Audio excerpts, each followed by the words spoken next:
Good morning. I'd like to call to order the Board of Supervisors. May we have the roll call, please? Yes, good morning. Let the record reflect all supervisors are present, with Supervisor Adams joining us shortly. Any additions or corrections to closed session? There are no additions or corrections. With that, we'll call closed sessions 1A through 1E. Do we have any public comment? And we will recess for closed session then and return at around 10:30.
Good morning. I'd like to reconvene the Board of Supervisors. Have the roll call, please. Yes, good morning. Let the record reflect all supervisors are present, with Supervisor Root Askew joining us shortly. And Diego, may you give us the interpretation services for Spanish?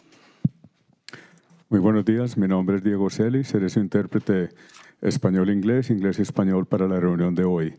Si usted está planeando hacer un comentario público y necesita servicio de intérprete, por favor, hablar lenta y suficientemente fuerte para que yo lo escuche.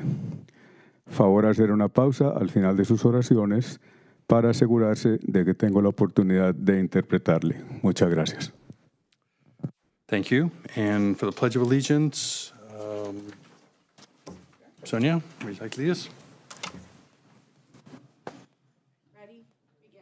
I pledge allegiance to the flag of the United States of America, and to the republic for which it stands, one nation, under God, indivisible, with liberty and justice for all.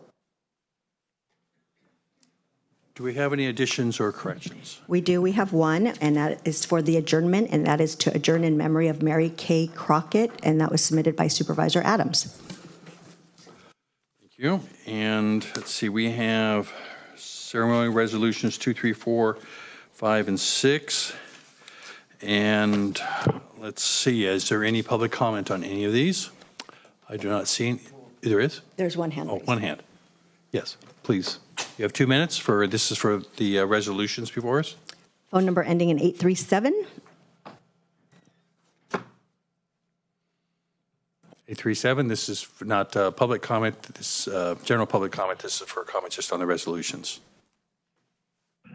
Do we have the right to have 2 minutes for each resolution we want to comment on, or for all the resolutions? I think just for all the resolutions. Okay, the first resolution I wanted to comment on was number 2 on the 4-H.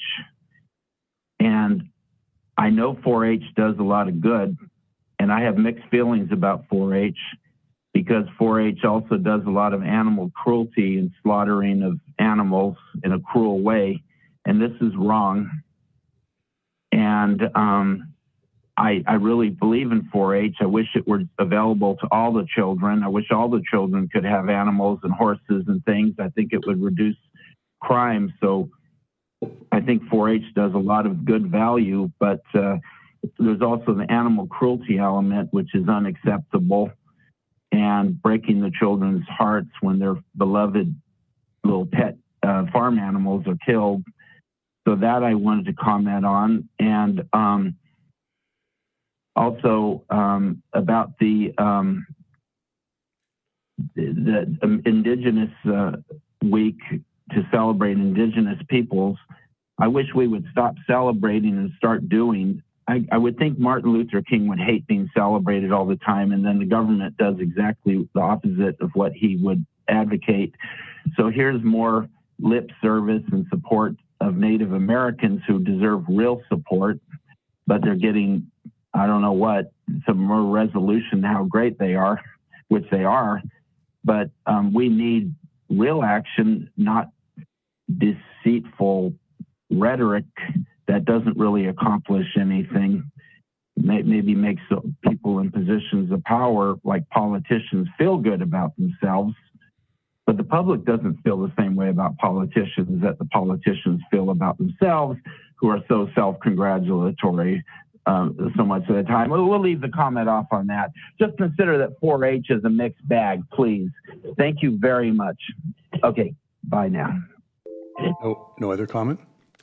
I heard the first down there. I'll second that proudly, Mr. Chair. Thank you. Right, and I just want to just make a public comment on this, that as a former member of 4-H, I found it to be an extremely good and helpful organization, and appreciate everybody in it. Thank you very much. We have a first and a second. All those in favor? Aye. Aye. Aye. Opposed? Motion's carry. Let me see. I know Supervisor Alejo, you have a couple to do. I have one presentation to do. So on Customer Service Week, I'll do mine first and perhaps have you come in.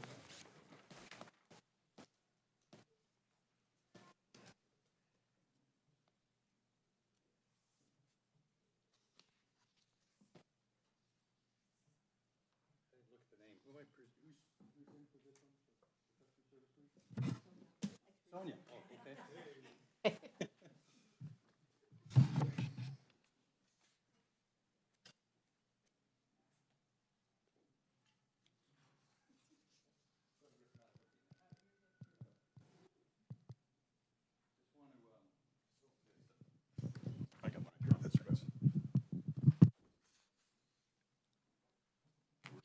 Yes, there we go.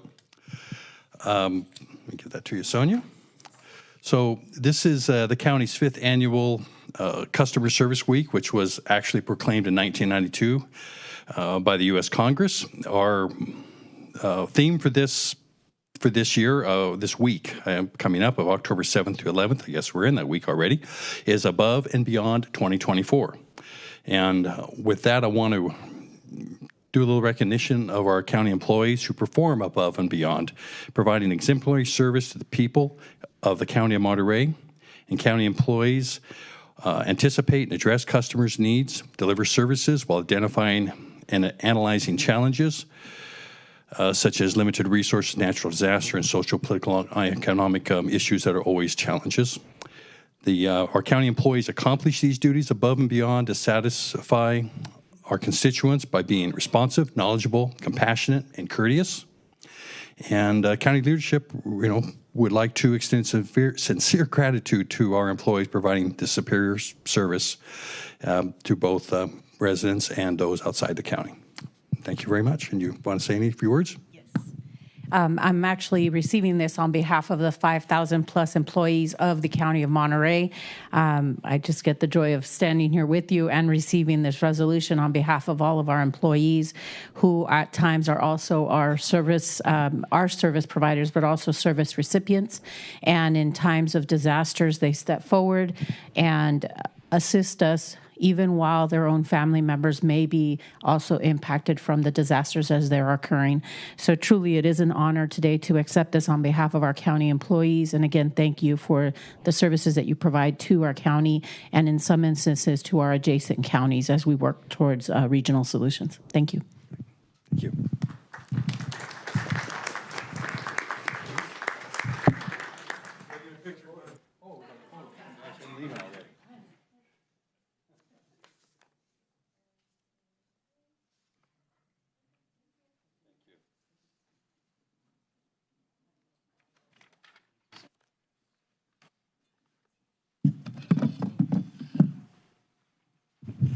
All right.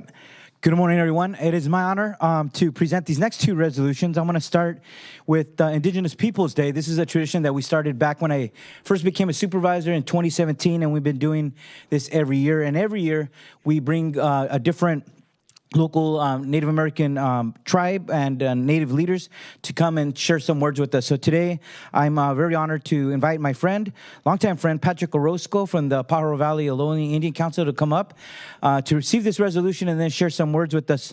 And as he walks up here, I just want to read part of the resolution that reads, Monterey County Native Americans, including the Ohlone, Cosanoan, Esselen, Rumsen, Salinan, and Amamutsin nations and other indigenous people have contributed and continue to contribute immeasurably to our county's history, diversity, economy, and culture by distinguishing themselves as academics, entrepreneurs, professionals, and leaders, to name a few, and have contributed to over 13,000 years of cultural, economic, and environmental traditions to the history of the Monterey Bay region. Indigenous People Day is celebrated by tribes and communities across our nation and is a day for educators to teach factual indigenous history.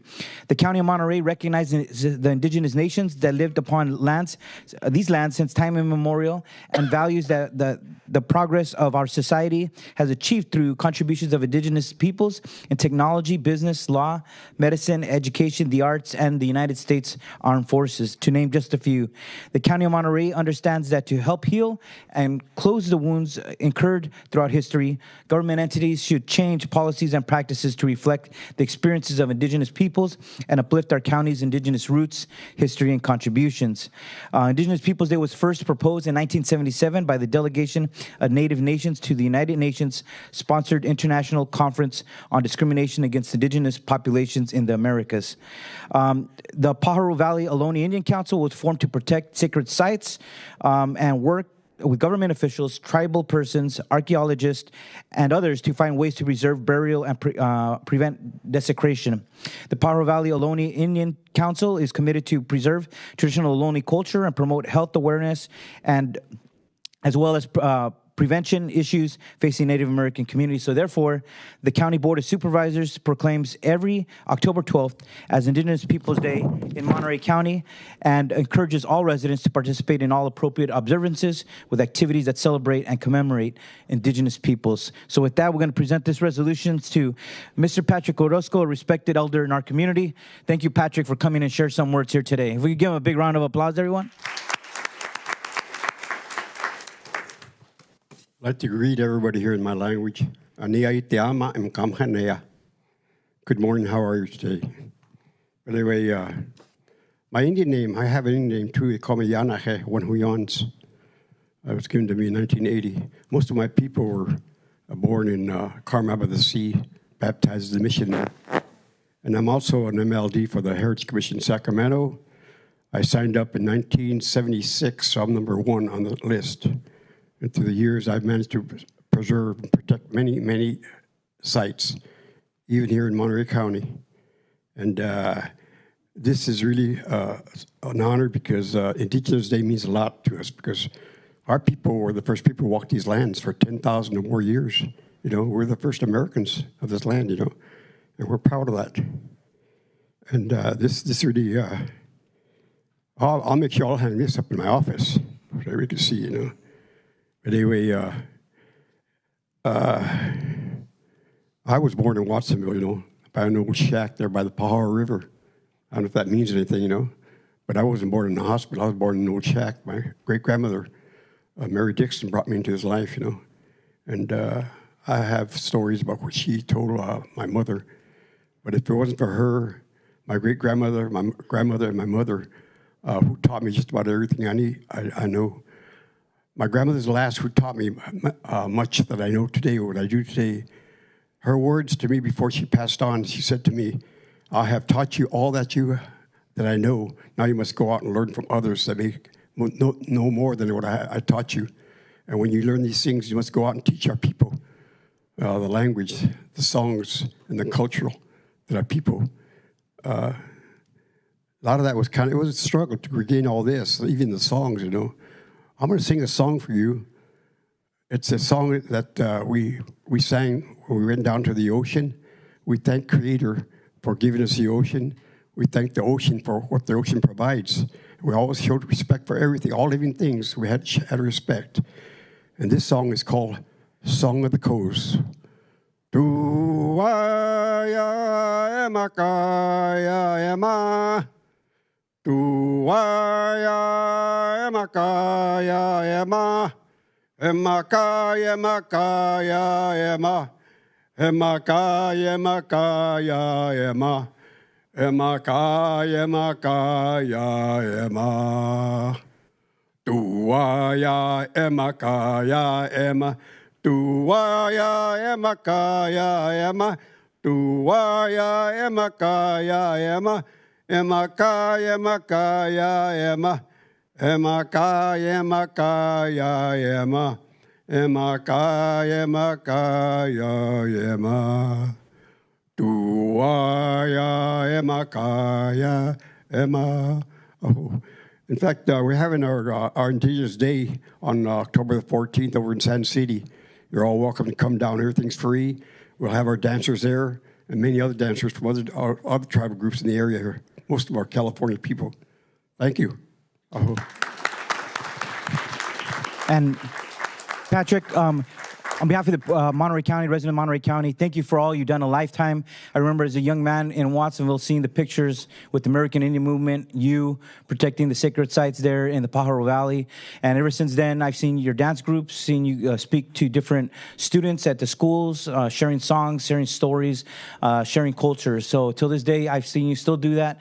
And so it's an honor for you to come here and share this song and share these words with us in honor of Indigenous Peoples Day. So the event is on Monday with Marianne Carbone and other local Native leaders. So we encourage the community to come to that celebration this coming Monday as well. So thanks again. Muchas gracias. An honor to have you here, sir. Thank you. Oh, if we could take a picture, Patrick, together.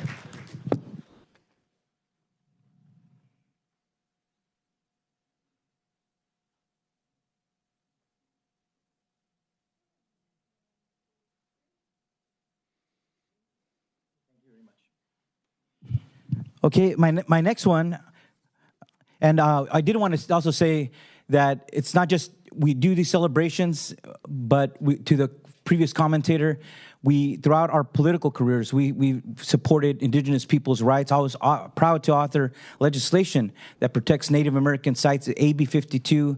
Me and Assemblymember Mike Gatto, it requires more scrutiny when excavations happen to protect any Native sites throughout California. So we put our actions where our words are, and protecting Native communities and also supporting their causes throughout our entire political careers. But I'm proud to also support this other great cause, and this is about our young people, providing them skills that they need to become great leaders in our community. And I want to bring up Lauren Hoffman-Lurs and the whole team come up here to receive this recognition, celebrating the week of October 6th to October 12th as National 4-H Week in Monterey County.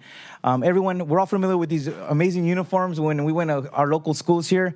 4-H is America's largest youth development organization, having supported almost 6 million youth across the country thus far.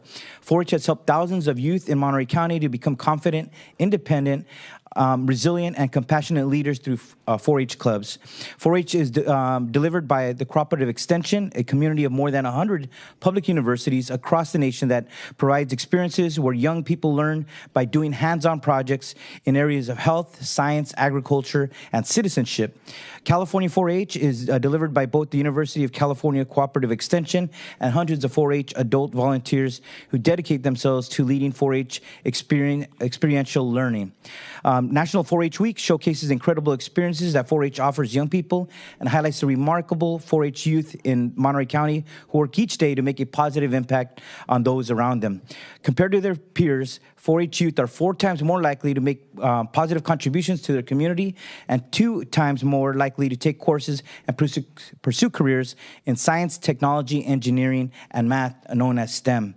4-H alumni are 3 times more likely to participate in community service. So therefore, it is my honor that the County Board of Supervisors, on behalf of all our residents, proclaim October 6th through October 12th, 2024, as National 4-H Week throughout Monterey County. Encourages all our residents to recognize 4-H for their significant impact that it has made and continues to make by empowering our youth with the skills they need to lead for a lifetime. So with that, we'll give them a big round of applause, and we'll present this to these amazing young people right here. All right, and then who do I give the mic to first? Oh, I can talk. Hi, my name is Brianna Glass. I am the president of the Carmel Valley 4-H Club, as well as a Monterey County ambassador for the 2024-2025 4-H year. As you know, it is National 4-H Week, which is a week where we bring awareness to the amazing opportunities that 4-H provides youth all around the world. This is my 4th year in 4-H, and I have gained so many leadership opportunities and public speaking improvement opportunities by being in this program, and I'm honored to be able to make a difference in my community. Thank you.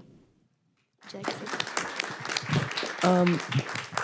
Over the 4 years I've been in 4-H, I've learned a lot, like learning how to raise an animal and how to care for it. And it's been a windy road. It's ups and downs, and overall, it's a great experience. And I hope if any youth are watching, this is a very good experience. You learn a lot of life skills, and it's overall just a great time.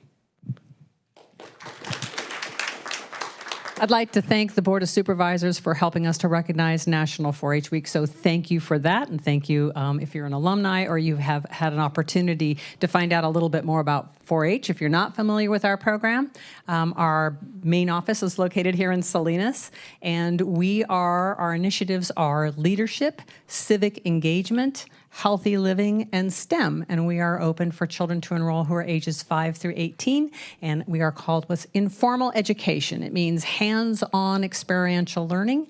And we do many, many things, and children have all kinds of options on things that they want to do in the 4-H program. We're just about 100 years old. So if you are an alumni, you've probably been around for a long time. And we appreciate everybody who has been a part of our program. And we're very excited about National 4-H Week. As a matter of fact, we did bring some hats for National 4-H Week. If our Board of Supervisors are interested, we'd love to gift you with those as well. Thank you. All right, we can take a picture real quick. Mr. Chair, as they get their photo done, I just want to commend the organizers and leaders of 4-H. I know it's not easy, but it's a passion that they lead with. The 4-H whites are something that I never got to wear, but I was always jealous of the skills that our youth were developing, whether it was welding or raising a pig for the fair. It was something that I was always jealous of. So thank you for stepping in and actually participating so early in life. We know from the data and the stats that it sets you on a path that's going to put you in leadership roles for the rest of your life. And we're just so honored that you're part of Monterey County. Monterey County has invested in 4-H through the Ag Commissioner's Office. We did that when I joined the board, and we continue to do that every year because we see the importance, and because you're here every year, you remind us of that importance. So thank you for advocating for the rest of your fellow 4-Hers here today. We commend you. Great. Thank you very much. And I just want to say on that same thing, there were efforts to scale back state funding for 4-H several years ago in Sacramento, and I never seen so many 4-H young people come to advocate, and the state backed out on cutting that funding to support these programs. And so thank you to all my colleagues, and thank you to the community. These are our future, and programs like this really help bring out the fullest of our young people. So we thank you to all the volunteers who make this possible for our young leaders. Thank you very much. Thank you. Oh, yeah, thank you very much. Appreciate it. Thank you. Thank you. Oh, yeah, I'll pass it on. Oh, yeah. Go ahead. Sorry.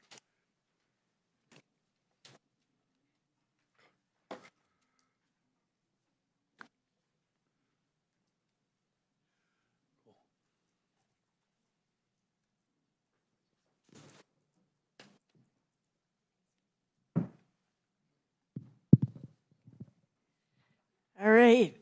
It is my absolute honor to recognize and honor Estalee Weil, who has been County Council's librarian for many, many, many years, over 30 years, I believe. 38 years. And if people don't know, lawyers need books, lawyers need access to research, and Estalee's job was to update all our books because statutes change, case law changes, treatises change, and Estalee is the one that makes sure that, or did make sure until she retired, that we were absolutely up to date on everything. Estalee started her library services back in 1980, I believe, and went on to support County Council and many of the local firms here, such as Nolan Hammerly, among others. Absolutely crucial work, but more importantly, she's become an integral part of the County Council family. And I think looking in the audience at all the County Council folks that came to honor you is an attestament to just what an incredibly nice and wonderful person you are. Estalee does a lot, just beautiful nature photography that we've been privileged to see and get some of her greeting cards, and just can't thank her enough. So big round of applause for Estalee Weil.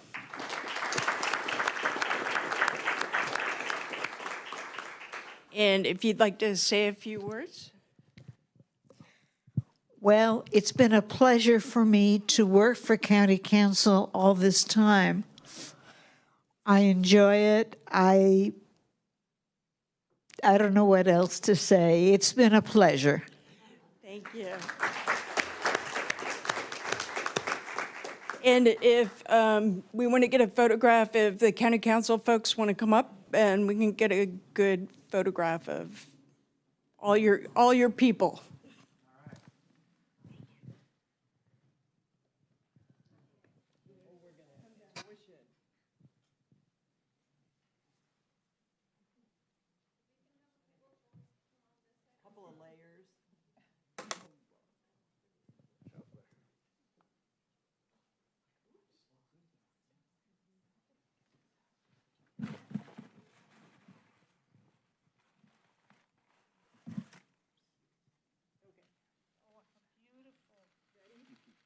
Okay,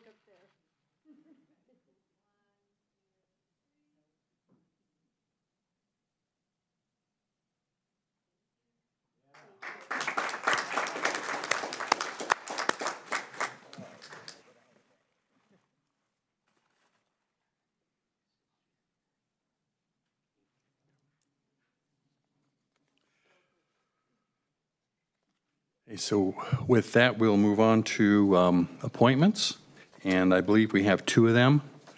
Is there any public comment on the appointments?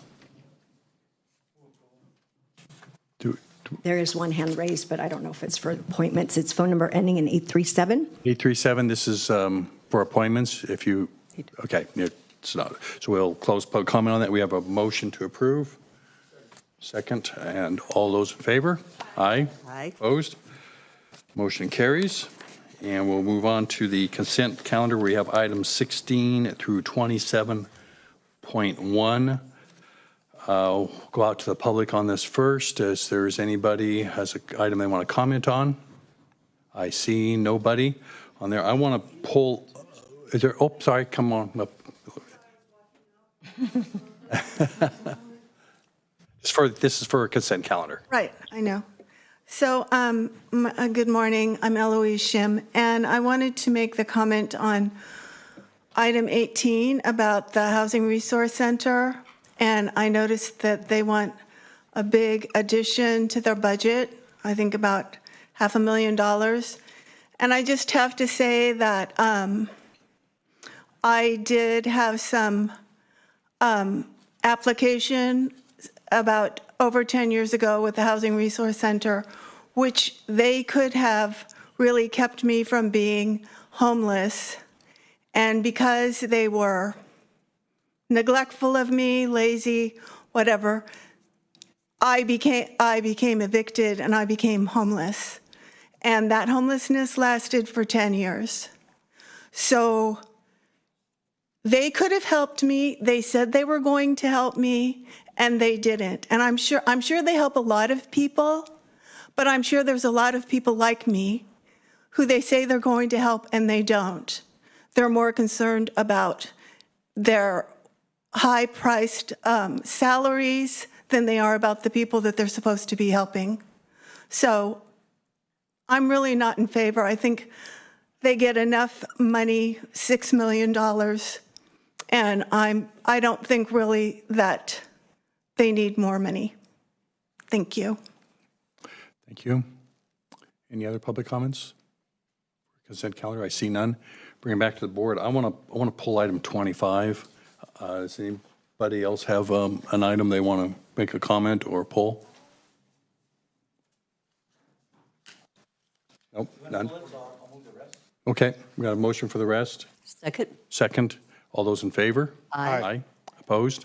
Motion carries. So 25 is the business license regarding the short-term rentals. And I know while we approved this during our discussion on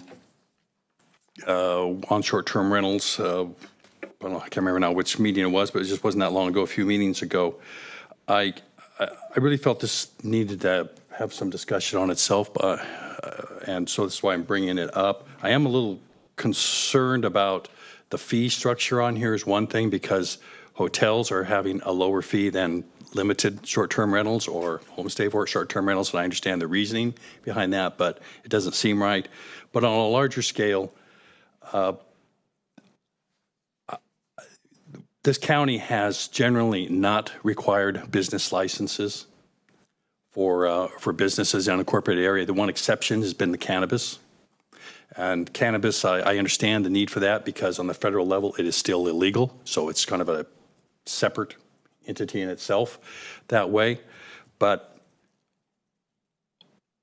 I think if we're going to start requiring businesses licenses from completely legal businesses, both at the state, federal, and local level, that this probably the board needs to have some discussion about this. This is a kind of a major policy change, I think, and we're kind of back walking our way into this. So my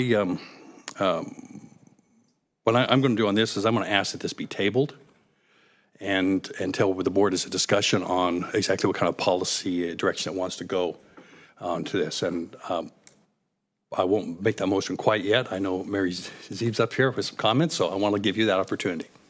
Thank you, Chair Church, Mary Zeeb, Treasurer Tax Collector, and also 4-H alumni, if that makes any difference today. So, yeah, what we're bringing before you today is the fee schedule for the business license, which was previously approved by your board, and part of the approval process for short-term rentals. My concern is that the short-term rental ordinance, as approved, is operative in less than a week. And with this fee coming about, we need 30 days from board approval to being able to implement it. And part of the approval process is obtaining a business license from the Treasurer Tax Collector's office. So I would defer to HCD how that will impact them being able to begin their program without this. Yeah, I would like to hear that from HCD. I mean, I can't imagine why it would be any different than getting a permit on anything else. We're not trying to pull this separate from the STR onto here. But do we have somebody from HCD to respond? All right, Craig, yes, do you want to respond, please? Yeah, I'm not sure I have a good response at this point. I missed the beginning of this discussion, and I'm happy to help answer questions, but I think the issue was having the fees set for the business license through the Treasurer Tax Collector so that we can begin doing the permitting with the registration through the Treasurer Tax Collector of vacation rentals. Is that right? Well, the larger question on here is, as you know, we don't require business licenses for any business in the county. The only one that's ever been required on, as I understand, is with cannabis, and that's a different, sort of a special case in itself because it's not legal at the federal level. So the discussion was really generating here, and while I did bring up that point about the fee schedule, the bigger question here is we're sort of backwalking into a new policy direction in this county on requiring business licenses for some businesses, and I think it needs a little broader discussion before we quite do that. Now, if we were not to acquire the business license on here, would that impact the STR ordinance coming into effect, or would people still be able to go down and get a permit? I think that's a question, really, Craig. Yeah, thank you. It would impact our ability to do the permitting. The ordinance is adopted in Title VII of the County Code, I think about a month ago, require a business license for the vacation rental operators. So there is a requirement in order to obtain permits for vacation rental operations that they obtain a business license through the Treasurer Tax Collector's office. Okay, thank you. That ordinance becomes effective the 14th, which is next week, I believe. So I thought we could pull this out separately out of that. So I don't want to delay the STR ordinance, but I do think that we have to take a broader discussion on this. At least this is my view. I don't know what the rest of the board feels like, but if we start to acquire it for these businesses, and we really haven't had that discussion, I can just see where it's going to open up into other businesses. And the question is this really the direction we want to go? So that's my points, and I want the rest of the board. So happy to jump in, and I share the concern. I brought them up during the last, right? We were talking about a schedule without numbers attached at the time, and that was really the perspective in terms of what we were approving at the time. So it's kind of like we're cleaning up what we did back then through this action, but I still, given just the process, I mean, if we're going to be accepting TOT on this in terms of costs and numbers, it's not equitable given the numbers and the process of in terms of the amount of money that we're taking in from a major hotel, as you pointed out, versus a short-term rental. I get the idea that we have to process this, but to me, it's something that we should cover through TOT. And through that process of doing the permit in itself, you end up with a list of who those are. I just don't understand the purpose beyond saying, well, we required it in the ordinance and that's why we're doing this. it doesn't make sense to me to walk down that road when we're sitting here at a point where I don't have a problem at this point. I understand it's passed, right? Like, keep moving forward with process. But in terms of a license, I don't understand the reason for the license itself. It was part of the issue that was raised last time, but I know we were short on time and wanting to move it as a package. But sitting where we are today, given this, I'm wondering if we can't give direction to staff to process them without taking the fees and continuing forward today. But given that, again, I'm in support of the position to table it till we can look at this further. Supervisor Askew.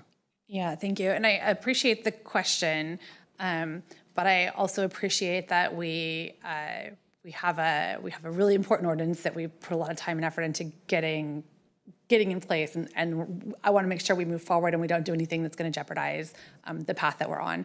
So I think we need to approve what we have in front of us today to keep us on the path that we're moving forward on. If there's a desire to have additional conversation about this particular set of fees, I would love to have that be incorporated as part of the conversation that we're going to have in the future about the short-term rental ordinance, which I think we've agreed to have some additional conversation about that moving forward. I think that might be a good place to have that conversation. And the other question that I think I hear being asked is, does this open the door? Are we on a slippery slope and we're going to, give direction to go move forward? And I don't hear any desire from this board to give direction, and nor do I hear any direction from this board to say, let's go create business licenses for every business. I know as a small business owner and operator, when I was in an incorporated city, I did have to get I had a business license with the city because I was operating a business in the city. That was a very standard practice. In the unincorporated county, we don't have that requirement currently.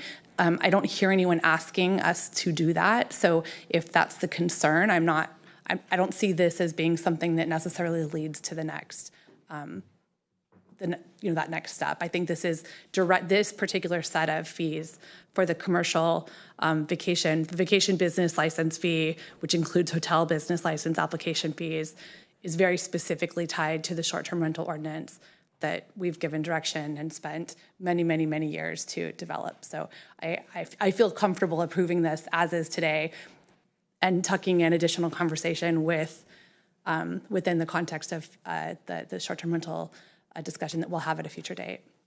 But I would encourage us to pass this today so as not to jeopardize the implementation of the short-term rental ordinance that we've worked so hard to get us moved forward on.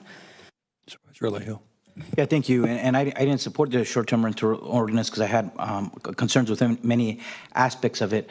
I'm also concerned on the restrictions of it because I expect our TOT tax in this area to decline substantially.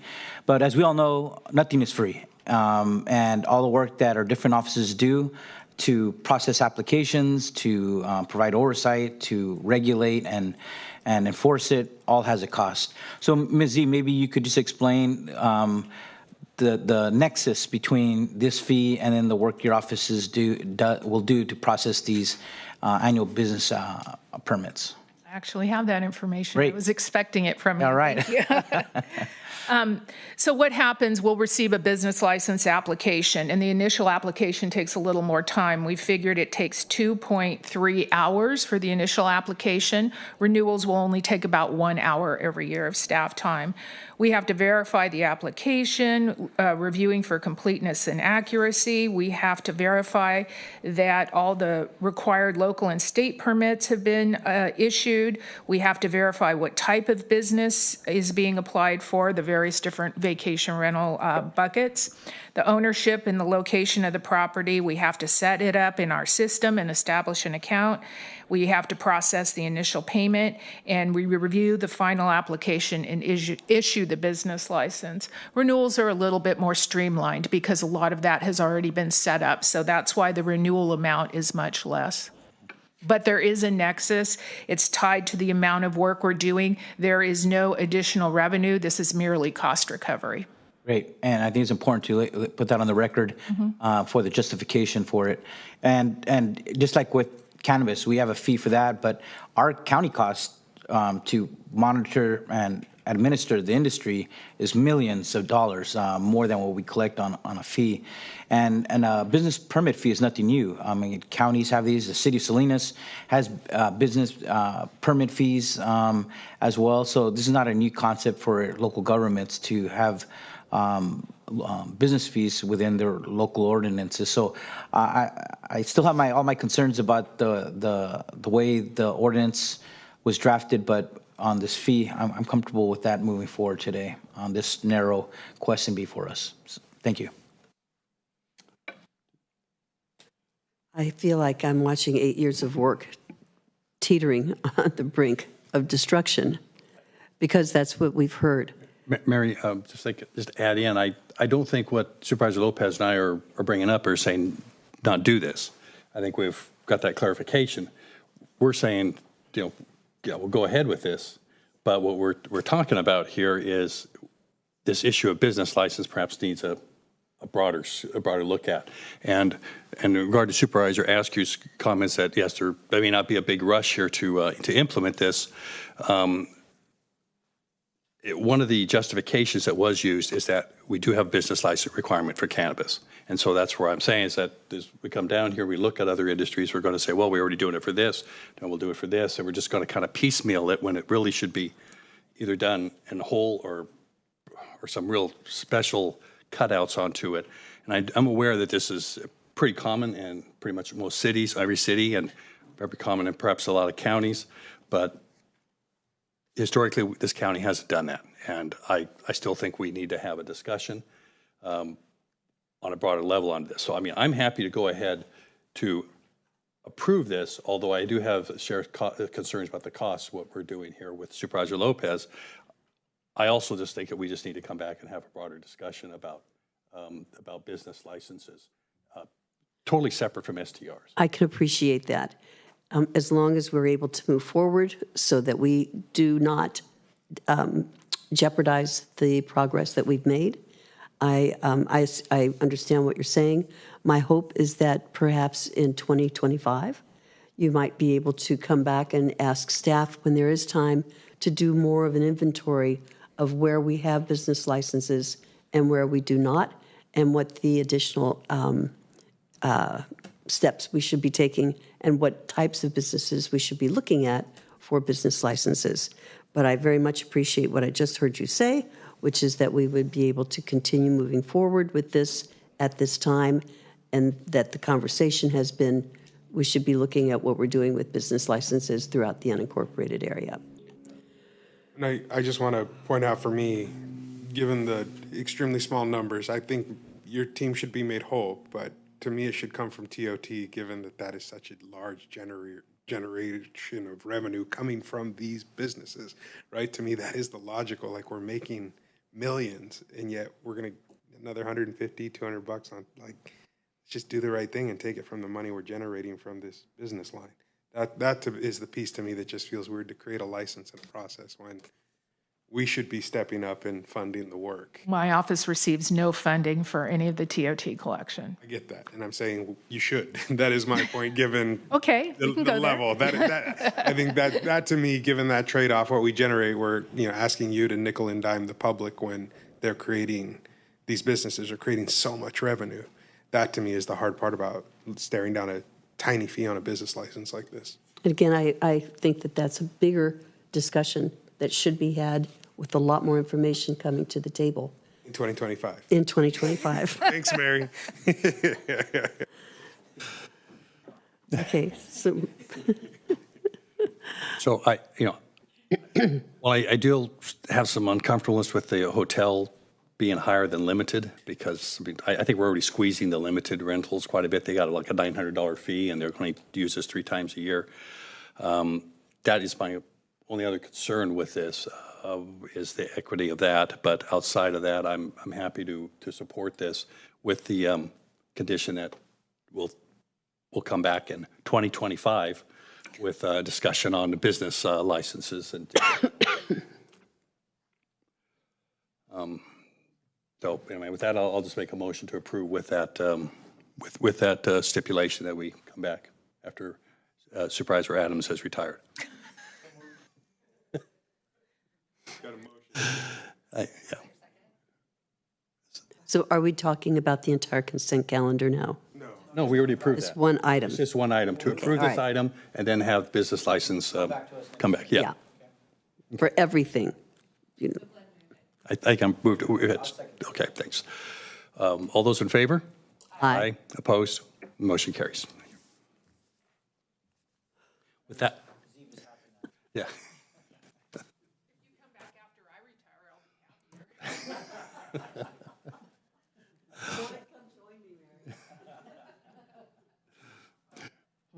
With that, we'll move on to general public comments. And is there anybody who would like to address items? Yes, you have 2 minutes. Ms. Mitchell? Still just 2. My name's Ed Mitchell, North County, and a former 4-H person. Last week, I summarized very quickly the 13-year effort that led to the public in this county banning fracking and the state of California passing AB 3233. That 13-year effort of mine and a number of other people is not over. The ball is now in your court to take action given those facts. And I suggest a very simple, effective way of doing that. And that is to direct those people in the county that handle oil permitting to add the following wording to any permit that's issued. This permit does not allow oil fracking operations of any type, and toxic oil fracking wastewater may not be stored above or below ground. Boom, over.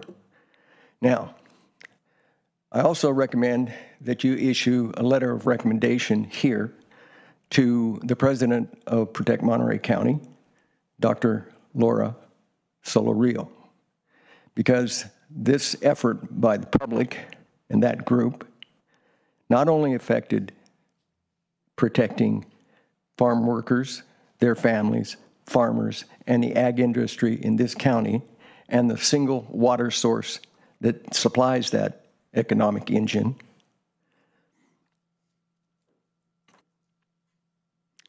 but also that it affected the whole state.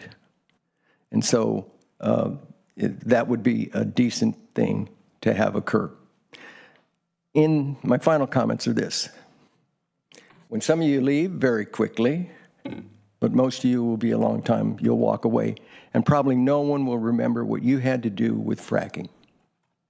But you will, if you implement what I recommended. Thank you. Ms. Shim?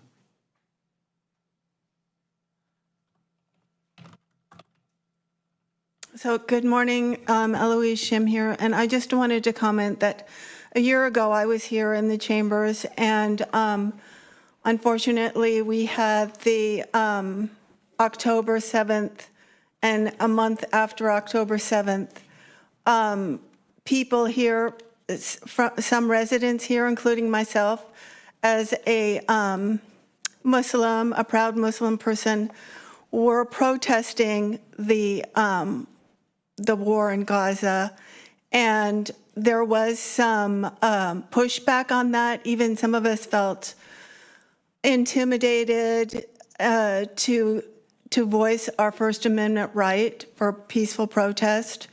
And I just wanted to say that I still protest the genocide in Gaza, and that war is, just to give you some perspective, in the last year, there have been over 41 million, mostly women and children, have been killed, and there were 50,000 people in all of the Vietnam War that were killed. So just to give you some perspective, the children in Gaza and in the Middle East, they will be forever impacted by this war. And, you know, we here in Monterey County, we don't worry about not having food, just waking up and not being able to know whether we're going to live or die. So I just want to say that, at UCSC, they continue to protest after they had some police resistance towards it. And just in Monterey County, we need to uphold the First Amendment right. Thank you. Anybody else in the chambers? Do we have anybody online? Phone number ending in 837. Yes, 837, you have 2 minutes. Hi, Brian Rosen here. There is a real genocide, a war of extermination going on right now, and it's not a pretty thing. Imagine if you were born under those circumstances. You have it pretty easy, all of you. You're safe, but they're killing women and children and doing this horrible extermination campaign. And our government is making it all possible. Israel couldn't do it without our government giving them all the weapons unconditionally they need to slaughter the people and to go on this crazy. They've been doing this since 1948. This has nothing to do with Jews. Jews are mostly good people. This is the crazy, extreme government of Israel. 100 years ago, when there was a time when the Native Americans were being exterminated, and now you're celebrating them, which is easy to do. Walt Disney was doing that too, letting them sing and so forth. But maybe in 100 years, we'll be celebrating the Palestinians. But let's do it. Wouldn't it be better to avert these tragedies in the first place? This is wrong. And there's so much corruption in our government right now. It's a government bought and paid for. And Panetta is enabling genocide, and almost all the politicians are. So I encourage you to just be grateful that you live in relative safety, and that you're not the one. But our investments are supporting the military-industrial complex, and there's a desire to bring military economy, the weapons of killing, and the killing machine instead of creating a peace economy. There's a lot of money to be made on the war economy. So I would really like to suggest we start looking at peace and nonviolence instead of continue. And I know you want to help the Native Americans, but let's also, and that's good, but let's help the Palestinians and let's help all the other oppressed people of the world. Thank you very much. I'm sorry, we have Phone number ending in 705. 705. Yes, good morning. The 4-H Club is, in my opinion, a diabolical institution because it teaches kids to betray that which they most love, their beloved animals. Yes, they do other wonderful things, but basically it's about animals for food. I have met several kids at fairs in tears because they must sell their beloved animals to slaughter. The great Pythagoras, who brought Greece philosophy, the pie theory, and math, and was the father of veganism, said, if people ate and enslaved animals, we would never be free ourselves. Indeed, would we become a warlike creature, unable to save ourselves from the spiritual dilemmas that assail us. And indeed, the military rules our nations, wars and killing ravage our world, and we are increasingly shackled by corporations and their influence and harm. I have been a vegan vegetarian for the last 40 years.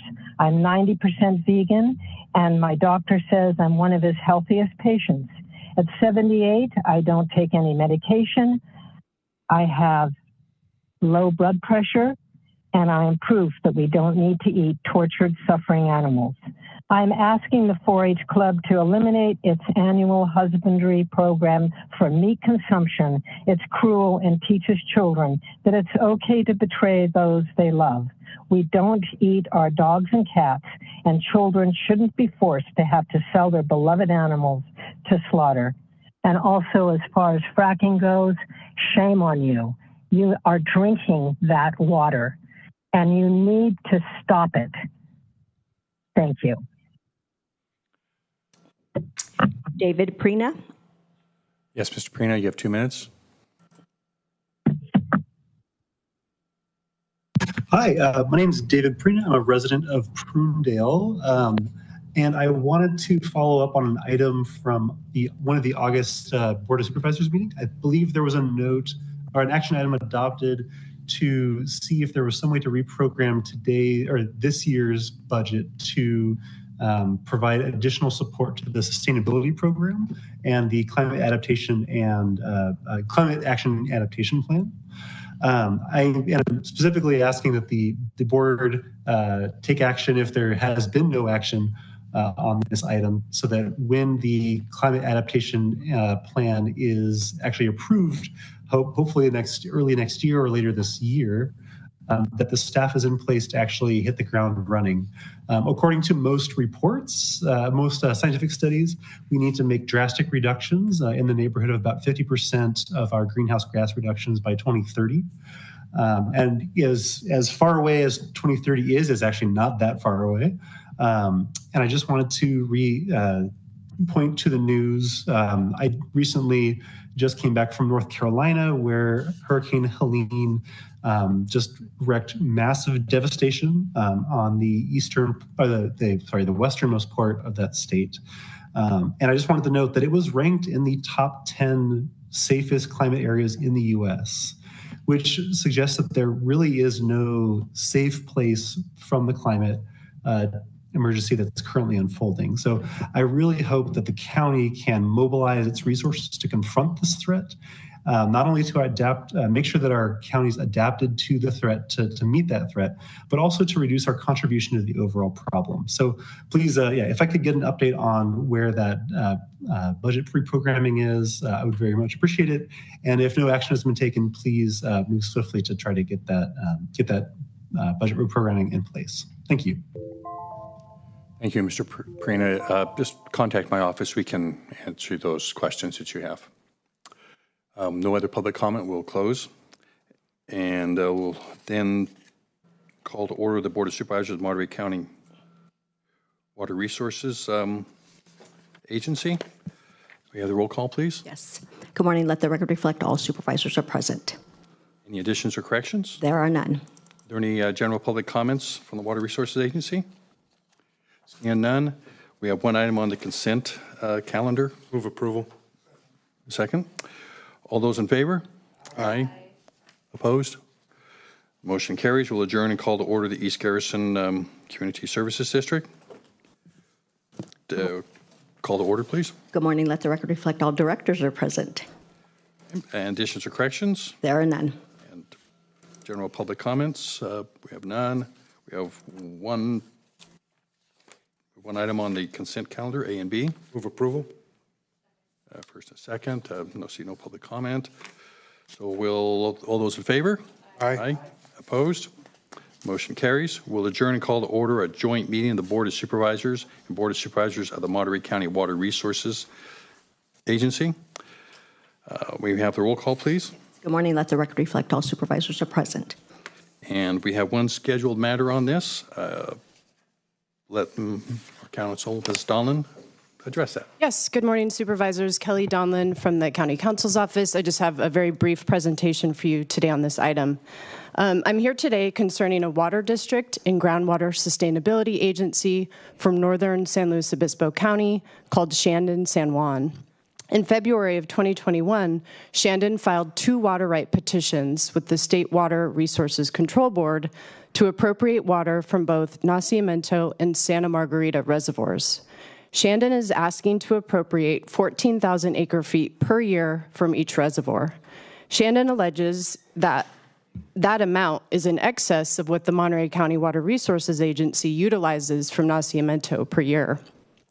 As you know, the agency owns and operates Nacimiento and holds the water rights for the reservoir. Those rights are summarized in the staff report that's in your agenda packet today. In May of 2021, you all, sitting as both the county and agency board of supervisors, sent the State Water Board a letter opposing Shandon's applications and explicitly stating that the agency does not consent to Shandon's proposed use at Nacimiento. Since that time, not much has occurred with Shandon's applications. However, in July of this year, Shandon submitted materials to the State Water Board to update its applications. A portion of these materials includes information from Shandon detailing its authority to condemn property, if necessary, to utilize nacimiento. Given Shandon's recent submittal, we wanted to return to you today to update you on this development, and then also request that you send a letter to the State Water Board in opposition of Shandon's updated applications. We also request that the board send a letter directly to Shandon stating that both the county and agency will vigorously oppose any attempt by Shandon to condemn or otherwise obtain access to nacimiento. Both draft letters are included in the agenda packet before you today, and I'm here to answer any questions you have on this item. Any questions from the board? I see none. I'll take it out to the public. Is there any public comment on this matter? And I see none on there. I'll back here for either discussion or a motion to send the letters. There is one hand raised. Oh, there is one hand raised. Thomas Versick. Yes, Mr. Versick, please go ahead. Thank you, Chair. I represent several interests with lands in the southern part of the valley, the Upper Valley, and Forebay, and I'm not opposing or in any way criticizing the letter that is there drafted for your consideration. I just am adding perhaps a little bit, which you may or may not be relevant at some point or another, a few additional aspects of SGMA, Sustainable Groundwater Management Act, and Water Code Section 10733 addresses adjacent basins, and also there are signal regulations about the role of an interbasin agreement. And it would appear that Shandon is potentially an adjacent basin. It also seems from the public material I have reviewed that Shandon has not obtained, nor I don't believe it's pursued, any interbasin agreement with respect to what it seems to be doing at this point. So I offer those merely as further observations and not flaws or criticisms. That's all. Thank you. See no other public comments, so we will close that. Bring it back for the board. Make approval. Make a motion of approval. First and second. All those in favor? Aye. Opposed? The motion carries. And with that, we'll lose my space here. Adjourn. We'll adjourn the Board of Supervisors of the Monterey County Water Resources Agency and reconvene the Board of Supervisors. May I have the roll call, please? Good morning. Let the record reflect all supervisors are present. And we will move on to scheduled item number 11, which is an update on the Monterey County's Risk Management Division. Mr. Bolden.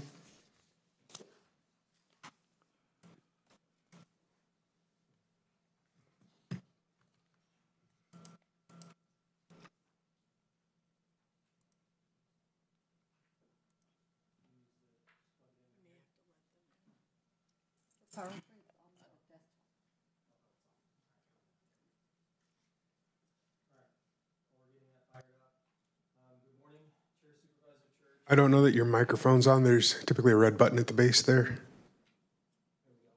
Better? There we go. Okay. Sorry about that. So good morning, Chair Supervisor Church, members of the board, County Administrative Officer, and County Council. My name is David Bolton, Risk Manager for the Risk Division and part of the County Council Department. I report directly to our County Council, Ms. Susan Blitch. I have Andrew Miller to my right. He's going to be on the controls as soon as we get our presentation up and running. I've been in role for just over a year, and I couldn't have joined a better team, honestly. Our team is comprised of talented, passionate, and earnest risk professionals who are committed to helping people and doing the right thing. This presentation is pretty short. It's only about 10 slides, and while I'll provide some basic risk metrics, I wanted to primarily focus on our team and the work that we've been doing over the past year and outline some goals for this fiscal year. So our risk philosophy, we embrace a thoughtful and strategic approach to risk management where calculated risks lead to significant and positive changes for employees and our community. We strive to be a model of responsible risk-taking while prioritizing the health, safety, and security of those we serve. So simply put, Our mission is to support your mission. We understand that great ideas, innovative programs, and essential work often carry risks, and our goal is to help control or reduce the risk as much as possible through risk transfer, health and safety training, prevention activities, and proper planning and execution. All right, this is our team, and the org chart might seem inverted because everybody above me and Susan are the ones that really do all the work. They're our boots on the ground. They're active and engaged with just about every department and division in the county. We have 5 primary divisions within risk management, and they're in dark green. From left to right, we have general liability, which is led by Cecilia Mariana, and she works very closely with our TPA Intercare. We have our workers' compensation program led by Nancy Rice. She also works closely with Intercare. Then we have our health and safety program led by your safety officer, Andrew Miller, and his team, Vera Snyder, Chris Romero, and Joaquina Twidwell. We have a robust ergonomics program led by Carmen Rosales, and then we also have an insurance program. And supporting all of us is our senior secretary, Carrie Piccoli, who also helps keep me on task every day.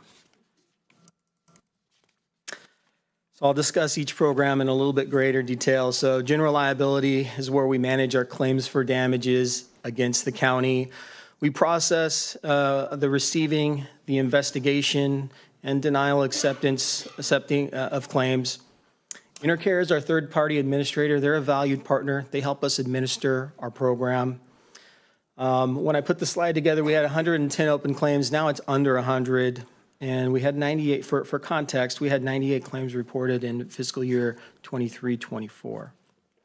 So more importantly, on going back to general liability, what are we doing to mitigate our claims? We use the data for previous years and analytics to our advantage. For example, we can gather data for pothole claims. We can look at, we use GIS or geographic information systems. We can create mapping, create hotspots, and then we can then provide that information to Public Works for their planning. We take advantage of early settlement resolution as well, opportunities through mediation and settlement conferences, often before lawsuits have been filed and claims expenses have been incurred. This is a partnership with an amazing group of in-house attorneys as well. Last, we take advantage of our lines of insurance when we have a loss. We have about 6 open claims with our insurance carriers to help recover our losses. Workers' compensation. Essentially, it's a healthcare and delivery of benefit system that we administer right from our division. Every injury, work-related injury in the county is investigated. Intercare is also our third-party administrator. We had 344 injuries reported last fiscal year, which is actually down from the previous fiscal year. So we had about an 8% reduction of injuries from fiscal year 2022-23 to fiscal year 23-24. And we're actually trending downward again for the first quarter of this year. The average cost per claim over a 10-year period is $21,844. Sometimes there's frustration around the workers' compensation system and the costs associated with that, and we often kind of feel like the system, that we can't control the system, and there are some aspects of it we can't. But there are aspects of our program that we do control. We have action plans in place to streamline the claims processes and procedures. Our workers' compensation manager visits the Rockland office, meets with Intercare once a month to help remove obstacles, improve lines of communication, and strengthen our relationship with Intercare. We have periodic claims reviews, which help eliminate unnecessary delays. We settle claims only when it's mutually beneficial for both the injured employees and the county. And we, as I mentioned earlier, injuries are trending downward this year. In fact, if they continued on this trend, we would see a 27% reduction of injuries. So fingers crossed. Those are great numbers for us. Our health and safety program, which is focused primarily on prevention. So it consists of safety training, injury prevention, injury and accident prevention, I should say, Cal OSHA compliance, DOT compliance, Department of Transportation, injury and accident investigations, and plan and policy creation and review. So in regard to prevention, our safety team has analyzed the injury data for the last fiscal year and identified areas of opportunity. For example, we have identified an increase in slips, trips, and falls in certain departments, and we've developed action plans to address those specific departments and curb those trends. In addition, we've been updating our health and safety programs as well, our programs and our policies. Last year, we updated the emergency action plan, the workplace violence prevention plan and policy, our COVID prevention plan, our heat illness prevention plan, which now includes indoor, and we just finished our draft update of our vehicle use policy, so that is something that we can look forward to as well. Ergonomics, and this speaks to workstation ergonomics and even ergonomics in the field and in vehicles. So ergonomics is a science of fitting the workplace to the employee. Ergonomic assessments are available to new employees, employees who change workstations, and employees experiencing discomfort. It focuses on neutral postures to help prevent repetitive strain injuries. And last year, we conducted 273 ergonomic assessments. This is a great program. It's 100% preventative in nature. It helps our employees, our employee workforce stay healthy and really sets them up for success when they're in their work, at their workstation. It's difficult to measure the number of injuries that we prevented as a result of our health and safety programs and especially our ergonomics program. Last but not least, we manage the lines of insurance for the county. We have over 18 lines of insurance for the county. These are just a few: general liability, excess general liability, workers' comp, property, cybersecurity, aircraft, crime, pollution, medical malpractice, etc. This year, we're going to schedule an analysis of our programs based on our loss history. This will help ensure that our coverage limits and our self-insured retentions are adequate and make fiscal sense. Also, we're exploring what we always do. We explore emerging trends in insurance. For example, captives, where we set up and act as our own insurance company and build our own reserve or nest egg. And then there's parametrics, which is another emerging trend where claims are based and paid on certain thresholds that are met for natural disasters. For example, earthquakes. When earthquakes register above a certain strength on the Richter scale, the claim is paid out based on a predetermined or set amount, regardless of the damage. So those are just some of the emerging trends in risk management. As far as our goals, I've reviewed a few of these, but just to kind of review, we want to incorporate technology and automate risk processes. This includes analytics, maybe even AI. There's software that can help us review insurance certificates and endorsements automatically. There's software that helps us with hazard assessments and safety audits. We also want to implement the action plans, as I spoke to earlier, to help reduce injuries and accidents and to help continue our downward trend and continue our momentum with injury reduction. We also are going to continue to update antiquated risk and safety policies, improve safety training and engagement with the departments, and evaluate our insurance policies, coverages, and limits to determine, again, if coverage and self-insured retentions are adequate given our loss history. So with that, in closing, the risk management team is committed to being more than just a regulatory or compliance checkpoint. We aim to serve as a trusted partner, supporting the county's growth and development. Again, I just want to thank everybody for allowing me to really shine a light on our program and our employees. We're very proud and passionate about our work. I look forward to presenting again, maybe at the end of the fiscal year, with an update on our progress. And with that, I'd be happy to answer any questions you have. Questions from the board? I don't see any. I was going to ask I know there's mention in here, and I can't remember which item it was. You said something was trending down, for example, and do you have any numbers for some of these risk elements over a period of 4 or 5 years, just to see if it's becoming an increasing risk or a lesser risk? And don't need to know it now, but if you're to come back again, it might be helpful to see where we stand on what the trend really is on those. Good point. I can tell you for the last 3 years, for as far as reported injuries, we're trending down. Okay, great. That is good news. Is there any public comment on this matter? I don't see any. Nope. Supervisor Alejo. I just wanted to acknowledge the work. I think we got a great risk management team under the county counsel's office. It wasn't always that way.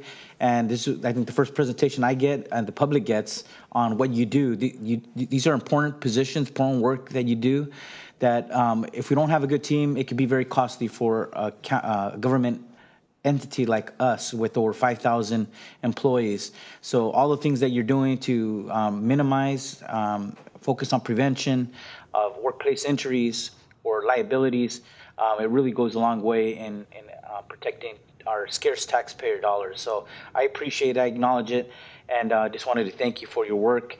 And hopefully every now and then you could give us an update of how we're doing and the good trends, as you're pointing out now, that we have some declines in some of those workplace injuries. So just want to say thank you for your work for people of Monterey County. Thanks for the acknowledgement, and we have a great team. Yep. Supervisor Adams.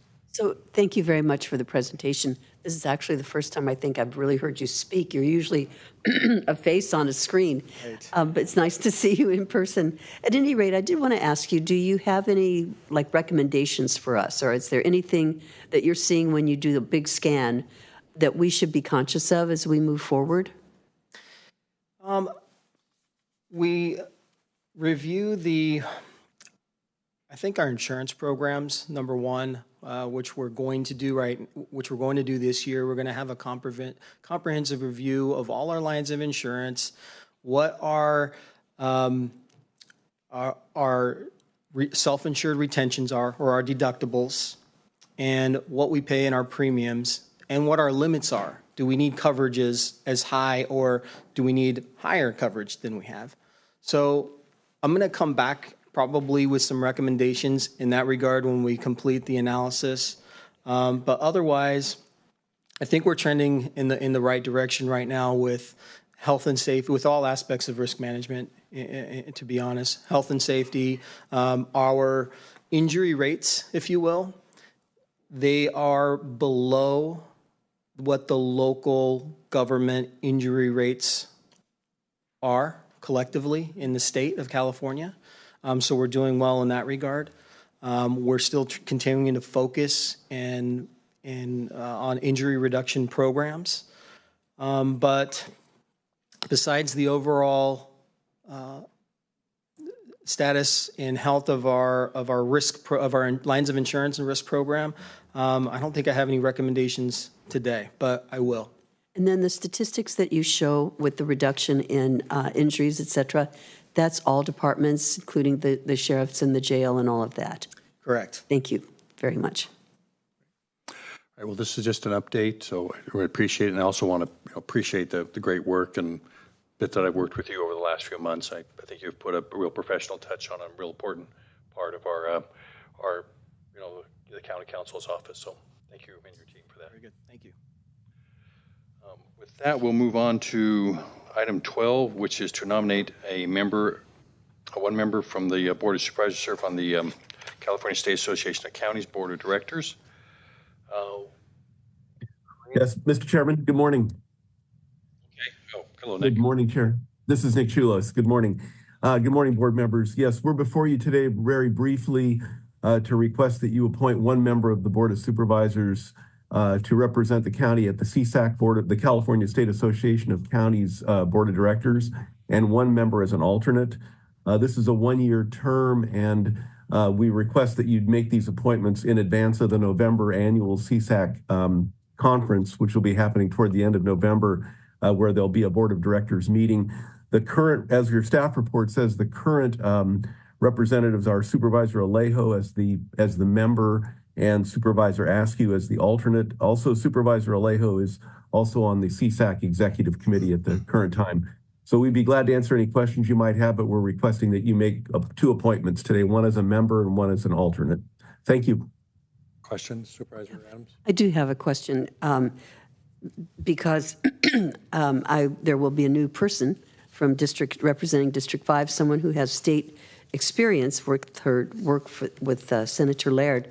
I'm just wondering if, in fact, she chose to serve on either RCRC or CSAC, would there be the opportunity when, after the first of the year, when she's seated, both within the CSAC organization as well as within our board, to have her desires, considered, I guess is what I would say.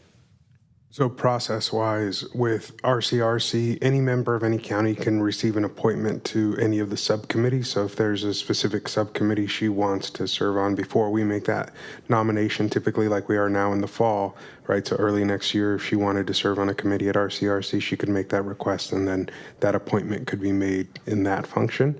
Through this board? Through either this board or the RCRC board, either. Mm-hmm. And I think it's the same at CSAC. There's subcommittees and policy committees that she could serve on as a supervisor without being the delegate at the get-go. Great. That's correct. Thank you very much for that. Thank you. Mr. Chair? Yes. Yeah, I'm interested in continuing. I've served on the board of directors, which every county appoints one member to the board of directors, but I also serve on the executive committee, and that's an elected position within CSAC.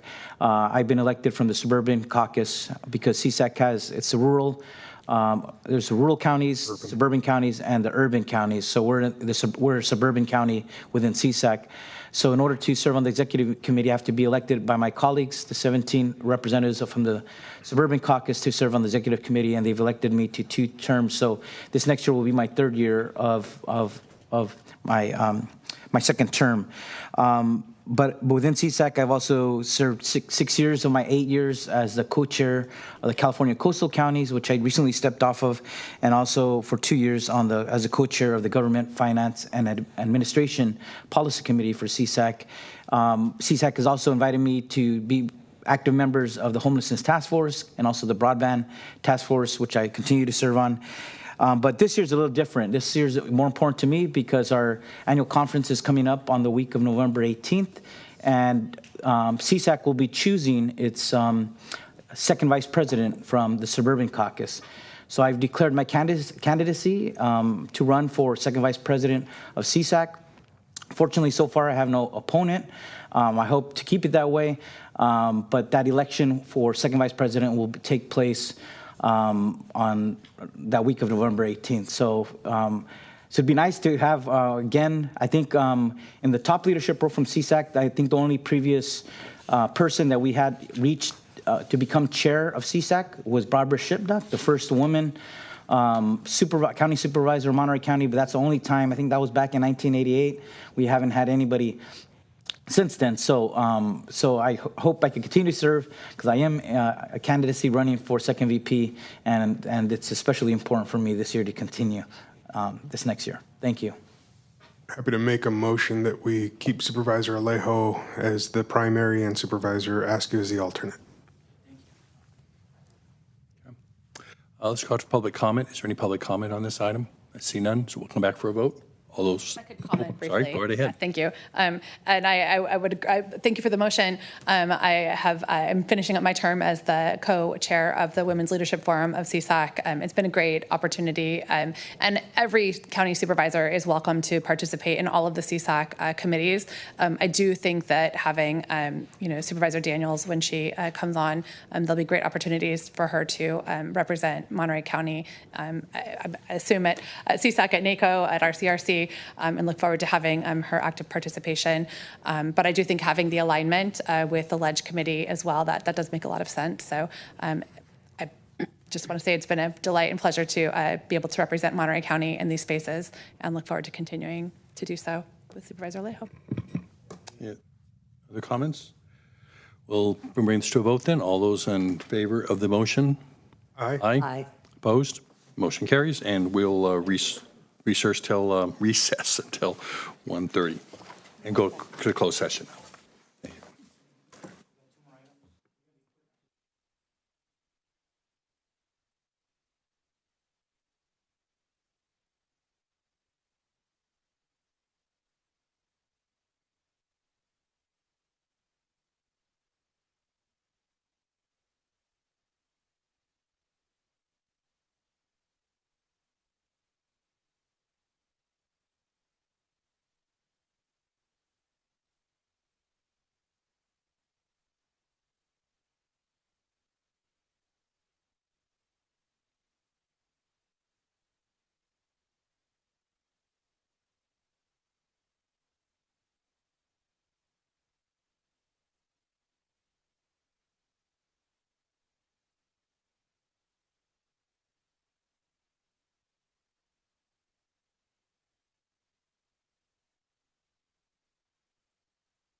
Good afternoon. I'd like to reconvene the Board of Supervisors.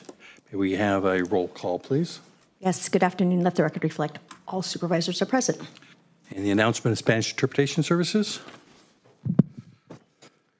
Muy buenas tardes, mi nombre es Diego Celi, seré su intérprete inglés-español, español-inglés para la reunión de hoy.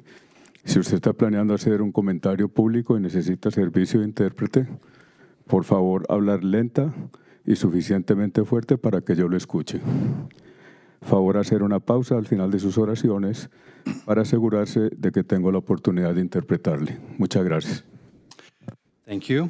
And we'll move on to scheduled matter 12.1, which is provide direction for the first of two workshops on prioritization of 3 to 5 projects on the capital improvement program for the 5-year plan from 24-25 to 28-29. Turn it over to you, Mr. Ishii. Thank you, Chair and members of the board. As introduced, I am Randy Ishii, Director of Public Works, Facilities, and Parks. With me today are various staff members from the department. I have Interim Capital Improvement Manager Dave Pratt, as well as Assistant Director Lindsay Larable, and various other staff members either available in person or online via Zoom. And there are also other department heads and other representatives of other departments who are also on the line today. To aid with the conversation for today's workshop, staff has a PowerPoint presentation that we brought up on the screen. And the purpose of today's Capital Improvement Plan workshop, which is the first of 2 workshops, has the goal of providing direction to staff for prioritization of 3 to 5 projects in the 5-year Capital Improvement Plan. And secondly, to direct staff to return to the second workshop in November for a focus on funding of what is selected out of the workshop today. As we go on to the next slide, by way of background, it is good to recall the process that the county has and in order to get to this point in terms of prioritizing the various needs and various capital projects throughout Monterey County. So by way of the county process, every year, again annually, consistent with the budget process and on the same timelines as the budget process, we have the 5-year capital improvement plan development. And in brief detail, the board approves that capital improvement plan, which sets and establishes the capital project work plan and priorities for that upcoming fiscal year. It is a very involved collaborative process, which includes input from all of the departments, as well as the members of the board and the public through the various meetings and committee meetings that are held. And in brief, that process includes preparing the initial staff draft 5-year CIP, which then goes before the Capital Improvement Committee, then goes before the board at the budget workshop, also goes before the board's committee known as the Budget Committee, then to the Planning Commission for general plan consistency, and then ultimately for adoption for that upcoming fiscal year, typically in the month of June. And again, it's updated annually to reflect the changing needs and reflect the progress of the various projects from that last year. Moving on to the next slide, while there is a lot of detail in this slide, and we'll be coming back to this slide later in this item, this slide is simply the attachment A that was included in the board reports and also available for the public through the board agenda. Highlighting some things here on this attachment A, which is the summary of the FY25 CIP work plan. All the projects on here were brought to the board and approved by the board through the CIP and budget process.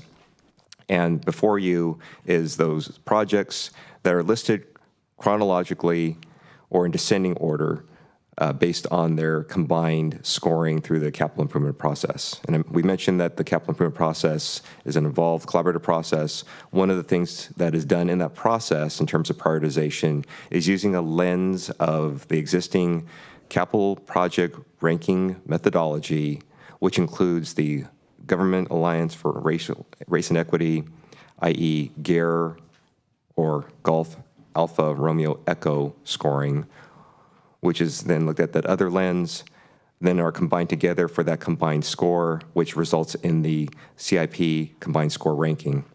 And that's listed on the column on the second to the right of both your attachment and on this table that you see before you.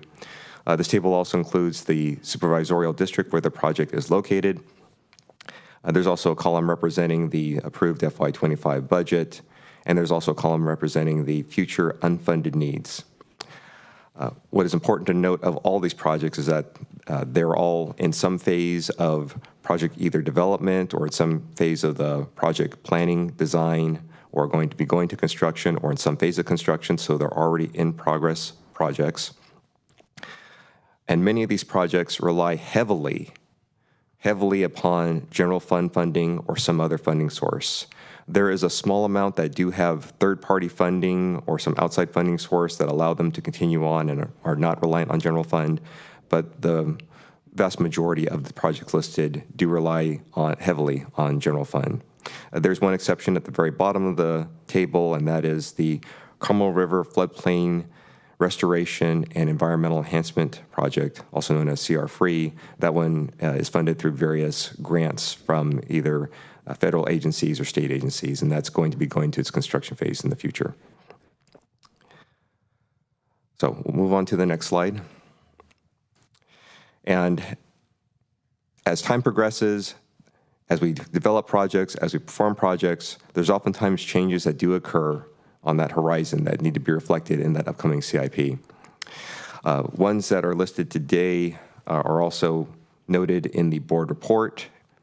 This slide shows those that are mentioned in the board report, and for the fiscal year 25 CIP projects with future funding needs, there have been some things that have developed in terms of the South County Ag Commissioner facility development, and we will not enumerate all of them, but we're just showing that there's a various set of projects which range from the South County Ag Commissioner office all the way down to the heating, ventilation, and air conditioning repairs and replacement for the 1441, 1488 Schilling Place campuses.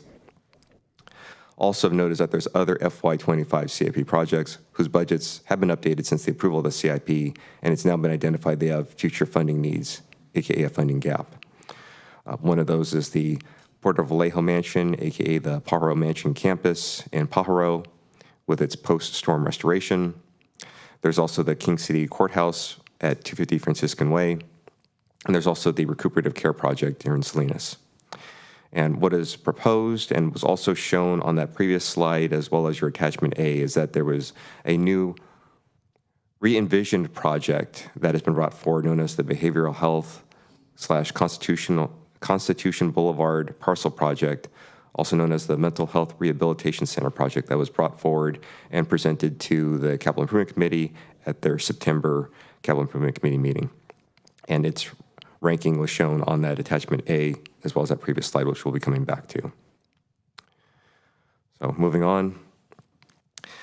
What we have here today for the workshop is that PWFP staff is prepared to provide general information and answer questions on all CIP projects. Again, we have staff members who are working on the projects or have access to the CIP project sheets and are able to speak to the details on them.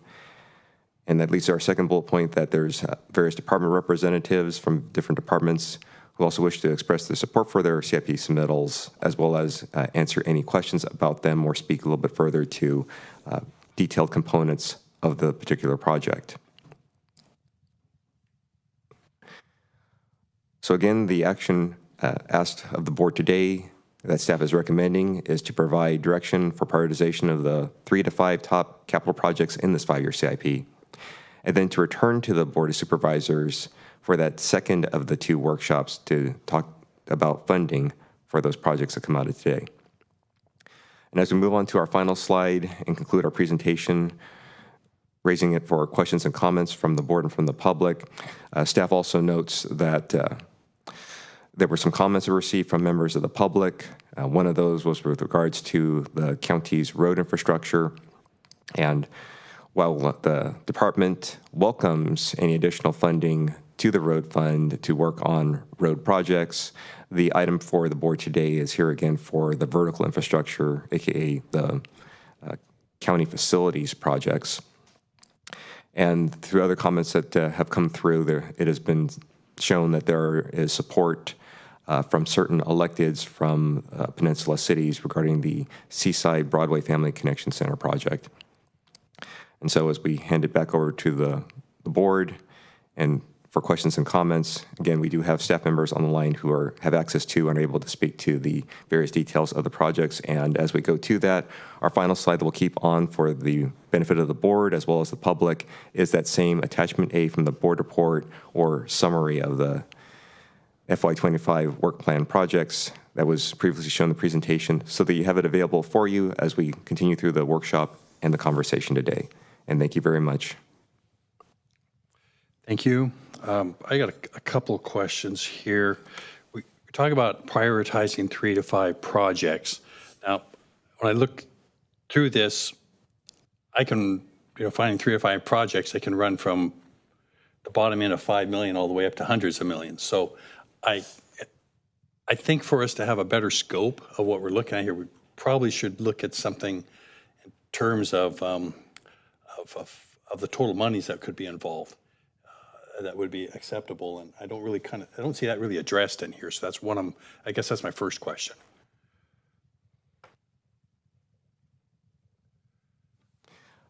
Thank you very much, Chair. And so with regards to the funding, again, that's meant for the second of the workshops, but to give a sense of context for the board and the public, the unfunded need that we as the county are looking at is approximately $400 million.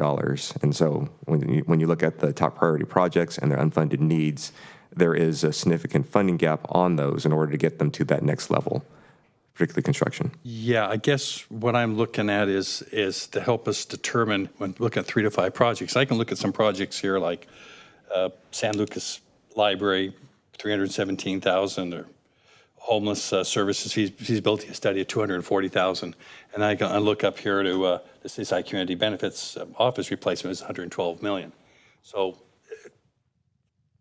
to select 3 or 5 out of this, we could select 5 out of here and probably be under $1 million or pretty darn close to it. But I don't think that's the intent here. So I'm trying to get I think it's really difficult to separate this out and not take any consideration for the funding while we're prioritizing this, because a couple $1 million is a lot easier to find funds for than a couple $100 million. Supervisor, and I could address that. Please. One of the reasons that we wanted to bring this list before the board is to ensure that we not only use the GARE score and the health and safety score, but also have concurrence from the board as to which 5 projects should really be moved forward so that we can start allocating resources to those projects. There's several projects that always have a limited number of resources allocated, including the Seaside Community Benefit Center at $3 million. But of course, the lift is going to be to that $112 million. And the thought is that if we identify the top 5, we could start chipping away at those, the costs that would be needed in the future, whether it's in the form of grants or additional general fund. As you mentioned, there are other projects that are included as well, and using the rating system is where they're currently listed. I think it would also be helpful to know why in some instances we have 0 on both scores and the combined score, because I do know that the recuperative care project is one that certainly we've discussed in the past, but it doesn't have a rating. So I don't know if it'd be helpful to stick to the ones that have a current rating or actually have a little bit more background as to those that currently do not have a rating at all. Yeah, that was my second question, if we're getting into here about these ratings on the health and safety and the GAR score, because I had inquired with staff about this yesterday, because I'm looking at some of these. I'm looking down here, for example, of the Harrell Mansion campus post-storm restoration, and a lot of that work, and with the library up there as well.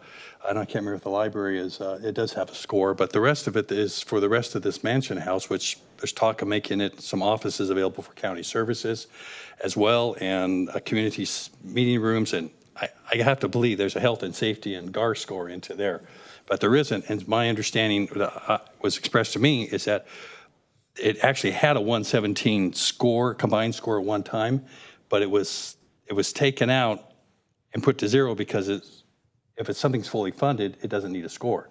Unfortunately, as I look at this, I see 3 of them, including the Pajaro Mansion, which is almost $5 million, that we're asking for unfunded needs here, and yet there's no score next to it. So I'm not really clear. What would be helpful also is if you do identify these smaller projects and you choose to move them forward, then they could be implemented much quicker. But again, that's where we need the feedback from the board as to which are the projects that you all concur should be moved to the top so that we can work on them. Otherwise, we're working on multiple projects, as you can see, at various times, which means that we are slowly moving towards them. But if it's decided that these 5 at the top are the ones that we want to focus on, then the resources would go there versus spreading limited resources among all of them. Well, you know, and the bottom ones here aren't just small ones. We got $6 million for the South County Ag, $8 million for the mansion. Yeah, we have no score for those, and so I'm. It's hard for me to go through and take the scores seriously that way when I'm not seeing scores for some of these at the bottom that I see really do have a community benefit. Chair Church, Dave Pratt, Public Works, Facilities and Parks. Specific to the Pajaro Mansion Campus Post-Storm Restoration Project, it's at the bottom of the list here, and it does have no score, essentially. This project emerged as one of the more critical needs going into FY25, and as such, did not need to compete for funds in FY25. It's not scored, therefore. Okay, so why do we have a future unfunded need here then? I mean, it says almost $5 million. Correct. At the time of the CIP adoption, we didn't see a shortfall in this project. So now there is a shortfall. There is a shortfall in the weeks since the CIP was adopted. We have further developed the project. The design has progressed to the point where we now see that this project, the restoration project, has a shortfall for this present year. So for the 3 items on here that have 0 rating and that we've determined is a shortfall, could we get the health and safety and the GAR scores put on there? Because it would seem to really look at this properly, that would be helpful. I mean, it should have been added on if the cost need was. That's my main point. Understood. The purpose of the scoring is it's really an internal process for the Public Works Department, Public Works Facilities and Parks, to sort through as many as 100 projects every fiscal year. And we use that to help us kind of sort and segregate the projects that have value, the projects that have less value in a priority manner. I understand, but it's now an external score since we're talking, it's being used by the board and by the public to look at. And anyway, I just think the score should be put back up there. Supervisor Askew, you have a comment. Yeah, thank you. So having, as a representative, as a member of the Capital Improvement Committee, I just want to acknowledge that we have a very robust capital improvement program that exists here in the county with a number of county facilities having a system in place and having professional staff who have a whole set of criteria by which we're constantly evaluating capital projects and capital needs to keep all of our county facilities operating. The county has facilities that operate mandated core functions. We also have facilities that are rented. We have facilities that are owned by the county. We have evolving programs over time, and the CIP program is constantly has departments coming to us saying we need, this additional bit of funding. We've got this grant funding. We've got this need. So I just want to start off by acknowledging the incredible staff that we have in our facilities team that's taking in all of this information that's coming from departments and trying to keep it organized in some fashion. Our capital improvements plan for the 25 through 29 fiscal year is 300 pages long. little bit longer than that. It's posted online. It's available. We approve it every year, and we fund some portion of it as part of our budget annually. What I hear from our CAO team is that they're looking to refine further the process by which we prioritize the top projects. So the process by which we've been using is now we're being asked to refine that and sort of dial it in a little bit more than what we have been through the existing process. So I can appreciate that because we want to make sure we're being effective and efficient with our limited resources.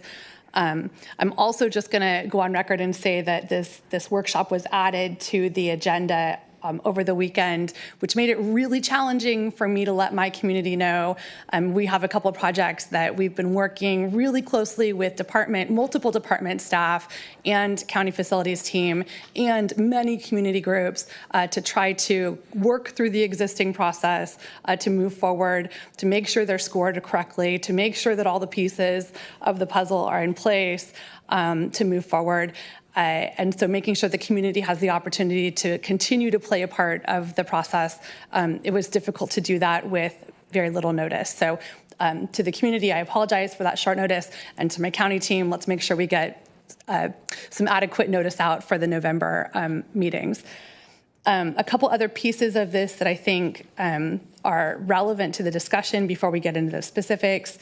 We also have a facilities master plan that's being done. And as we think about the big picture of all the county facilities and all the county facility needs that exist, there is this conversation around what are all of our county assets? How do they fit together for the next 20 years? Where are we going to need to be putting resources? What does our facility portfolio look like to continue to provide the services that the county's mandated to provide into the future? And are we prepared to do that? And are our resources going into the places to make sure that we're solidified to do that? And I think that that's sort of an outstanding question that's out there, but it's something that I've been thinking about quite a bit as we've pushed forward our projects. There's also a handful of projects that are not listed on this list. In the past 3 years, Water Resources Agency has come to this board and requested upwards of $10 million for capital facility needs that they haven't been able to fund. And so that's not accounted for in here. We're told that that's not going to continue happening, but they have a capital facilities some significant capital facility needs that are outstanding. So that's always in the back of my mind as additional capital improvement needs. We also have Natividad Medical Center, which has significant capital needs. They have their own reserve, but their needs could very quickly become larger than what they're capable of funding. So that's another piece that sits outstanding that I keep in mind when I'm looking at this. We also, there was one other that I was going to mention. So there's sort of a handful of additional pieces that we're always trying to balance, and I'm keeping in the back of my mind as I look at our CIP work plan.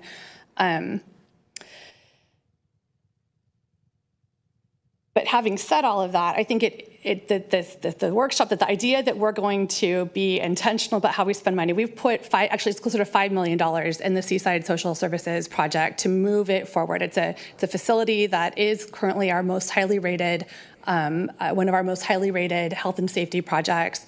It's a facility that's currently providing services to 25,000 residents on a monthly basis, serving the entire Peninsula and North County service area with critical eligibility services for Medi-Cal, food stamps, and other public assistance services. The facility is in less than appropriate conditions for our workforce to deliver services or for our public to receive services. And so the need to do something with it was what led me to say, hey, we need to talk about this. That conversation led departments to come together. And so as the county continues to move forward with the design work, this board has prioritized that project for initial design work. This board has prioritized that project as a legislative priority for state and federal advocacy. This board has prioritized that project every time it's come to us. And the community of the larger Monterey Peninsula has told me that they continue to prioritize that project. So as we move forward, it is going to be a big lift to find the larger funding. So in the sense of if we can figure out how to dial in our attention and think about, if we are going to talk about bonding, if we are going to talk about limited resources over the next 5 years, my advocacy here today is going to be to support that project in the big picture, recognizing that we also have some competing factors and things that we're going to need to think about. But I'll pass it along to my colleagues, and I look forward to hearing from the public. Thank you. I'll add my comments. First of all, certainly a difficult exercise. As we know, dollars are scarce for a long list of important projects.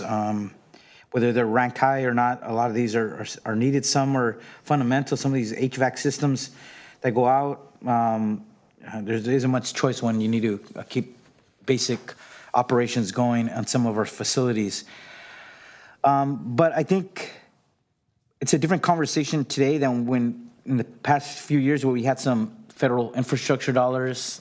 We had some of the COVID dollars that give us some flexibility. Those monies are gone now. And as we know, money is very tight at the state level, certainly at the local level. We've entered into negotiations with our bargaining units, so some of the flexible dollars have dried up. So I think when we're looking at, if you're putting a question before us, what can we prioritize as the top 3 to 5 for the next coming year? I think the question has to be there, well, what do we have available? Because whatever decision we make, if we put money set aside for a project and the cost is just too exorbitant, no matter how good the project is or how good it's ranked, if we put dollars aside for that project, it's going to sit there and it's not going to be put to use. Some of these, I met with Elsa, the director of the health department, and she has a very ambitious vision for capital projects that she wants to carry out. I give her credit for that. It's good to be ambitious, but the question is, how do you pay for it? And as you know, any project that takes out bonding or any type of debt service, it ends up being over twice the cost for that facility.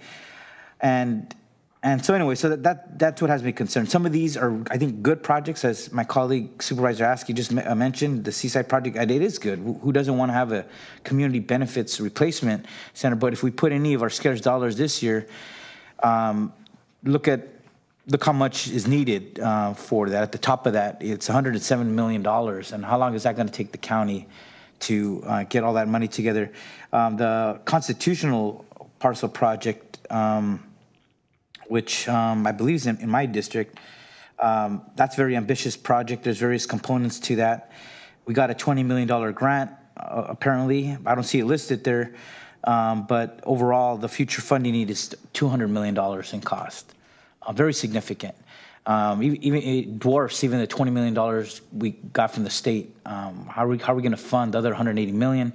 If we take out bonding, now we're talking about over $350 million. And some of these, it seems like, we can make it pencil out if we start serving more clients. What if we don't? What if you don't meet your numbers and the funding streams dry up, or your estimates don't turn out to be true to pay the debt service? Those are all, anytime we approve something, we got to look at the best case scenario, but also the worst case scenario. What if it doesn't pencil out as projected? But I just wanted to mention some of these other projects that I think are important. Certainly, my commitment to the Pajaro Library, rehabilitations for me is an important one. I know to Supervisor Church as well. But we got some state money there from the $20 million state funding. But this apparently also shows it's a bigger cost than I even thought it would be.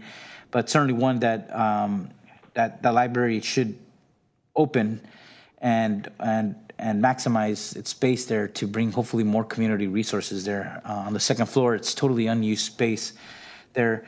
The King City Courthouse, another project to provide access to justice and more services from the district attorney's office. I know the DA has other plans to provide more services to victims and to the community. I just want to express my support and for that repaving. It was Greenfield, South County didn't get its promised courthouse, unfortunately. That new courthouse is going to Seaside. Good for Seaside. That's what the presiding judge and the judges decided to go with. But it's still, till this day, leaves a bad taste in my mouth, knowing that South County was promised first and they're not getting anything. And so all we're trying to do is provide them a decent rehab of an existing old building. And I'm thankful to the DA for bringing other services, trying to make use of other space that is there. But still, it's not the same as it would be had they got their promised courthouse. The only other two things I'd mention was the parking structure. I know initially I pushed for this parking lot on the other side here. It would have provided us 85 parking spaces. It was a tab of a cost of just over $1 million. When I initially proposed it, I think now if we try to do it, it'll be $2 million. And the cities, we were having conversations about a parking structure, but city's money is tight too. And I think that the cost, when we first analyzed it, it was $20 million, then $30 million, and then with debt service, it's a $60 million project. So that, for me, is we would already had a 85 parking spots out here. So anyways, so that's, for me, that's another casualty of these skyrocketing construction costs. What we estimated 3-4 years ago is now many more $1 million. And that's going to continue to be the case for any of these projects in future years. Last thing on the COVID memorial, I think Nick Pascoli has been so great getting the word out.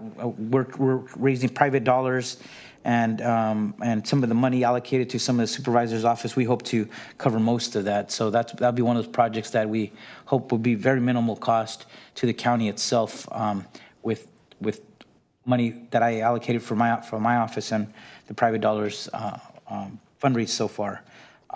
That's all I wanted to speak on. Thank you. Supervisor Adams. Thank you very much. And thank you for the presentation as well. So I did have a question, the basic question that I wanted to ensure I understood.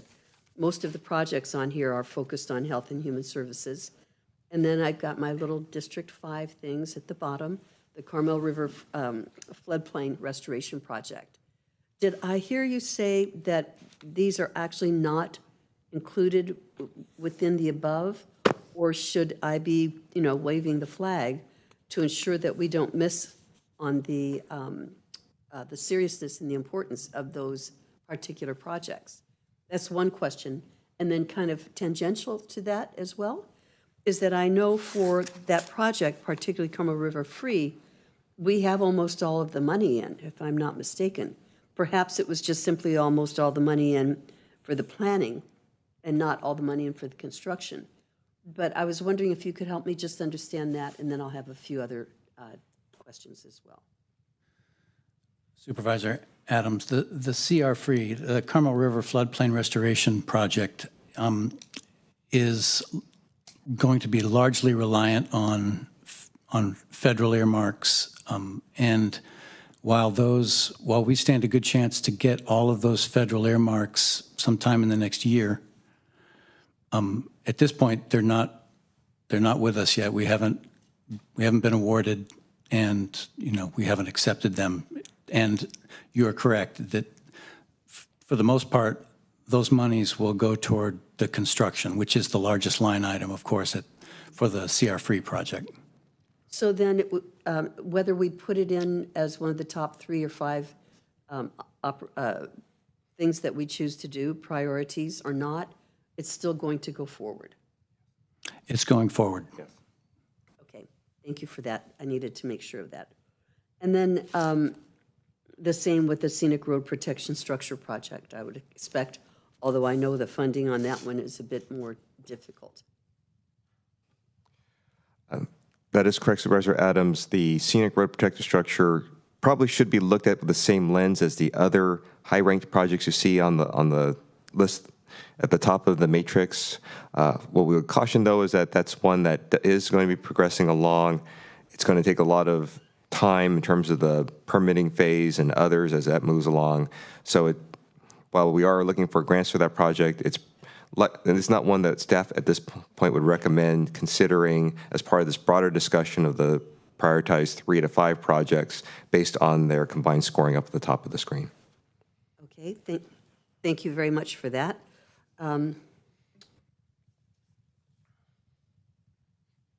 Is this the appropriate time when we should be starting to weigh in on what matters to us and what does not? Or Unless you want to hear from the public first, Oh, which yeah, might be a good idea. Thank you. Thanks for those quick questions. Lopez, did you have something? Yeah, I agree with you, Supervisor Church, Chair, that the biggest struggle I have is separating the financial component from the project list, because to me, they're so intertwined. To me, that's such a heavy part of the decision making. So I appreciate the list and the ability to go through and talk about what matters to us. If we're looking at it just through that lens today, I just struggle with the separation of that piece, as well as the fact that we recently went through a strategic planning, and in that we identified a lot of new needs, and none of those are on this list. So it's sort of like we're looking at a point in time, a snapshot from maybe 18 months ago, 12 months ago, when projects were in the hopper, but those that are coming up are not. And so if we're locking ourselves in, especially if we're talking about bonding or doing something to that degree, we're really tying our hands on long run needs for community that have been identified, in my opinion. Based on what I know came out of that session, because I was trying to trust the process, use the process, and bring projects to that list that now I've been told are kind of on a hold so we can look at this. I'm like, wait a minute, my community's got priorities that didn't even get a chance to be put on the list. And so I'm struggling with the separation of the financial piece, bringing that full circle, because some of these pieces I don't think we're going to be able to accomplish without bonding where we sit today. And bonding, I think, really ties our hands.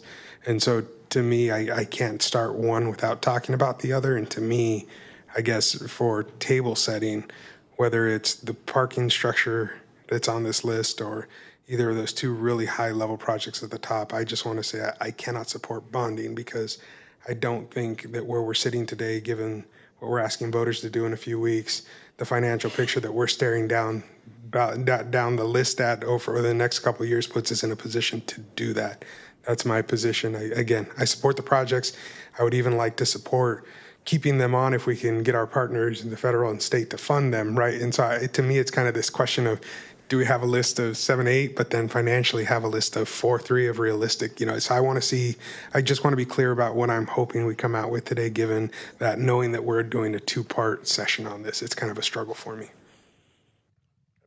Thank you. I want to get a little more clarification, Mr. Ishii, Mr. Pratt, because some of these projects, some of them are listed here, actually have a pathway for their funds. Am I correct on this? Because it doesn't show anything the unfunded. And that was, for example, the one, Carmel River floodplain restoration, I believe, that Supervisor Adams brought up. It's showing that there is no future unfunded needs. So I'm assuming we have all the funds for that. I think you were saying that's going to be going ahead regardless, or no? Everything you stated was correct, Chair. That is correct. And one thing we do want to add is make sure that we address the question earlier about the capital project scorings. And on the line, we have John Snively, our Administrative Operations Manager. And we would like to provide him time to be able to speak, because we feel that would cover a lot of the questions that were previously raised through the board's questions moments ago. Okay, and I'll just have one more comment after that. But if John wants to go, then go right ahead. Thank you, Randy, and thank you, Chair Church. John Snively, Administrative Operations Manager with Public Works Facilities and Parks. And I'll try to give you a very brief history of the scores and how they've been used today. We are leveraging them in a little bit of a new way here, as Supervisor Rudescu had alluded to. The health safety score and the GARE score were developed as part of a sorting tool for staff and for the Capital Improvements Committee to try and sort through the approximately 90 plus projects we get each year that ask for money. And as Dave Pratt had mentioned earlier, those unfunded projects that are competing for our limited discretionary dollars were given a ranking.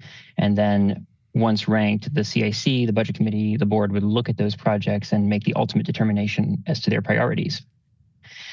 We treat a project that has funding in the upcoming fiscal year as a priority. And so it doesn't need to be scored, right? Because by nature of funding it, it becomes the priority for the county. And so we move forward on those. Sometimes projects that started as an unfunded project may have a score that just carries on in the database. And so we've got that data. some projects start out as funded. And so we never go through the exercise of scoring because they've been prioritized for that money. And so when we were asked to pull together the available scores for projects that had funding in the upcoming fiscal year, which is the work plan that you see here, we had a mix of some data from previously unfunded projects, and we had some projects that were initially funded, which is why we see those zeros there. Could we go back and add scores? We could. We would want to take the time to properly review the projects and look at the ranking and score them accordingly. That would be a new exercise because we would then be adding ranks to projects that were ranked via funding. And so that's why we have a little bit of a mix in terms of some of these projects. As Mr. Pratt had mentioned, the Pajaro Mansion project does show an unfunded amount, and that was staff was made aware of that recent to this preparing this table, and so that's why we see what appears to be an unfunded project with a score of 0. Some of the other projects, such as South County Ag Commissioner, while it does show an unfunded amount, that's actually a future year. That's something that the department is estimating will be needed in fiscal year 25-26, or perhaps even further out into the future. And it is fully funded for this fiscal year. So there was no need to evaluate it. We do that on a year-by-year basis. So by leveraging these numbers in a little bit of a new way, we've got some mixed data, and that's where we stand. So I hope that explains a little bit of why we're seeing what we're seeing on this table. Thank you. Thank you very much on that. Would I be looking at this, if we're looking at 3 to 5 projects, we should be looking at the table of future unfunded, or the row, I should say, future unfunded needs? Is that where we should really be focusing on primarily? Chair Church, that's correct. The future unfunded need column, which is about 2/3 of the way over, those are the dollars. And again, as we've all come to understand, this is a snapshot in time. But these are the dollars that, plus or minus, we project that are unfunded at this point in time. And just to follow up, so the ones that have a 0 there, we really don't need to focus on unless we just decided that is not a priority as a project at all to do, but there is money for that. And if there's nothing in that cell, then that project is either going to finish up this year or does not have a future funding need. Just want to make that clear to the board and to the public as well. Thank you. Supervisor Askew? And just to clarify a couple points, I think for Supervisor Lopez, you have projects that are large capital projects. I think it's we need to make sure that those departments are working with county facilities and getting their projects listed here so that it's part of the big picture. I know that one of the challenges we faced, this year was and why we needed the facilities master plan was we do have some departments that have projects that are big projects floating out there, and they weren't on the list because those departments thought they had funding lined up, but then it turned out they didn't, but we didn't even have them on our radar. So having all of our county projects in a single location so we can keep track of them, I think is really important. So maybe part of this is an exercise to say, to all of our county departments, we really do need everyone participating in this centralized process so that we can keep track of all of the big master facilities needs that are coming up. Don't assume that there's bonding capacity waiting for you, and if you're not letting us know, 5-10 years out that you might need that. This is part of that process. I did also want to acknowledge the sort of assumption that these requests or through this process, we're asking for current year money. I don't think anyone is assuming that. I'm certainly not assuming that.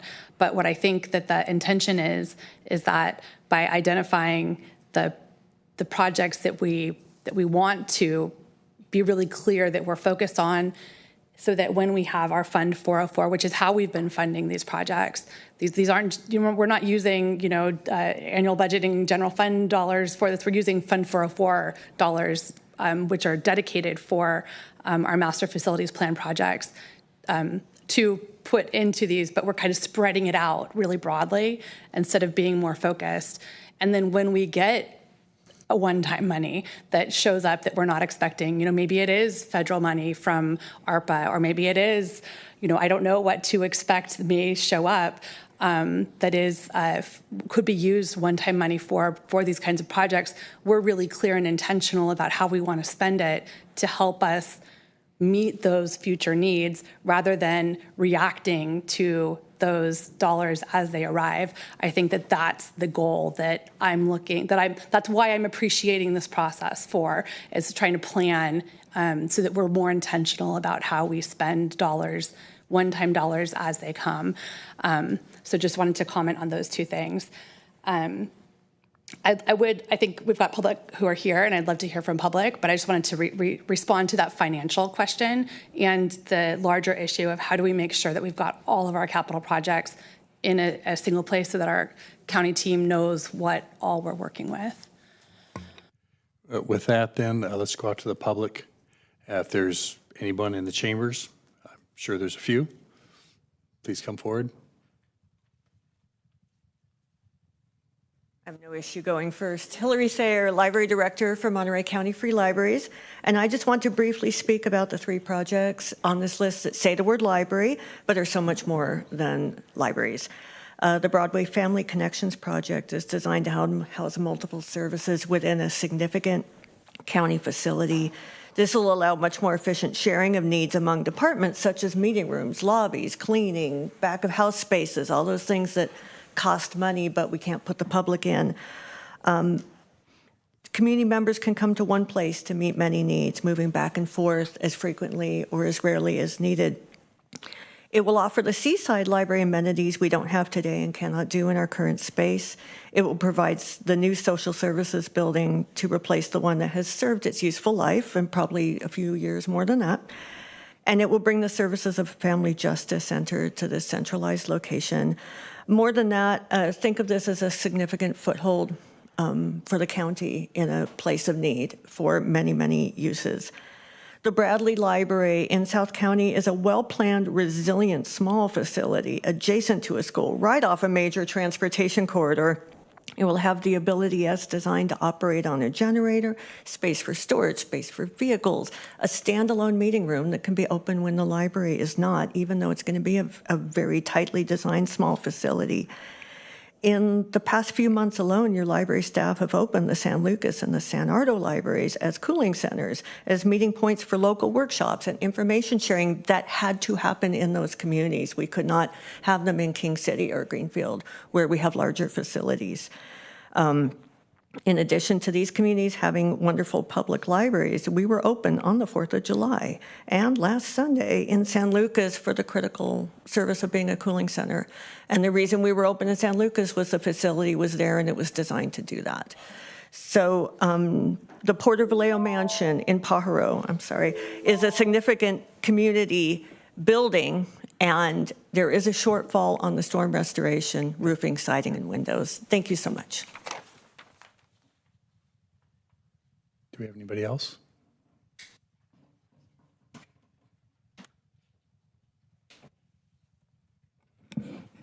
Good afternoon. My name is Sandra Weaver. I've lived in Monterey County and Seaside since 1972. I wanted to come here to support the Broadway Family Connect project, and I wanted to highlight the main reasons why I support it. And I feel the project deserves capital improvement priority. First, the Seaside Social Services Building is nearly 50 years old, and from day one, it was never a welcoming environment for the public and customers. And I know this because I worked there since it opened, and again in the 1990s. Secondly, a new building as reimagined with co-location of a family justice center and space for other programs like WIC, older adult child welfare, veterans, and CalWorks programs will afford county residents the access to services in one place without traveling all over to get them. Third, and finally, as a lifelong library user and former president of Friends of the Seaside Library, I've been concerned for a long time about where the Seaside branch of Monterey County Free Libraries will find a permanent home. The city wants this building that we currently have, and its proposed new location on Lower Broadway is completely inappropriate. A home in the Broadway Family Connect project would be close, much closer to family neighborhoods and to schools. Kids could walk there. So those are the reasons I support this project. And I want to thank you all for your work on behalf of our communities, and thank especially our fourth District Supervisor, Wendy Root Askew, for championing this project.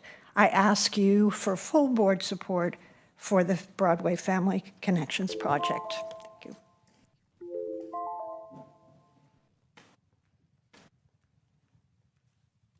Good afternoon. I'm Lisbeth Visser, Mayor Pro Tem of City of Marina. I'm here on behalf of our mayor, Bruce Delgado, who unfortunately cannot be here due to work commitments. I would like to read this letter from him to you. You already received a copy as well.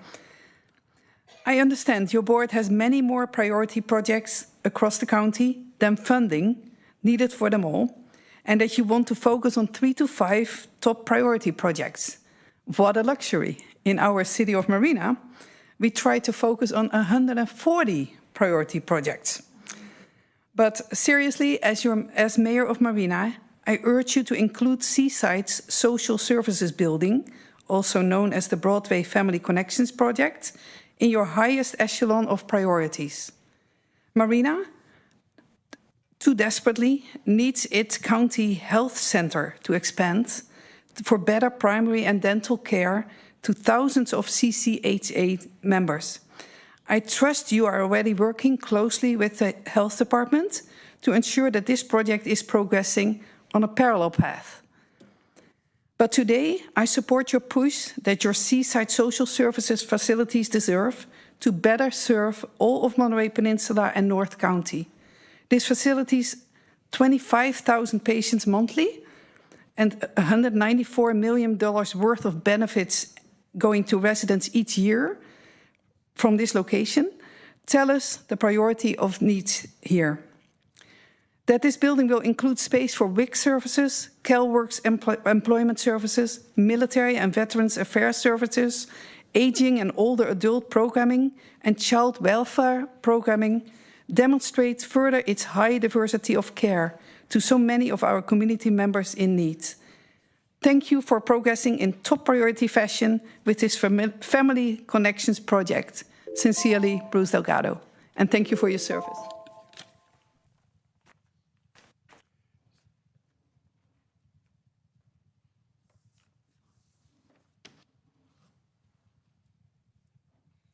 Hi, good afternoon, everyone. My name is Stacey Andrews. I'm the Executive Director of the Village Project in Seaside. I just want to echo the points that the speakers before me had mentioned. I think actually one of the strongest points too was the woman who mentioned that it's not welcoming. You know, as someone who is trained in how to navigate these systems, a lot of people who are going through very difficult times in their lives are walking into a building that does not feel welcoming to them. There are many barriers to access, including transportation. So having everything housed in one location would definitely benefit them in just getting access to all the different benefits and services they need. We're oftentimes referring people to these resources. We are taking them up there. We're having to give people bus passes and rides to get to all these other services as well.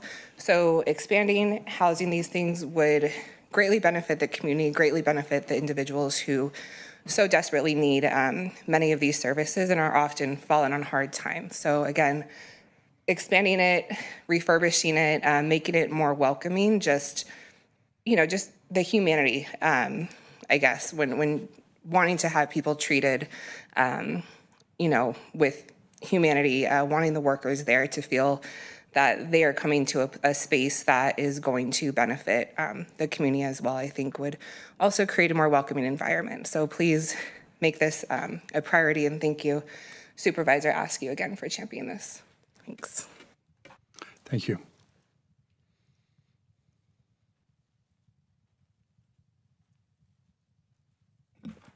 Hello, thank you so much. I'm Dr. Kim Barber with the City of Monterey. I'm City Councilwoman there.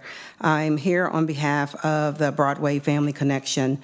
I think this is a very important project. I know, I understand when there's a lot to choose from when you're dealing with CIP and when there's a lot of money, and well, there's not a lot of money, but there's a lot of need. But that it's important to be able to see that it's not just the social services piece that everybody's been talking about. I echo all of that.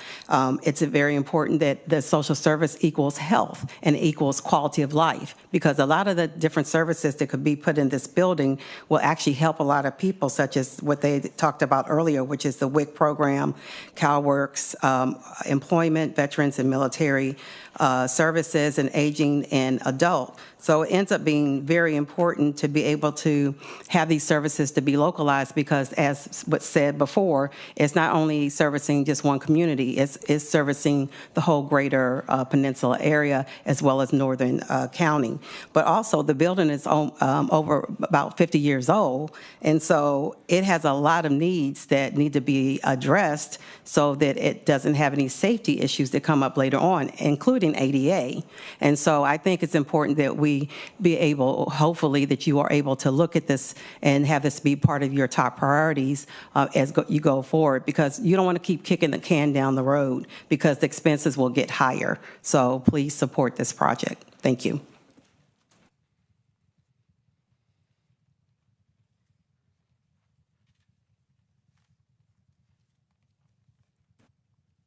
Good afternoon. My name is Frederica Jones. I am a resident of the Monterey Peninsula for the last 18 years. The Broadway Family Connections Project is very vital to over 115,000 residents on the Monterey Peninsula that reside there, from Big Sur all the way to North County. We must focus on the community's impact, accessibilities, and efficiency in delivering vital services to our community, supporting our most vulnerable population with dignity and care, with a welcoming environment, with a streamlined location of comprehensive services to one major local location to meet the needs of residents while maximizing city resources. Updating and designing a space equipped for not only today's needs, but be adaptable, accessible for future demands. This project would improve lives, reduce strain on emergency services, and foster long-term community stability, binding the gap and bridging the gap for local services for our community. Thank you.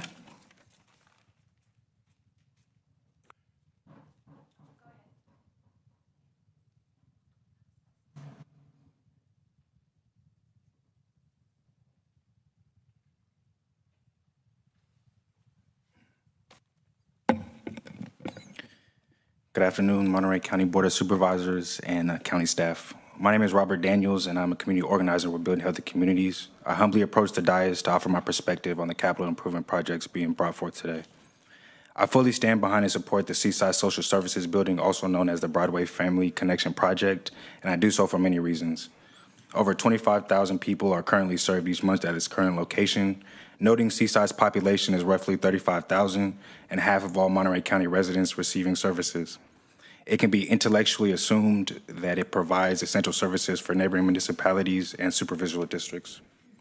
The new building will provide a permanent home as well as include space for additional resources, such as a larger, modernized library for the city of Seaside, as well as a family justice center that will serve the greater peninsula area.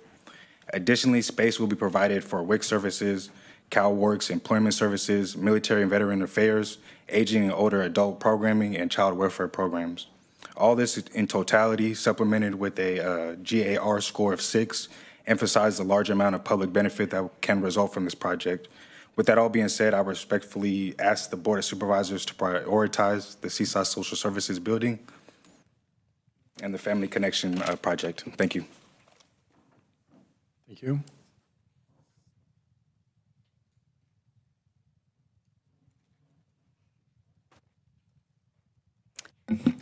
Good afternoon. Elsa Jimenez, your Director of the Health Department. I guess I got the cue that we are to speak during public comment. So what I want to lift up for the public in the room and the public listening and to each of you board members is the health department's ability to be able to pay back any certificates of participation that this board chooses to pursue to be able to build our mental health rehab facility, which I just got an email of a second approval of our $20 million. You might remember that we had to resubmit the grant proposal because of the change in location. So while I was sitting here, I received the email that our $20 million has been granted for our MHRC, which we anticipate is going to be about a $75 million project. And our staff have performed financial pro forma for this based on using half of the 96 units for our own Monterey County residents. Any given point in time, we have between 30 and 40 of our neighbors who are under LPS conservatorship, who are housed outside of the county to receive the necessary services to be able to fully recover. Keeping these neighbors here will greatly benefit their own recovery as well as the family's ability to be able to visit them. And my colleague Katie Eckert, our behavioral health director, will speak more to that. So again, I just want to emphasize for the MHRC, our department is confident that we would be able to pay back any certificates of participation or debt issuance over the 40-year period for adding this 96-bed facility. Secondly, our behavioral health outpatient ambulatory center, which would be located also on the Constitution campus, to which we will add a crisis urgent care. Staff is currently preparing a grant proposal for the current round of state B-CHIP dollars, anywhere between 10, 15, maybe up to $20 million, to be able to add this much critical service, which would provide a more customer-oriented and friendly space for individuals experiencing crisis. So again, our staff is confident that we would be able to pay back that debt over the 40 years. Thank you.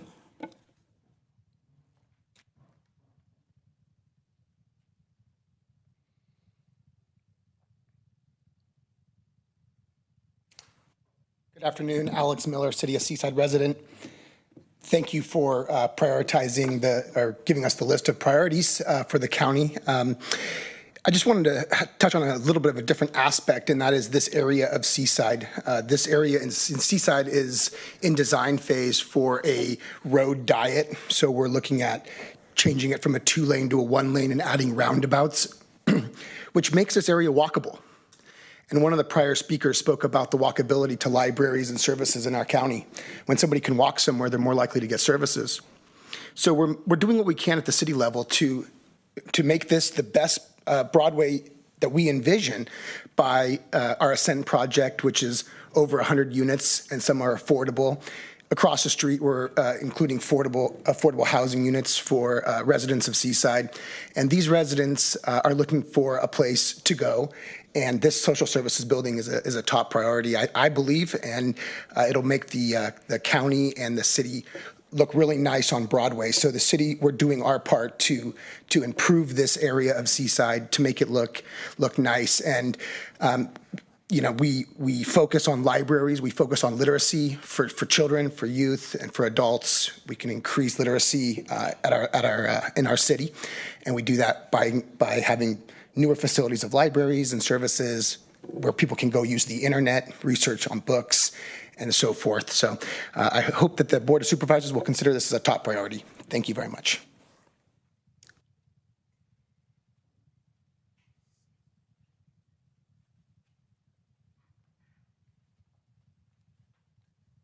Hello, everyone. My name is George Villa. I'm a Policy and Programs Manager for Milpa Organization. I'm also a co-founder of Team Villa Boxing here in Salinas. I'm also here in support of the, the Broadway Family Connection Project. I feel like in a time where we're seeing a lot of youth depression in schools, unprecedented suspension rates again, and in a time where we know historically Seaside has been marginalized, has been criminalized due to the war on drugs. That also stripped a lot of social programs back in the early 90s, and we're seeing a lot of the ramifications of that now. Monterey County has been lacking a lot of spaces, and I feel like this is an appropriate time, whether we have money or not. I'm not sure about that. We have money to build jails and prisons that don't work, but what about the public health issues? So I stand here in support with the community here, and I feel like this is, like as my brother mentioned, it's going to increase literacy rates and positive health outcomes. Thank you very much.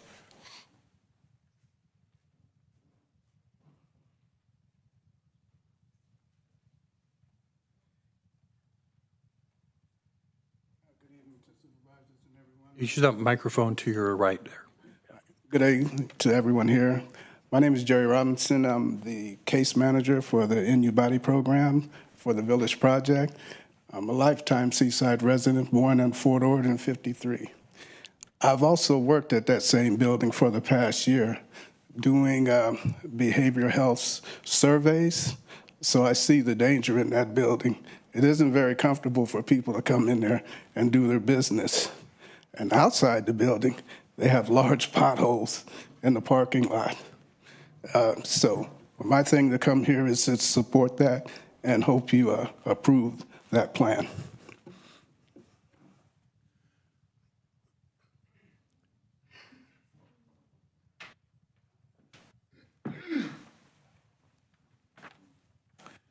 Good afternoon, Supervisors. My name is Ian Oglesby, Mayor of the City of Seaside. I had a 3-minute talk, but I see I only have 2 minutes. But I don't want to repeat what everybody said, but I do want to acknowledge the difficulties of your decisions about paying for all of these things with limited resources and the money.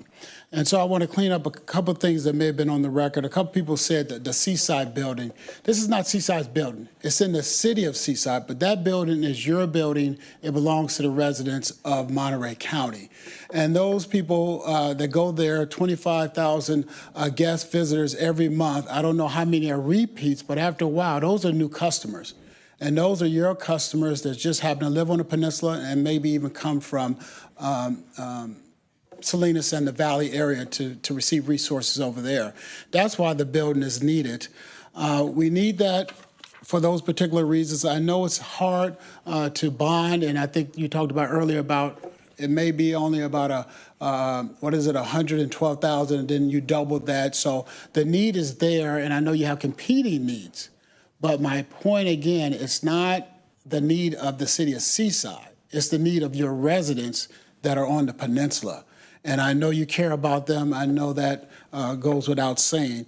All I would ask is really, how do we talk about and how do we keep this project within your top 5?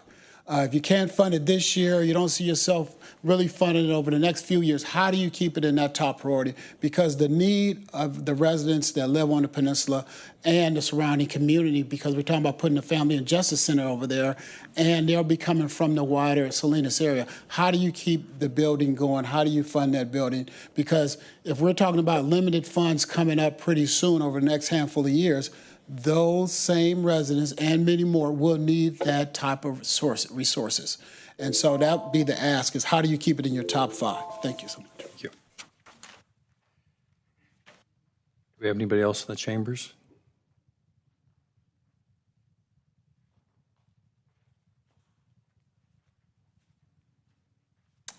Good afternoon, Board of Supervisors. My name is Joe Cubbage. And I'm not really prepared for this on the level that I'd like to be. However, I'm known to shoot from the hip, so here it is. I support the Seaside Broadway project. I met the mother of my children 30-something odd years ago when she was first starting her career out as a librarian at Hartnell College. And she retired as the director of the Carmel Library at the Harrison Memorial Library. So over the years, I've heard of all of the different vital resources that the library has provided. So we've heard all the background and from the different speakers before me. But what I really want to focus on is the health, welfare, and long-term stability of the community of Seaside as it pertains to the safety and security. We already know Seaside's on the move. We care about providing a loving, caring, stable environment to the citizens of Seaside. We care, about the future, the upcoming generation and the future of the Seaside residents. I think it's vital to focus on this and to really be creative in finding, funding sources to fund this, to make this happen so that we can prepare for the next project that I see coming, which is going to be taking the Seaside Fire and Police Department, in particular the Seaside Police Department, to the next level, technologically speaking, make that facility more secure and more current with the trends and the times that are required. for public safety. So again, I'm not prepared. I appreciate you taking the time to listen to me, and I hope that we're all creative and trying to prepare for, the future. So, evaluation studies, implementation strategies, get creative with other nonprofits that are out there that might be able to be utilized as a funding source. Thank you for your time.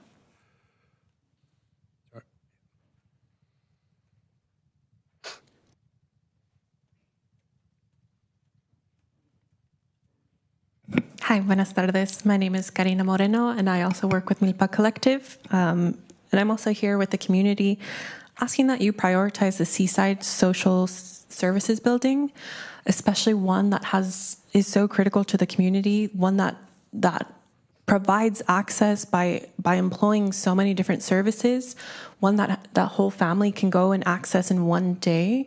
It's critical that we prioritize this one, especially as this is one of only 2 of the social services items on this list, and knowing everything that's happened in the last few years and, anticipating what's to come, asking that you prioritize that, right? And keep the community in a position to address all of these things and continue to allow it to thrive. I'll also ask that you prioritize, the Pájaro Valley Library. The heat wave that just came through was devastating, and there's not a lot of places where youth or families can go to find relief from the heat that's not home. Also asking maybe that you consider adding to it, if it's not too late, and creating a resilience center there, talking about, the disasters that just happened. Pájaro got hit really hard, and it was devastating, and it's really hard, and they're still recovering, and heat waves that come in like the one that just happened, it hits there really the hardest, and so I'll leave it at that, but thank you very much.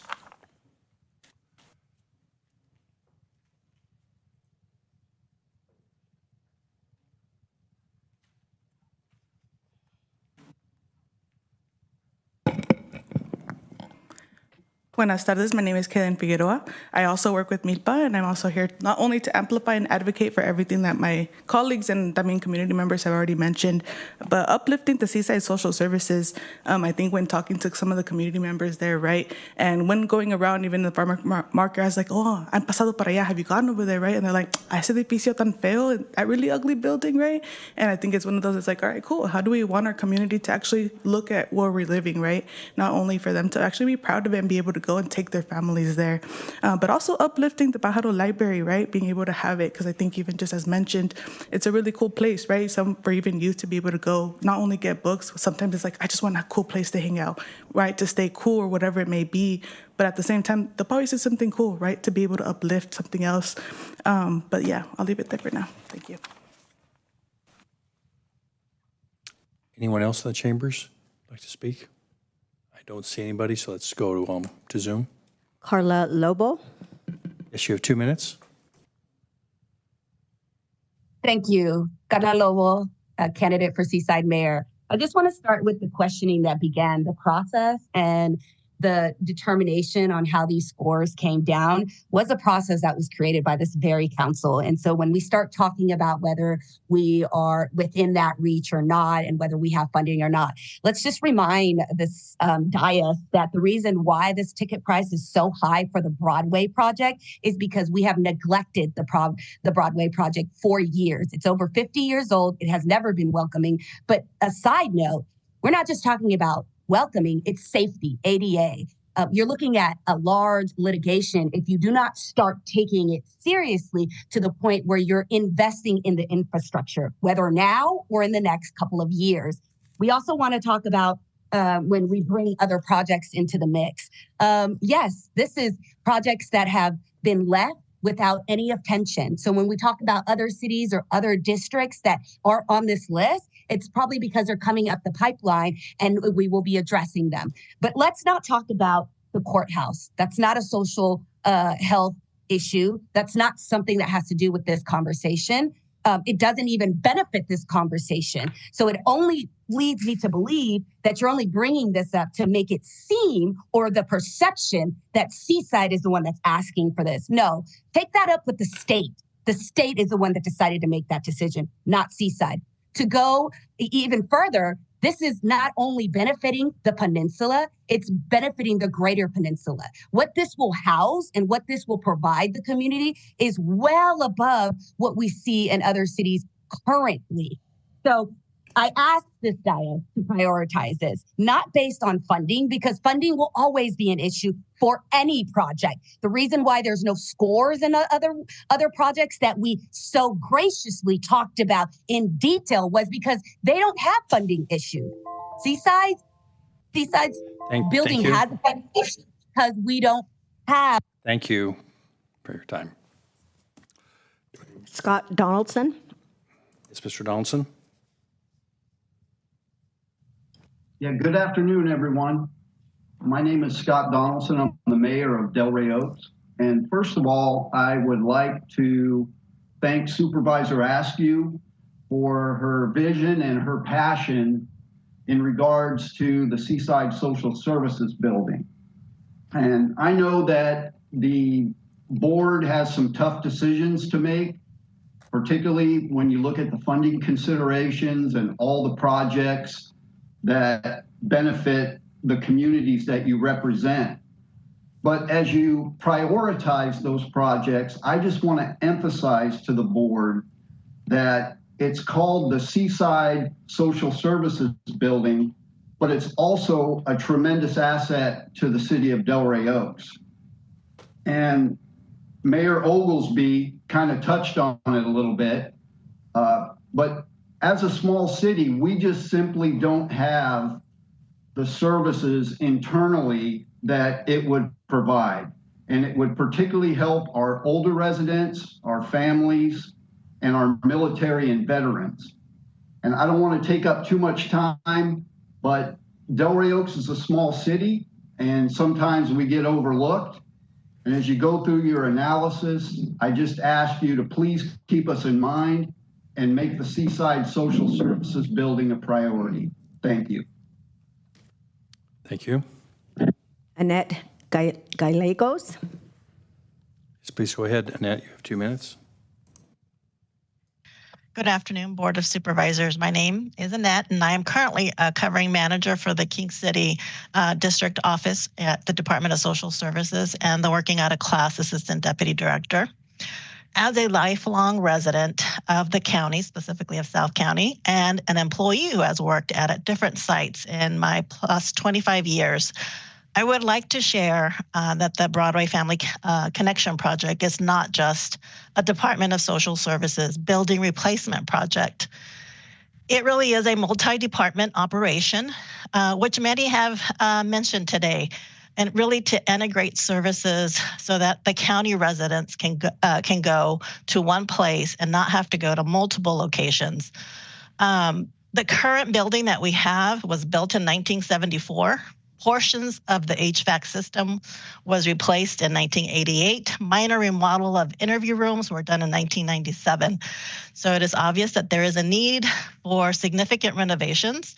The building is a 2-story building, but it has no elevator. It is not ADA compliant, and it has a look and feel that is not at all welcoming, as many have indicated.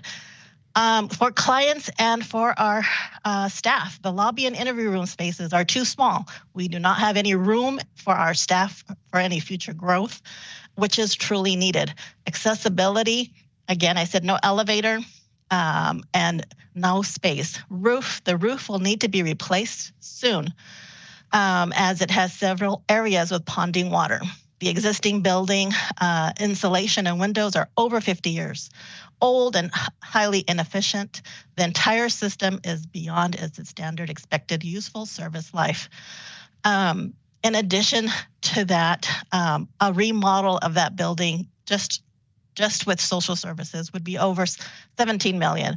So there have been many discussions over the years, and yes, we started to look at what that would look like and tearing down and do it.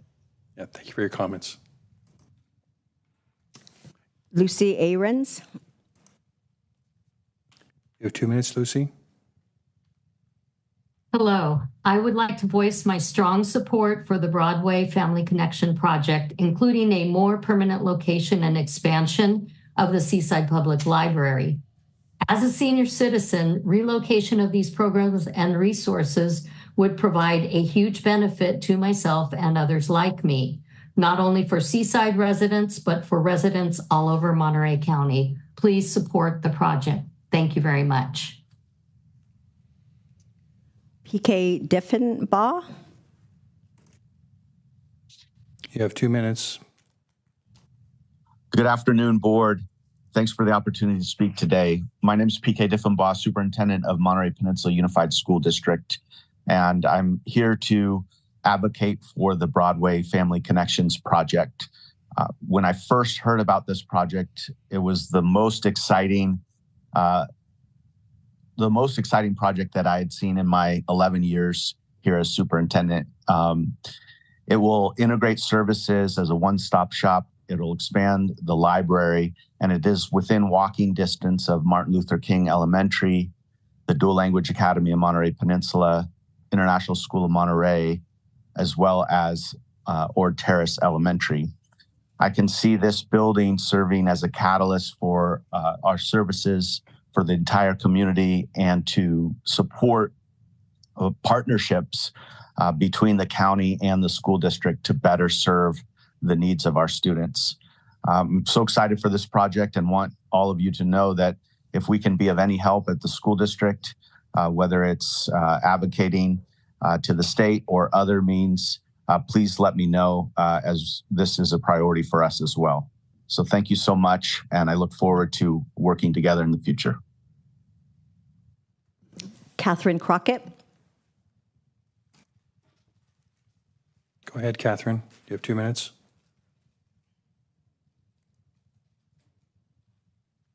Catherine Crockett, you have 2 minutes. Do we have anybody else? Kathy Rivera. You have 2 minutes, Kathy Rivera. Good afternoon, Chairman Church, supervisors, and staff. My name is Kathy Rivera, and I'm a 15-year resident of Seaside. I wish to speak in support of the new social services complex plan for construction in Seaside as a funding priority. In my years here in Seaside, I found myself part of the so-called sandwich generation, where I was a caregiver for my grandchildren. At the same time, I was a caregiver for and power of attorney for my mother. These years were filled with many, many trips to the Seaside Library for children's books, children's activity hours, as well as many large print books for my mother. When it came time to find a long-term care placement for Mom, I spent many, many hours at the social services office getting her Medi-Cal benefits started, and then for several years annually requalified. I was then, and I am now, so grateful for the access I had so close to home for those services and the kind, caring staff who never failed to assist me. But even 5 to 10 years ago, the age, size, and limitations of the library and benefits office were evident to me. I hope you will make the new social services complex a priority project. Those grandkids are now sophomores in college, and Mom passed away in 2021. But I hope all of my Monterey County community neighbors, friends, and county staff will enjoy the many improvements and expansion of services that this new complex will provide. And thank you, Wendy Askew, for your championing and leadership on this project. Thank you. Catherine Crockett. Catherine, you have 2 minutes if you're there. Mic is unmuted now. Could I ask, are you saying Catherine Eckert? Crockett. Catherine Crockett. James Martinez.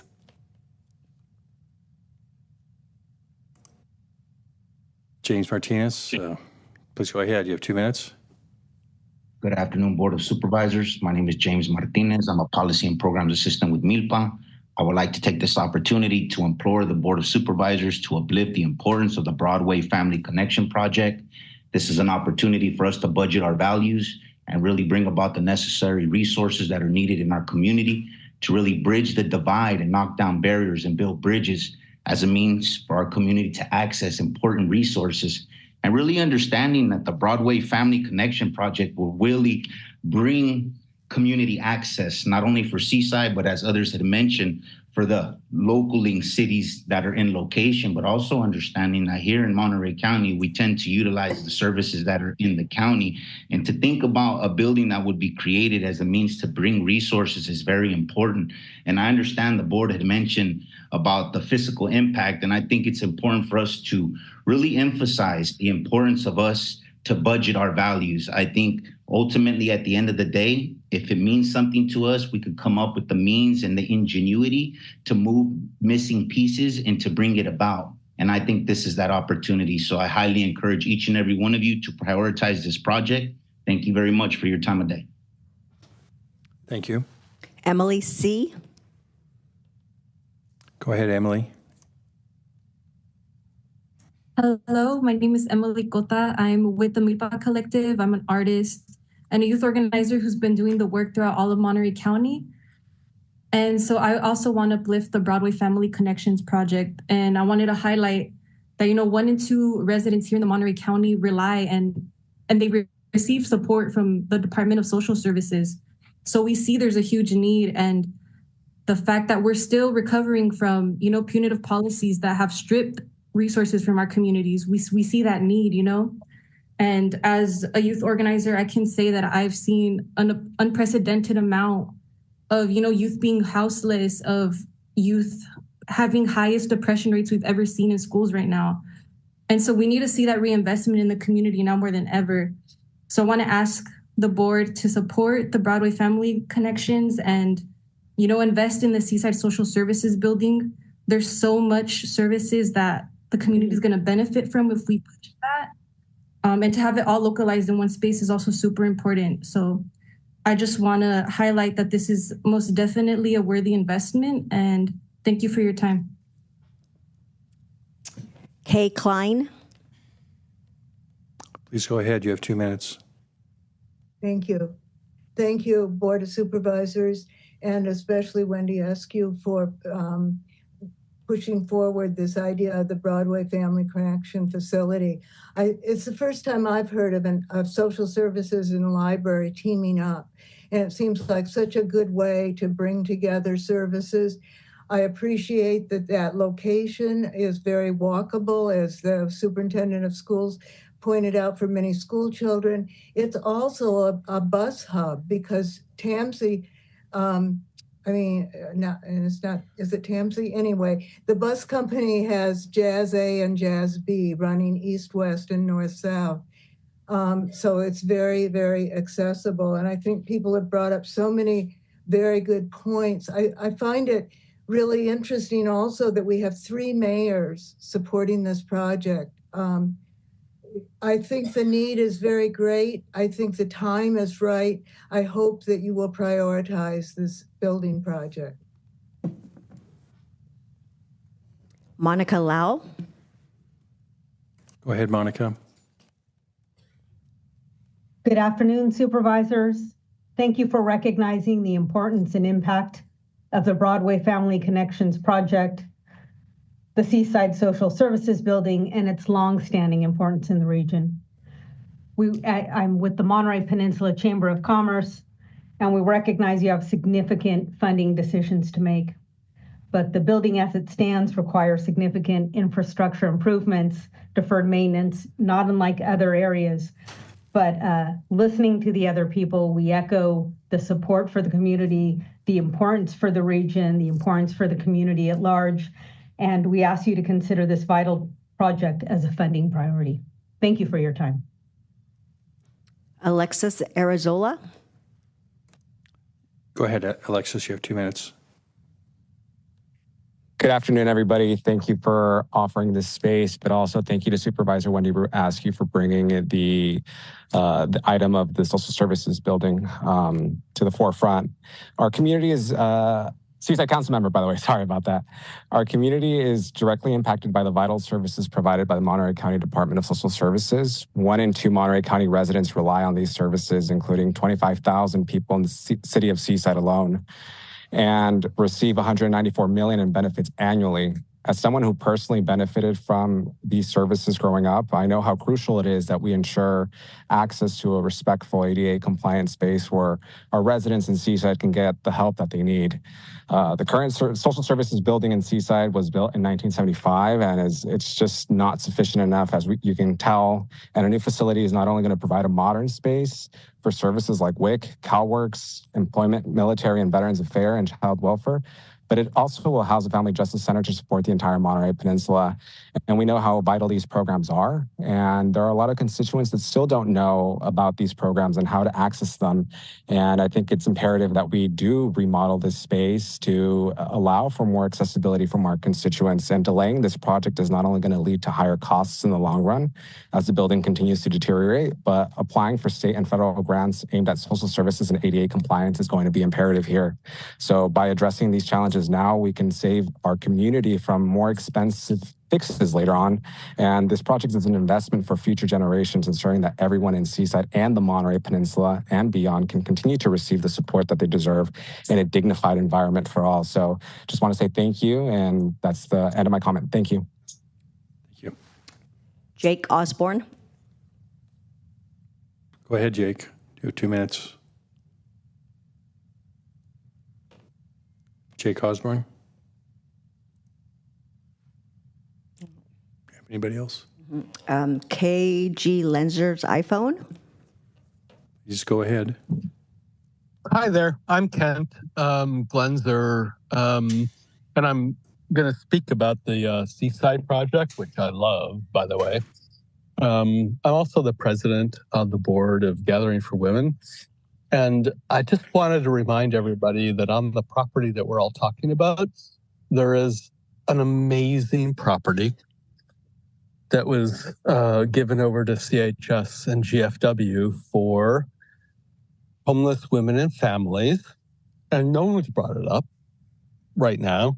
And I've seen 2 different blueprints about what might happen. I know I'm out of date, but I'm all for, honestly, I'm all for the kind of consolidation and centralization that everybody else has been talking about. What I don't understand is what happens to the homeless family and women building that is on that same property. That's all I wanted to say. Annalisa Mitchell. Please go ahead.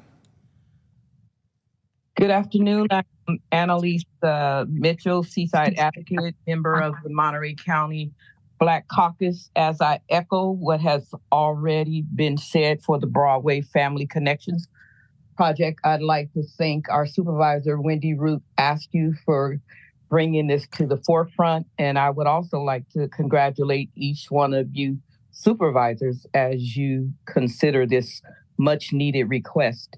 And I yield the rest of my time back. Thank you so much. Betty Lusk.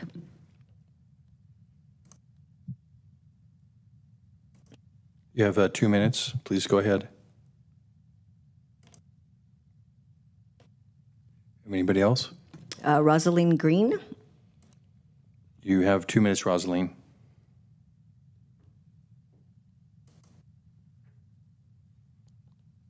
Next, I guess. We'll come back to these people. Jake Osborne. Hi there. My name is Jake Osborne. I'm a program manager with the Village Project, Inc. in our Elevate Youth program. I have a couple of our youth in attendance via Zoom as well. I just wanted to say that we support our Broadway family, our Broadway family project, because not only will I tend to always champion that, our youth are the future.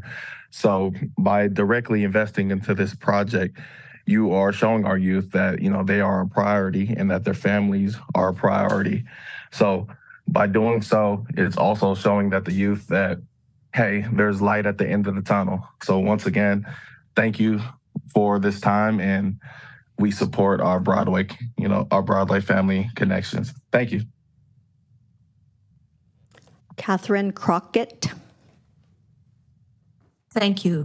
Good afternoon, supervisors. I'm a longtime resident of Seaside and a community activist. I strongly urge you to keep the Broadway Family Connection Project on the list of priority capital improvements. The current social services building is outdated and unable to meet our community's growing needs.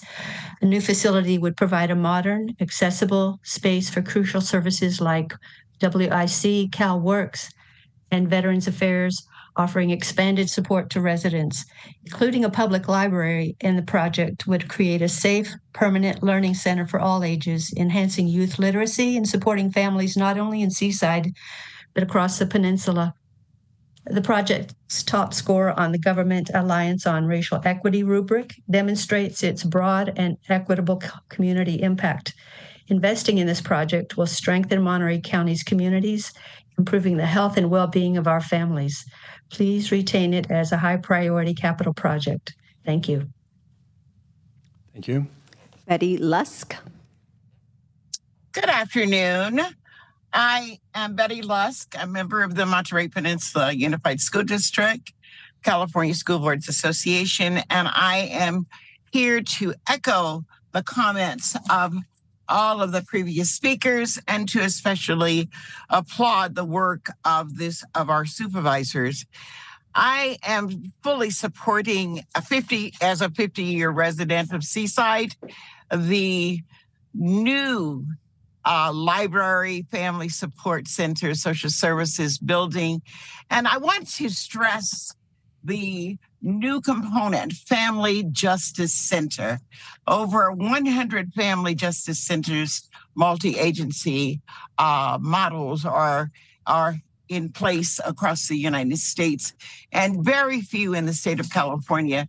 And we have issues that need the support of individual and multi-agencies in this social services, family support, Family Justice Center, because we have multiple issues in Monterey County, one being human trafficking, and that is being really addressed by multiple agencies now, and our children are a part of that. And so we need these services available in the city of Seaside. Thank you, Supervisor Wendy Askew, for championing this project. God bless you all. Thank you. Rosalind Green. Go ahead, Rosalind. Good afternoon, board. Hi, thank you. Can you hear me? Yes, we can hear you. Go right ahead. Okay, great. Thank you. Thank you, Board of Supervisors. I will not spend time echoing all that was said already today, because all of those things I ditto. They are very important. I do want to emphasize the importance that this new building will include space for not just WIC services, CalWork employment services, those things that have really helped resource a lot of residents, but also military and veterans affairs services, aging and adult programming. I want to also come from the lens of just being inside of the social service building. Just last week, I was at one point a recipient. I was at one point an eligibility worker. And then I went in just the other day as a grandmother. And I was glad that I did not have my grandchild with me, because it was just not welcoming. The place was still dark as I remembered it, from both receiving services and also working to administer services. The smell was the same. There was no conditioning. So just the age of that building, I remember as a child. I am a 55-year native of Seaside, being born on the former Fort Ord. There has been no change in that building for decades. And so I do want to emphasize and iterate, as the others have already, the importance of really focusing on this building, because as a Seaside resident, I've also lived in Marina My children go to school in Monterey, and this space is, as Mayor said, not just for Seaside, but thank for you the for your county. time. Thank you. iPhone 50. Go ahead, iPhone 50. You have 2 minutes. I don't know how to work this thing. Hello? Yes, please go ahead. You have 2 minutes. Yeah, Daryl Shote, Seaside citizen for 62 years. I support the project. I think it's a variable location, and I think with our community changing from where we were to where we are now, the services need to be rendered for that. My concern of the whole project, I do have one because I'm thinking what I've heard of a library being on the bottom floor and social service stuff above it. That concerns me because the library is targeted for kids and adults and families. And my concern is if a very special person decides he's having an issue trying to get up the elevator to the second or third floor, and he's having issues, we're kind of putting the library in a very bad situation in these days of what we've been going on. So I think that should get some serious consideration. Will it work, or do the library got to be on the third floor?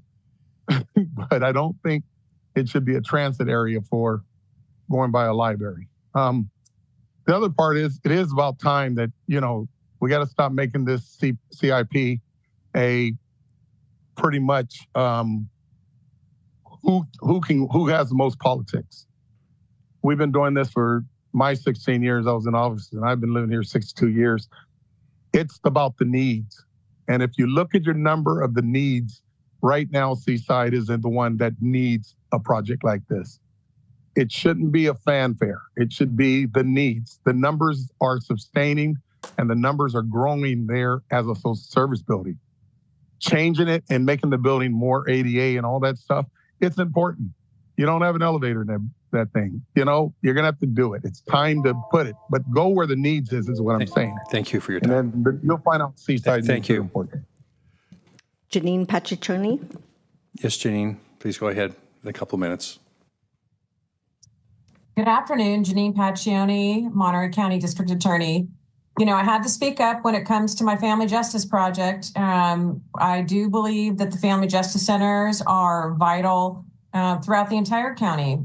We have the one in King City and the proposed one now in Seaside, with the intent of providing services for the entire peninsula. So this isn't just a Seaside project. It happens to be in Seaside, which it's a great location, and we would ask that the court consider supporting that one as well. With our partners who we're already in partnership with, social services and library, it's a natural relationship there. And I think we have very valuable services to bring to the community on the peninsula. The other project that I feel really strongly about, and I really want to prioritize, is the King City parking lot for the courthouse.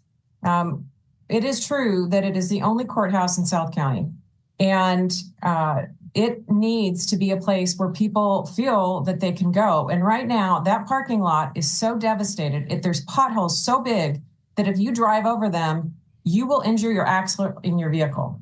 The building looks abandoned. People don't think that there's any services there for them. And that's where we have our King City Family Justice Center. And the building looks like there's nothing of value for them. So I do think that we're working really hard to provide these services in King City, and we would love the support of the board to make a parking lot usable, because it's really not. And we've worked so hard to expand our services in King City, and we really want people to show up and use them. And so other than that, I do support Broadway project. I definitely support the King City project, the parking lot, and we would ask that you proceed with support for that. Thank you. Katie Eckert. Thank you so much. I am your Monterey County Behavioral Health Bureau Chief, otherwise known as the Behavioral Health Director for Monterey County.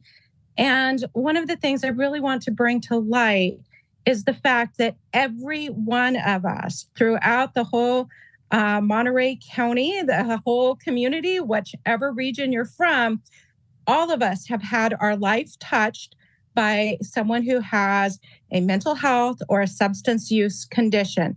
A friend, it might be a family member, it might be yourself.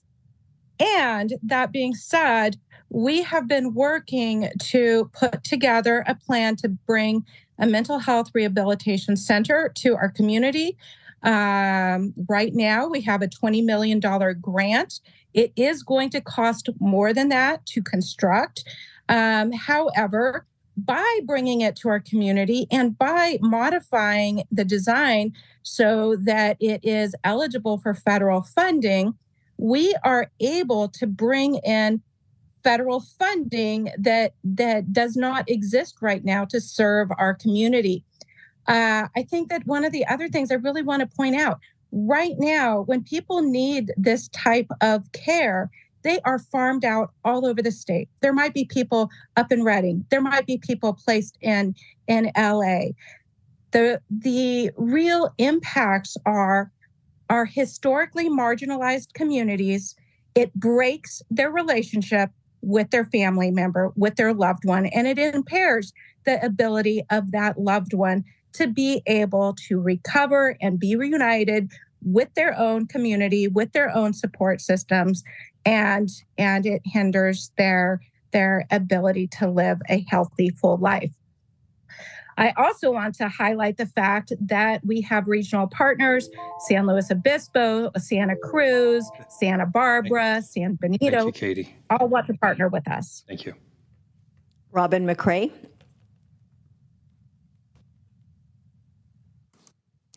You have 2 minutes, Robin. I was just unmuting. Thank you very much. This is Robin McCray. I'm the CEO of Community Human Services. I would like to express support for Family Connections Project while simultaneously advocating for Casa de Noche Buena, the homeless shelter that we operate at that site in collaboration with Gathering for Women. The Broadway Family Connections Project calls for demolishing Casa de Noche Buena, which is co-located at that site. I would like to request that funding to relocate or rebuild the shelter elsewhere be included in the project budget. The shelter serves approximately 80 women and families with children each year who are experiencing homelessness. It would be a severe blow to the community if the shelter were to close as a result of this worthy project going forward. Therefore, I urge you to remember Casa de Noche Buena and incorporate it into any and all project plans for the Broadway Family Connections. Thank you.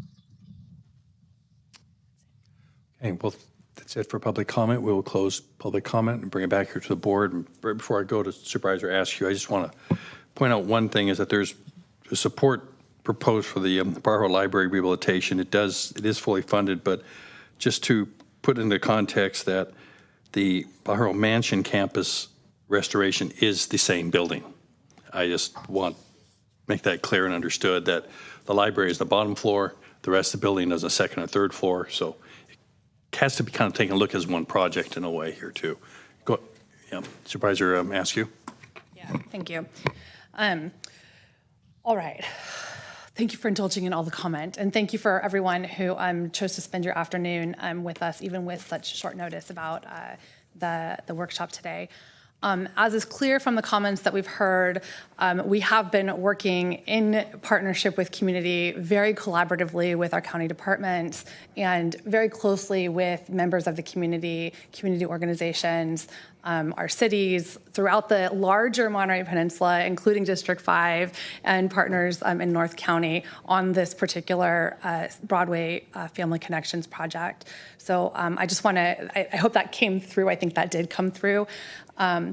There's so much more detail in that project than what was able to be presented here today.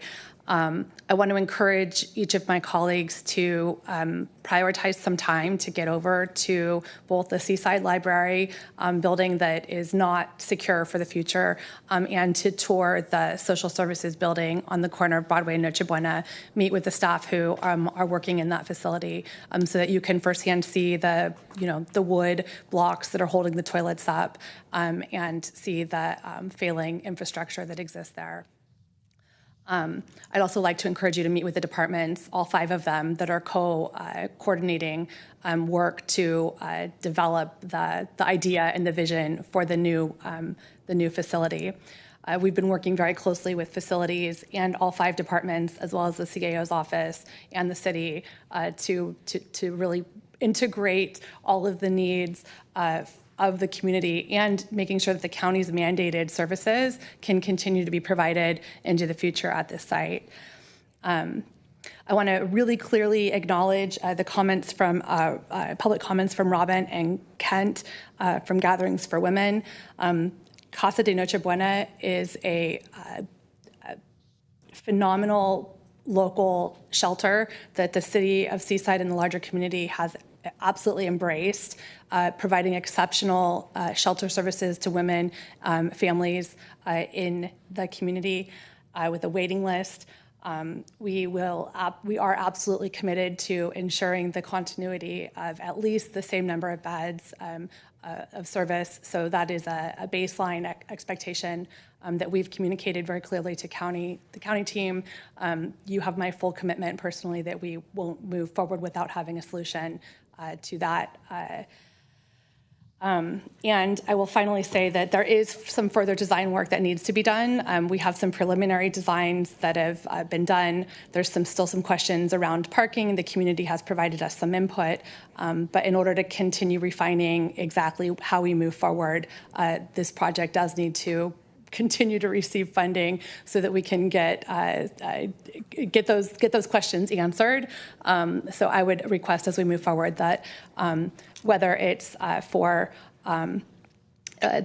this particular project remains one of our broadly prioritized projects, so that if and when, as we over the next year, couple years, 5 years, 10 years, receive one-time dollars, we're able to determine how to prioritize funding to move this project forward. The current building that's there is not sufficient to meet the needs, and this is a solution that's going to serve our county well for the next 50 years. I'm happy to listen to or hear thoughts about other projects that could be prioritized, and what I would ask that we could do is identify the projects that we want to put on that list, and then I'm really interested in hearing in the next workshop, what are the options that exist for us in terms of funding? What are the options that exist for us in terms of bonding capacity? What are the options that exist for us in terms of 404 fund funding?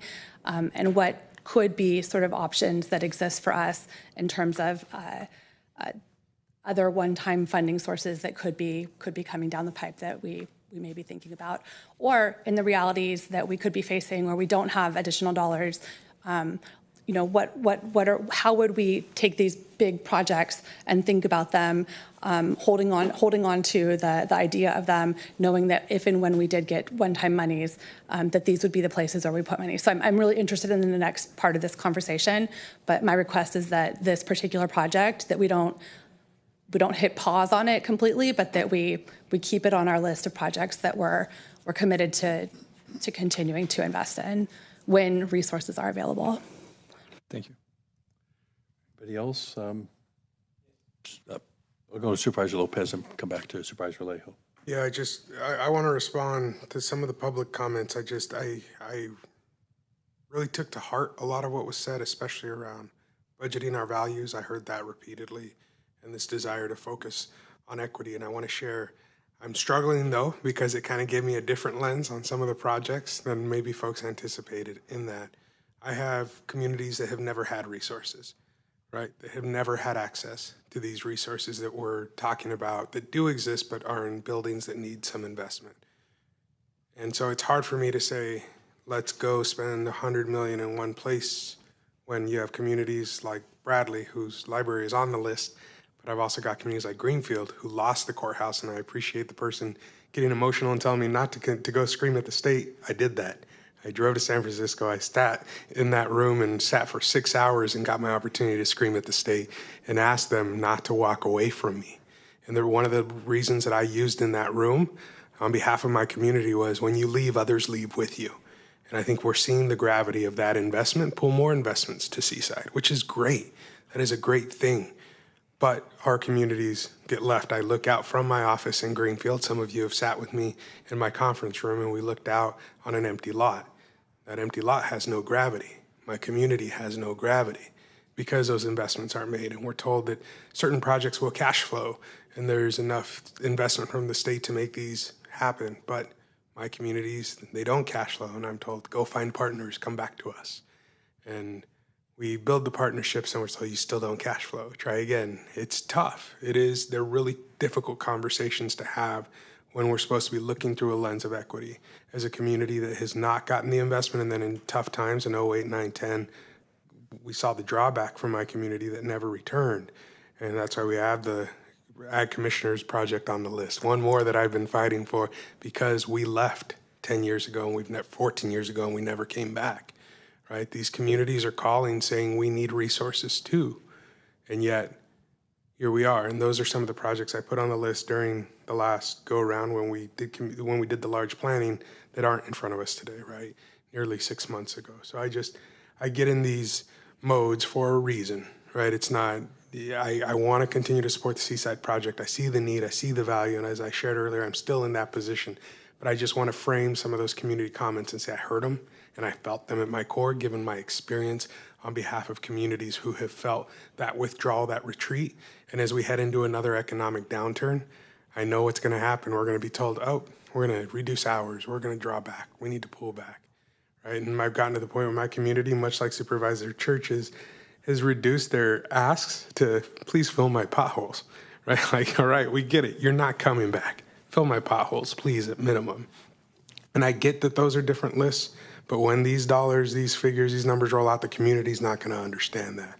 And I think that's part of the challenge that I have. It's going to be back to the education process to explain why Seaside got your courthouse, and now Seaside is being prioritized as number one on this. It's going to be a really tough conversation regardless of how we might feel about that framing. It's how it's going to be framed in public. They're going to be really difficult conversations. So I'm sitting up here with an open heart saying, I want the Seaside project to happen. I want it to stay on the list. I remain in that position of I'm not a fan of bonding, given what we're staring down the barrel at and reductions in home prices that I'm seeing, even with the reduction in interest rates. I'm very cautious in my approach right now, given those pieces. But big picture, I'm struggling because today has turned into sort of a one project sort of conversation, looking at the list, trying to get back to that. I do want to call out, obviously, the request from the DA. We did lose the courthouse. I know we keep calling it a courthouse, but we don't have very many hours, if any, down there anymore from the court. I want to thank the DA for reinvesting in that facility. I want to get that parking lot done. I want that to remain a priority for us. Pajaro, I agree that the library and mansion project needs to move forward. The Bradley project, being the library and resilience center, if nothing else, I think they experienced over the last 11 days, 8 days over 105 degrees in that community. It shows the need. And again, these are communities that don't have sidewalks, no street lights, and some don't even have drinking water. I mean, they're big struggles. And so those are the things that I'm trying to keep the focus on, given the conversation today. But those are some of the ones, given our limited funding, that I'm hoping we can move further this year, that stood out to me, and look forward to the continued dialogue.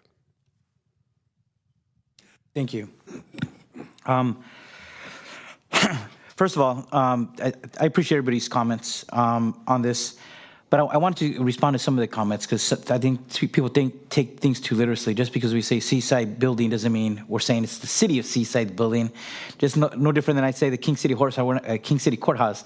We're not saying that's the City of King's courthouse, and it's not even the court's building, it's the county's building. And if I say the Salinas Government Center, I'm not saying it's only for the city of Salinas, because all our buildings serve, frankly, way more people beyond the proximity or the city that it's in. Most of our buildings are open to anyone who's eligible for those services. But I did want to respond to what Supervisor Lopez just said about the King City, the Greenfield Courthouse, it was not just going to the state or judicial council. In fact, that decision was made, it started with the local decision by the presiding judge and the judges. And at the time, I did a map of where did most of the judges at that time live, and by far, I think it was like 90% or 85% to 90% were all in the peninsula. But that started as a local decision, and then they did the report and aligned everything so that another community get priority over South County. I just wanted to add to what Supervisor Lopez said. But I think we have a long list here. I think there's 33 projects on the upper portion of this chart, 5 on the bottom. There's 38 very important projects for the county that all need funding. And as you rightly pointed out here, future unfunded need, there's almost $400 million. Mr. Ishii, do these numbers include any debt service for any of these? These are today's dollars. Yeah. And no bonding, debt service cost added to these numbers? That's correct. Okay. So I just wanted to point that out because I just want to put this conversation in the context of our budget today. In the coming weeks, the coming months, this county is going to have to make very difficult budgetary decisions. We're talking today like as if we had all the money in the world. We don't. We're going to have to make some tough decisions about our staffing and funding, how we're going to fund core county services. This county has a ballot measure asking for money, and we're acting like we're going to go out and fund all these projects. They're worthy. I get it. All these are worthy. And I appreciate all the staff that put time to rank and list these here and get the best projections possible at this time. But I want to convey what I've been conveying every year. We're going to hit tough financial times. We already hit it this year. And this board will be making tough decisions for sure in the coming weeks. And it's going to get difficult next year. The following year after that, our budget's going to be even tighter. Our federal ARPA funds, our federal infrastructure funds are gone. And some of these are good and worthy, but I think they need to be put on the burner. And then if federal and state grants become available that help offset major portions of the cost, then so be it. I think the behavioral health building in East Salinas got a big state grant to pay for most of that. The $20 million, it's significant, but it's a small fraction of the health department's proposed project on Constitution. But a lot of these projects lack the funding, and I hope that when this comes back in November, that your team, along with the budget team, I think what we really need to have is a conversation about what does it cost to build these if we go to a certificate of participation, a bond, the iBank, whatever options are out there, because that's really the frank discussions. Just saying yes, we have an old building, yes, we need services, this part of the county, that's part of the county, this building is not functioning well. I get it. There's a whole list of these kind of issues going on in our facilities and aging infrastructure. But when you actually start saying, well, how are we going to pay for it? And do we have a reliable way for funding for it? I know our director for health department sounded very optimistic. We think with our existing funding streams, we could pay for it. I'm doubtful of that because it's so expensive. And if your formula says we're going to be able to pay by serving a certain amount of people, and then we're going to get reimbursed by Medi-Cal or whatever program is reimbursing the county, we know that takes time. Look at how long we were waiting for FEMA to reimburse us. I'm just concerned about, is it a sustainable, continuous funding stream that's going to allow the county to make its monthly debt service? The other conversation we have to have, which I did with Mr. Vega, is that when you take out a lot of bonding for these projects, it also impacts the county's credit rating. And when I was on the budget committee, we worked hard with Dwayne Woods to improve our credit rating. I think S&P, we went to a AA, and the other ratings agency, I think we went to a AAA. But those scores get impacted, and so when you try to bond in the future, they become more expensive out in the market when your credit rating is lower. So that's another conversation we should have. So I hope that when this comes back, we have that real conversation just to say, okay, let's choose the top 5. Is not a real. I don't think it's a really smart way of making these tough decisions, because once you start going down the road, you're starting to make a commitment, spending more money, and in the end, you have to make a final call whether you're going to take out debt service, and all these numbers. $400 million is going to be at least twice that, if not more. From all my experience, and even most recently, our county evaluating this potential parking lot in partnership with the city of Salinas, it was over double that. I think $35 million cost. So, Mr. Ishii, you think we could ask our budget and our experts on finance to be able to have that conversation when this comes back for our second town hall? Thank you very much for the very sagacious, wise points, Supervisor Alejo. We will work with the budget office for the next workshop on those points. Okay, and that's why I said I think all the concerns that the folks from Seaside said are right. I think it deserves to have $1 billion, but how do you pay for it is a tough question. And I also agree there, because I think one thing is constructing it, but if it's going to be built on the same site, it's demolition. Casa Noche Buena would be impacted, as Robin McCrae rightly stated. That's a great program that we took us a long effort to get up and running. It's serving and functioning as it should, women and children. Where do you move such a program? How do you open a new facility, buy a facility? That's another extremely big added cost there versus using an existing county structure. So those are even costs that are not even added here. So those are my concerns. Last question. How much out of the 3 to 5, how much money do we even have today in our CIP fund to be able to do any of this?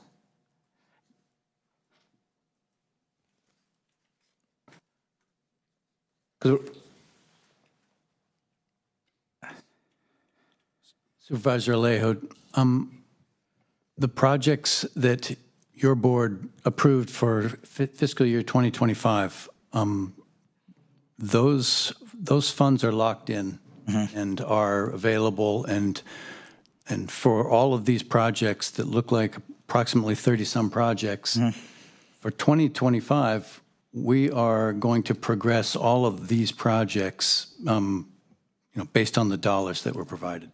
Okay, but the unfunded, most have total projects. So the ones that we're really are discussing are the ones that are future unfunded, right? That's correct, Supervisor. Okay, so that number is less. So that's 3, 4, 12, right? On the top portion, 12 out of 33, I think have the unfunded, which equates to that. And then there's one on the bottom for $8 million, the Salinas Clinic, same-day clinic. So I think in this conversation of ranking, if projects are already funded, fine. Those are kind of not the ones that we have to worry about at this time, right? So I think we should focus the conversation on the 13 and how much money do we have to fund any additional projects outside of what's already been, those that already are fully funded. And then that added piece about taking out debt service, what does that end up costing the project? And then also that impact on our credit rating as well. So I hope that we get that added information next time. We made detailed notes, Supervisor Alejo, and we'll be coming back with that. And to answer your one of your first questions, which was roughly speaking about how much the Fund 478 replenishes and can be used for future years, while it does vary, and we need to look at the budget office for a more specific answer, for a more exact answer. Typically, the trend of just the Fund 478, which is used for capital projects of facilities nature, has roughly trended around $11 million per year, roughly speaking, rough numbers. Right, and that's the number I wanted to get, because I know it wasn't very significant, right? It's when you add some of these projects, you divvy those over 2-3 projects, it could easily eat up that amount. And do we have another fund for when HVAC systems go out? I know that that's happened in the past mid-year. It wasn't even on this list, but all of a sudden you have a major infrastructure project issue that requires an emergency. So do those types of situations come out of the same Fund 478? Supervisor Alejo, your board also authorizes a small fund for unscheduled maintenance projects. It hovers around $1 million a year. Okay, and what's the name of that fund? It does come out of the Fund 478. Yeah, it's come 478, but just a different line item. Correct. It's a different line item amongst all the other things that comprise the Fund 478. Got it. All right. Thank you. Supervisor Alejo, just to add to the list of funding sources, it'd be the unassigned fund balance as well. Supervisor Adams, I'm sorry, had just seeing if you had items you want to prioritize earlier. But I can speak if you're ready. Go right ahead.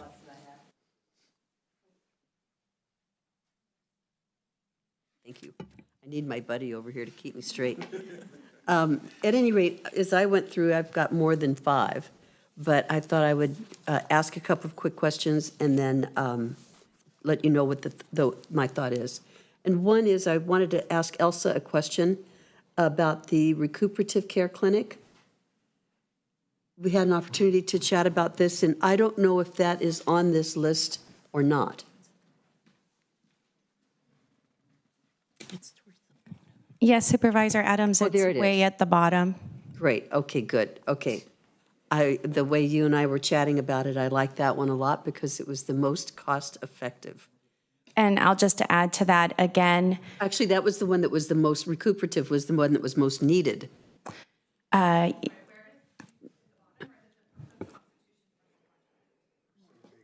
sorry, I don't have that sheet in front of me.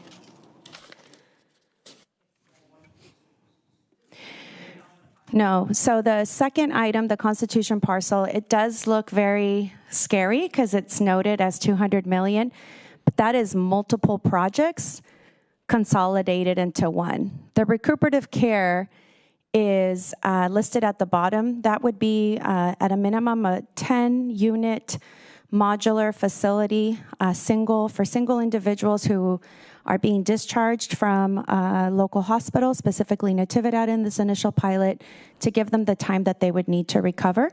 The department would not be asking the board to allocate any funding for the construction of it or the operation of it. We do hope to get a Central California Alliance grant to be able to construct it, and then the provider to be selected after hopefully an RFP process would become a Medi-Cal billable provider through various different Medi-Cal covered benefits with Central California Alliance for Health. Great. Okay, thank you. And you might as well stand there because I've got another one for you then. Okay. The other one that I was thinking of, the one that you and I were talking about being cost effective, was the Marina Health Center on Reservation Road. Yes. And is that one on this list as well? I believe it is about halfway down the list. Again, the Marina Health Center is something that we have been trying to find a location to build a new clinic for our almost 9,000 Medi-Cal beneficiaries there. We're seeing a little less than 3,000 currently, so building a new clinic would tremendously add capacity to be able to better serve our Medi-Cal and our uninsured and other low-income residents. The health department, again, is not seeking any board funding for this project. This would come to fruition with a lease agreement between the county and a private developer who would build to suit that primary care clinic. We're waiting for the City of Marina's downtown revitalization plan to be considered, I think, later this month before we proceed through the developer to submit the permits for consideration and approval by the City of Marina to proceed with that construction. Got it. Thank you so much, Elsa. You're welcome. So those two are important, I believe, are significant and should be looked at. Again, I think in support of all of the comments that we heard today as well, the Seaside Community Benefits Office replacement as well. And And then I would also go for some portions of the Constitution Parcel Project. And the facility plan. I think doing a master facility plan is one of the most important things that we can do, because that's going to help us with all of the things that we want, all of the things that we need to do. So in my mind, that I really went for the countywide facility master. I think that one's funded, actually. I don't even need to worry about that one anymore. I get to get another one then?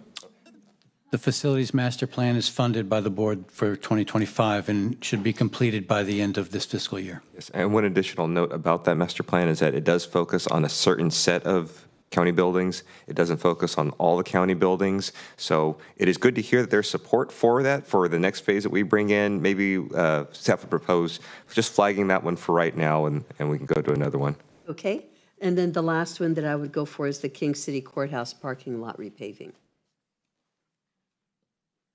That's step one. Okay. You have anything more, Mary? You know, that's pretty much it there. I don't think that we should be putting money into doing the HVAC repairs and replacement at Aguajito, because I don't know if we're going to be looking at that during the master plan, but the building is not going to be worth millions of dollars because it's earthquake unsafe. So I don't know. To me, it seems like we'd be just throwing money down a rat hole. Thank you. Just have to check. I know last time staff reported that building was seismically safe. Are we saying it's not now? When did it become safe? And what was done to it to make it happen? Finished their argument, it was all of a sudden safe again. Exactly. That was a political stunt just to get their way, and it was a report funded by the court. Well, even before the courthouse started, the court was starting to make noises about things. I'd already heard that building was an unsafe building, no matter what the courts had to say. But if Randy, if you two are telling me that building is safe, I'm happy to know it, and so is my staff. They don't have to wear their hard hats anymore every day. Our department head at the time, when we did perform a seismic study, and we found the building to be sound, and it was built to the standards that were then current at the time that it was built. And is there a ... after that essentially says, but they would not pass the standards today? Or is that really something that is a myth? We wouldn't necessarily take a building built to 1968 code and compare it then to the current code. Okay, I think I get your answer then. Thank you. I think we probably have a lot of buildings that aren't up to today's standards, as are many houses. We don't have to experience one to find out. The way building goes. I'm sorry, Mary, are you? That's enough. Okay. All right. Well, I already made the argument earlier why, following the scoring on this, I didn't think was an accurate thing to do. But I really think with the Bahara Library rehab going forth, and it is funded, it's important to really do the entire building, and that includes the mansion campus, which is basically, as I said earlier, the second and third floor. If we don't do that, I don't know what kind of problems comes with just doing the bottom floor. So I would consider up as a priority. I heard from people today about the Seaside Community Benefits Office, and I know the funding for that is going to be a challenge. We all realize that, but that's obviously a priority as well on my list. I also, supportive of the Bradley Library and Resiliency Center. I think the use of the libraries recently as cooling areas, and just they become community centers, and a lot of these little communities don't have that, and it's a multi-use purpose to it. I think it's important to really handle that, because it provides some level of services down there in South County. I'm also, I'm looking at, two others here too in South County, the parking lot. I think it's good to have a paved parking lot in a courthouse. I just, seems like a good idea. Surprised that we had degrade to this bad. And the Ag Commissioner's facility in South County, Ag's a big industry down there, and it's important for not just the industry, but it's important for the farm workers and pesticide enforcement and a whole range of things.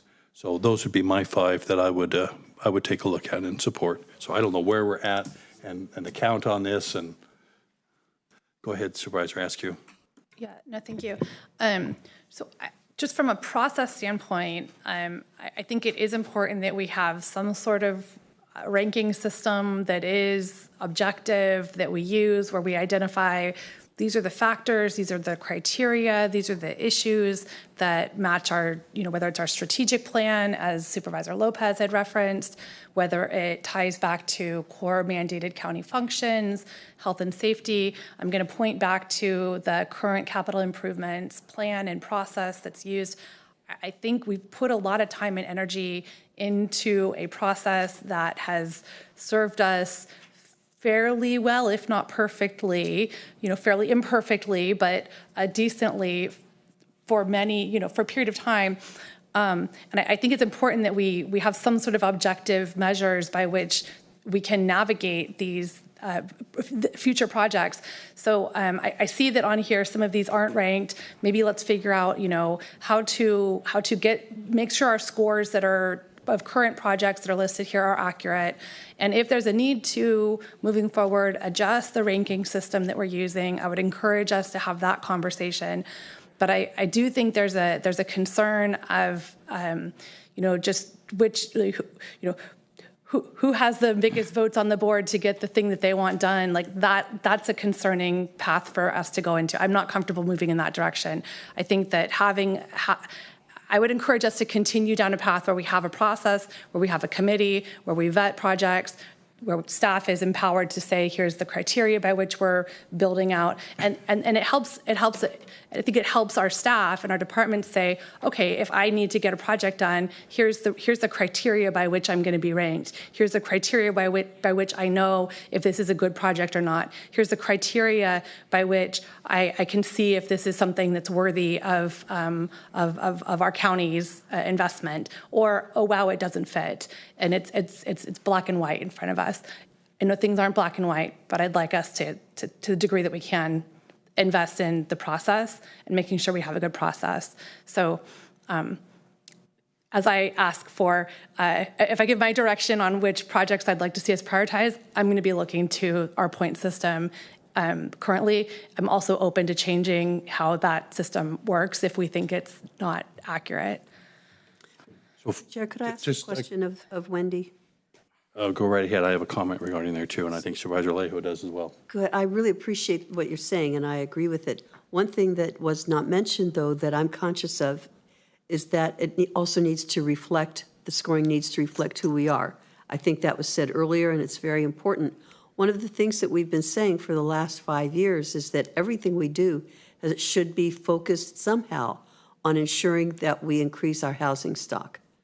And as I look at all of the things that we have here, you might extrapolate it out that, well, if people have their mental health issues taken care of, or, this or that, it will, keep people off the streets. I'm sure that's true. But I don't think that there was anything tangible, really, that we're looking at here. And so I have a suggestion. I think this is going to get me in a lot of hot water, I know, but rather than looking at a parking garage on the facility that we have here, the property that we have, I think we should be looking at a mixed-use situation that includes parking and then low-income housing above. So that's my thought. But I did want to mention to you about just ensuring that the scoring also included our strategic initiatives. If I jump in, and I'm happy for us to really go through and look at the scoring here, but we've got to have scoring that's consistent. I mean, the scoring of the zeros was removed because those were considered funded, and some came back and there wasn't time to get them on or to rescore. I understand. So that was my whole point earlier, saying we just can't count the scoring because it's not treating everybody accurately at this point. I believe the scoring was last done for some of this in 2017. I don't know what input from the board came in, but this is a new board as we have different priorities. As Supervisor Adams mentions, housing's a big issue. I don't think housing was considered here in the scoring. So, if you want to bring something back here for we're starting to look at this scoring, I'm fully behind that, and this board then goes through and sets what its priorities are. That is what our job is. So that is perfectly fine. I think I just want to follow up on that parking lot over there, and I know we've got $250,000 into a $34 million. I've kind of lost track of it here. $34 million budget. That means we're putting $250,000. We're putting $250,000 of staff time or something into it this year, and a parking lot might be great there. That's $35 million. That takes care of some real essential needs of ours and the HVAC and all. And I think maybe we should just, whether it's Supervisor Adams thought or some other use, I think maybe we need to pull the plug on this one right now because it's just become so expensive. I don't know really what the whole design is onto it, but there was a committee, maybe a recommendation from the committee on where you guys feel we are on that one, right? Yeah, but I'm just wondering whether we should continue to put money into this one right now, or look at some other purpose or different structure. I think that I look at each of these projects. I'm intimately familiar with the projects that I'm intimately familiar with, right? Like I'm intimately familiar with the Broadway Social Services project. I'm much more familiar with the details on the parking structure, and it's not a $33 million project, right? There's much more about that. I hear you, Mary. There's much more there. But other projects I'm not intimately familiar with the details of them, and I think it's hard on some level to sit here and say we've got a line item. I mean, I've got the one pager of the CIP report, but that doesn't begin to talk about all the community partnerships that have been put in place, all the the pieces of the puzzle that have been put together, which departments are working together. Like it's really hard to have that all come together without a real presentation or a tour.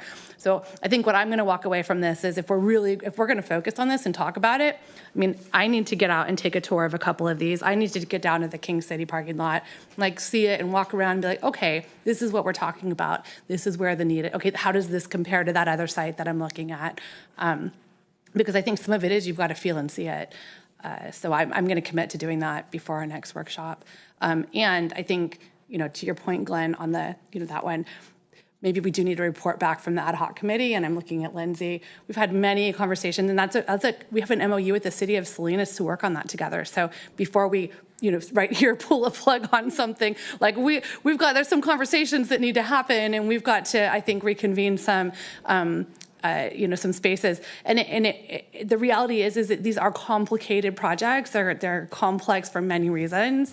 And, once you start peeling the onion, you realize sometimes, it's not as simple as we thought it was. And so, but getting it back in front of us maybe it's time for that. It needs to come back, yes, for some review out of it. Supervisor Alejo, you've been wanting to speak. I'm sorry.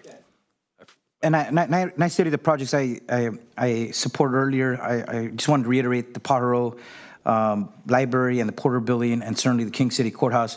But on some of these other ones, I think we need a more extensive conversation because I recently had a meeting with Director Jimenez, and I think the board and the public needs to have the same presentation on the vision of the Constitution campus, right? Because there's a lot there, and I think it needs to be vetted more. I think we need to get more answers on not only the debt services, but what are the funding streams that would allow for the payments to be made. And Director Jimenez seemed very optimistic. I'm unfamiliar with the funding streams. I think the board is unfamiliar with the funding streams. So, I think that might be helpful to better understand because this came up all of a sudden when we got the $20 million grant that we were looking to rehabilitate a part of the jail. And then all these other projects all of a sudden jumped in front of the line compared to all these projects that had been on this list for quite some time. And similar with the Seaside Community Benefits Office, Supervisor Askew is telling me that they're working on a plan of how to pay for it as well. But Mr. Ishii, maybe also if you could explain, does this project include demolition of the existing site and the relocation of the Casa Noche Buena? Do we have any estimates on what those added pieces would be outside of this cost just of a new building? The Supervisor Alejo, the cost does include the projection of what it would take to demolish the building. It's part of the project. Likewise, how we support Casa de Noche Buena is also considered part of this project. And it's factored into this cost? It's factored in. We don't have a solution fully defined yet. However, as Supervisor Rudasky said, this county fully supports that program and will make that program whole. Okay. So, yeah, but I think, then that gives me some clarity on it, on the overall price tag. But I think we just need to have that similar with also, because these are the two largest projects, talk about the long-term funding potential route for these. And I just want to go back just to the parking structure here because there's a lot of change happening in the city of Salinas. Mayor Kimberly Craig and Steve McShane, who were big advocates because Steve represented this area. Kimberly was also very active and they're all, one is left, Kimberly's gone, and this council may be totally different. A lot of the city staff has changed as well. And I think initially, the city thought it had a stronger financial outlook on it. I think that has changed. And number two, when we re-looked at this, there was also initial interest by Taylor Farms being a potential third partner, and then that fizzled out. That didn't work out. So then it was going to put the entire cost just on the county and city. When we look from just our county point of view, the 85 spaces that I had initially proposed here would have met our needs. And there would have been no ongoing cost because some of their funding models would require us to look at whether we're going to charge for parking or whether we're going to have to the county's going to have to pay a continuing fee for each parking lot parking space that it used here. There were a lot of different models, several models looked at, but each of those had a significant cost for the county, and more so without the third partner. So that's that. So anyway, so I think this project is totally in a different position than it was just a few months ago. And I wish we would have just built the 85 spaces and had them there for use until whatever future time we could do something more with the property. Building housing, very expensive. We're trying to do that right now with Eden Housing on our other property in East Laurel, and it's going to take years for Eden Housing to get tax credits and financing to just get that 100% affordable housing project off the ground. All these things take very long time to get the pool of finances together. So, but I just wanted to talk lastly on that parking structure because I think things have changed significantly. And next time we have our ad hoc committee, maybe probably in the new year when we have a new leadership to see where this is going to go, if anywhere. Thank you. Thank you. One final point, Mr. Chair, on my list, only because I don't think I called it out specifically, even though I talked about it in I'll call it a diatribe, the Ag Commissioner's Office. I also would like to see that prioritized and finally completed. So I'm going to try to round up all these horses into the corral here, if we can. I mean, we've each listed things. I don't, the supervisors aren't good at keeping score of what the supervisor said in there. I'm hoping staff maybe has, if you made notes of what projects we've listed, just maybe if you're able to see which ones have had support from 3 supervisors, and we can kind of go from there at this point. Thank you, Chair. So from the consensus that we have drawn from taking our notes, what we heard commonly was the Seaside Family Connection Center building. We heard support for the King City Courthouse parking lot. We've heard more than once the support for the Ag Commissioner building in the South County.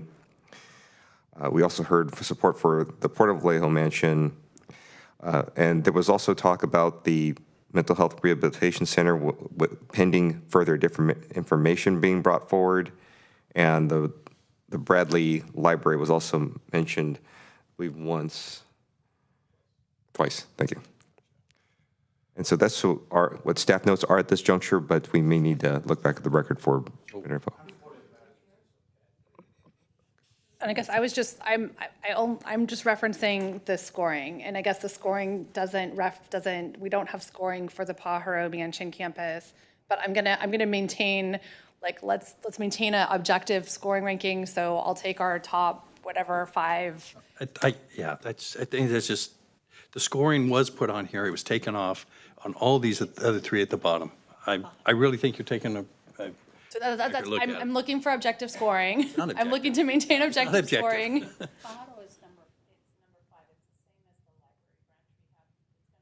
Well, there's one at the bottom that needs $4.9 million. It's the same project. But it's two separate projects in the same building. Okay, so it ranks. I mean, it still ranks in the top 5 then that need funding. So that would put my support being the Seaside Community Benefits, the proposed Constitution project, other ones that need funding, the Bradley Library and Resiliency Center, the Pajaro Branch Rehabilitation, the Marina Health Clinic does not need our resources. So if I go down to the next, then that takes me to, I'm going to get to,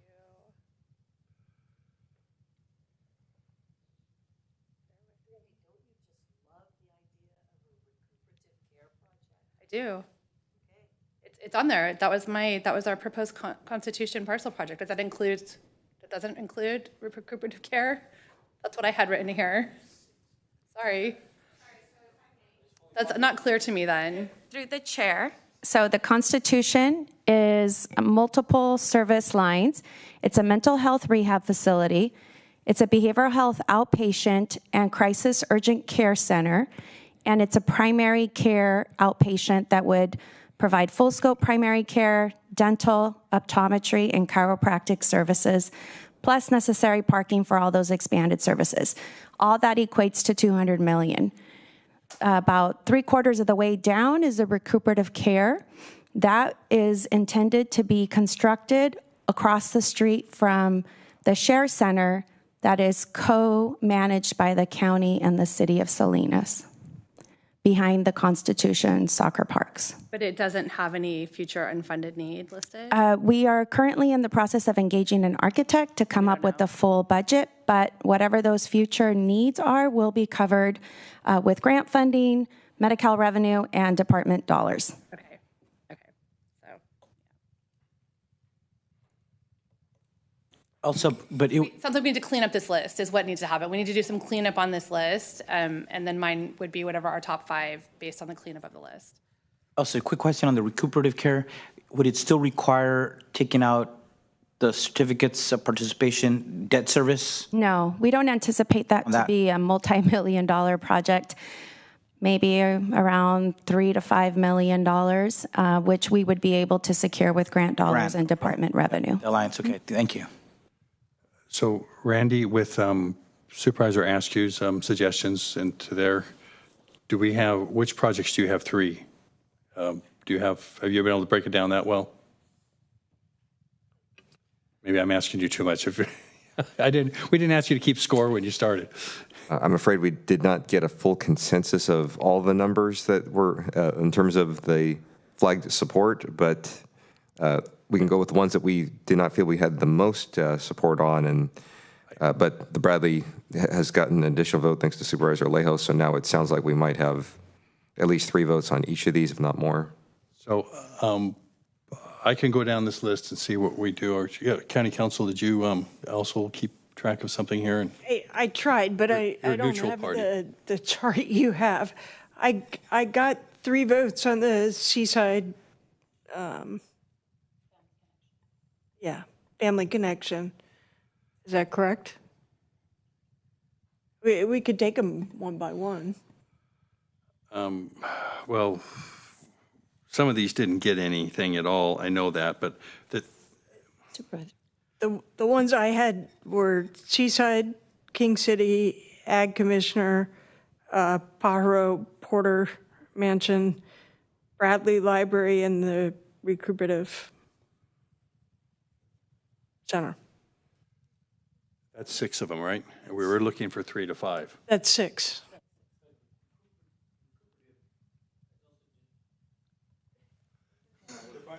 Yeah. Point of order, Chair.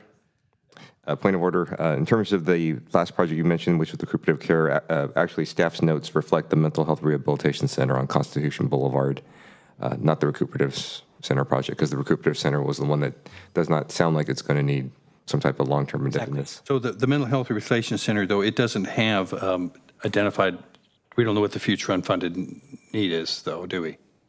Well, it cost estimate of $200 million at this juncture and a $20 million grant at this point. I'm sorry, are we looking at the mental health? I'm sorry, through the chair.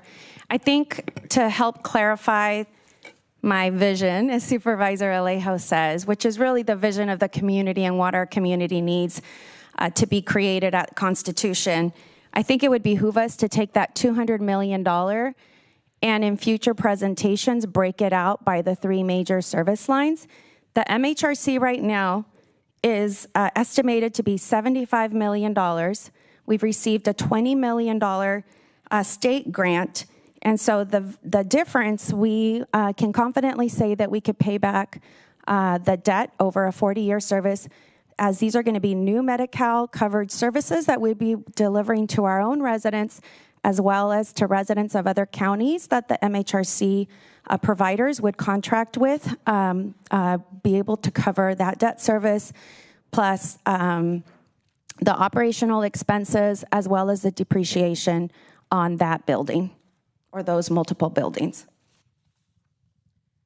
So for the purpose of the MHRC, it's $75 million out of that $200 million amount you're seeing on the second row.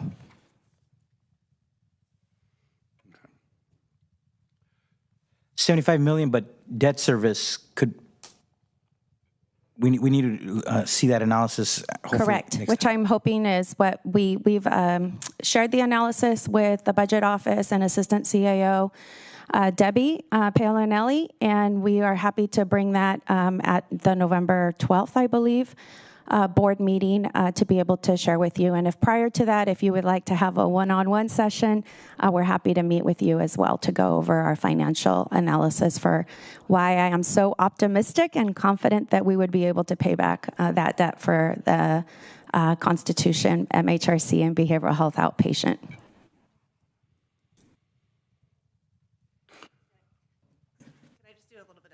So what we plan on doing is once we get these projects set, the 5, 6, however many they are, we're going to have a meeting with our financial advisors who they plan on being at the next meeting to go over all the options and what they mean. And they don't have to be funded just because we're bringing the options. There's the last time you guys, I wasn't here yet, but you did the same thing with roads and the parking lot, and we didn't move forward with them, and that's okay. But just so you have the whole picture and an idea of what you want to move forward with and what you don't want to move forward with, but that's kind of the idea of breaking them down, because I can't really take 100 projects to our financial advisors and say, how do you do all this? So once you get these projects done at the next one, they'll have more of a idea of what the different options are to fund the projects. So trying to read through this. So we got 5 of them here that perhaps we can pick, and then the one on the on Constitution we're going to get more information on. Would this be what I think we're at a kind of consensus. And I can add in the Constitution properties as well and have our financial advisors run those, so you have that information. I think we need a better breakdown than just what it says here on one line, which is, it's a multi-project. Sure. And multi. So we had I'll repeat those 5 I think we have a consensus on, plus the proposed Constitution, and that is the Seaside Benefits Office, New Bradley Library, King City Courthouse, South County Ag Commissioner, Pajaro Mansion and Library. Those are the 5 I think we're in agreement on. If 2 other things that we've also discussed up here, which if we can I'll make a motion for that, for these 5 plus the Constitution project, and getting more information on that as well, and trying to break that down a little better. But then we have 2 other things that have come up, and one is the parking lot out here that we really need to go through and revisit that again. We're putting money and resources into it, and we don't, as Supervisor Lejo says, we don't know where Salinas is, but so that needs to kind of go back and come back for reconsideration. And then also, the Supervisor Askew referred about the scoring. We really need to, I'm open to the idea of having a good scoring onto here, but we don't have that now. And we need to have a scoring system that is reflective of this board. And perhaps we can bring it back, that part, in 2025. Second that.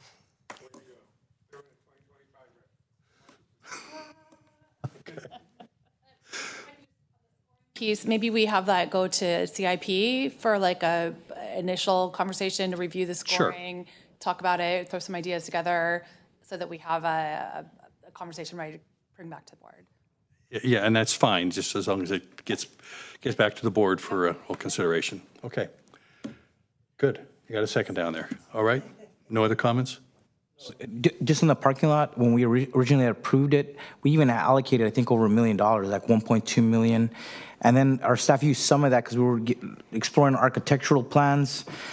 So I think we used about 200, 300,000. So originally we had a balance. So I think it changed when we probably approved our budget to move that money elsewhere. But there was a significant allocation made originally for the original plan for this. I just want, for the record, I'm going to pull Luis Alejo here. I wanted a DG lot in the meantime. We could have had 4 years of parking on a DG lot in the meantime. Exactly.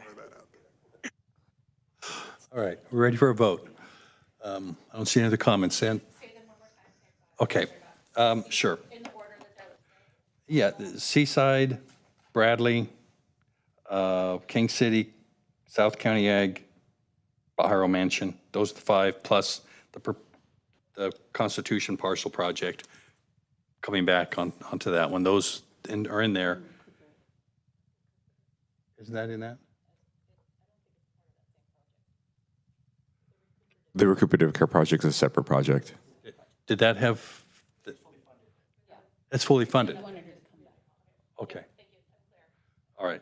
And then the other 2 items, of course, is the parking lot and then the review of the scoring. Okay. All ready? All those in favor? Aye. Aye. Opposed? Good. Okay. Other board matters. There are no referrals. Sonia De La Rosa, do you have some comments? Yes, just some brief comments, and this is to give a shout out to our information technology team.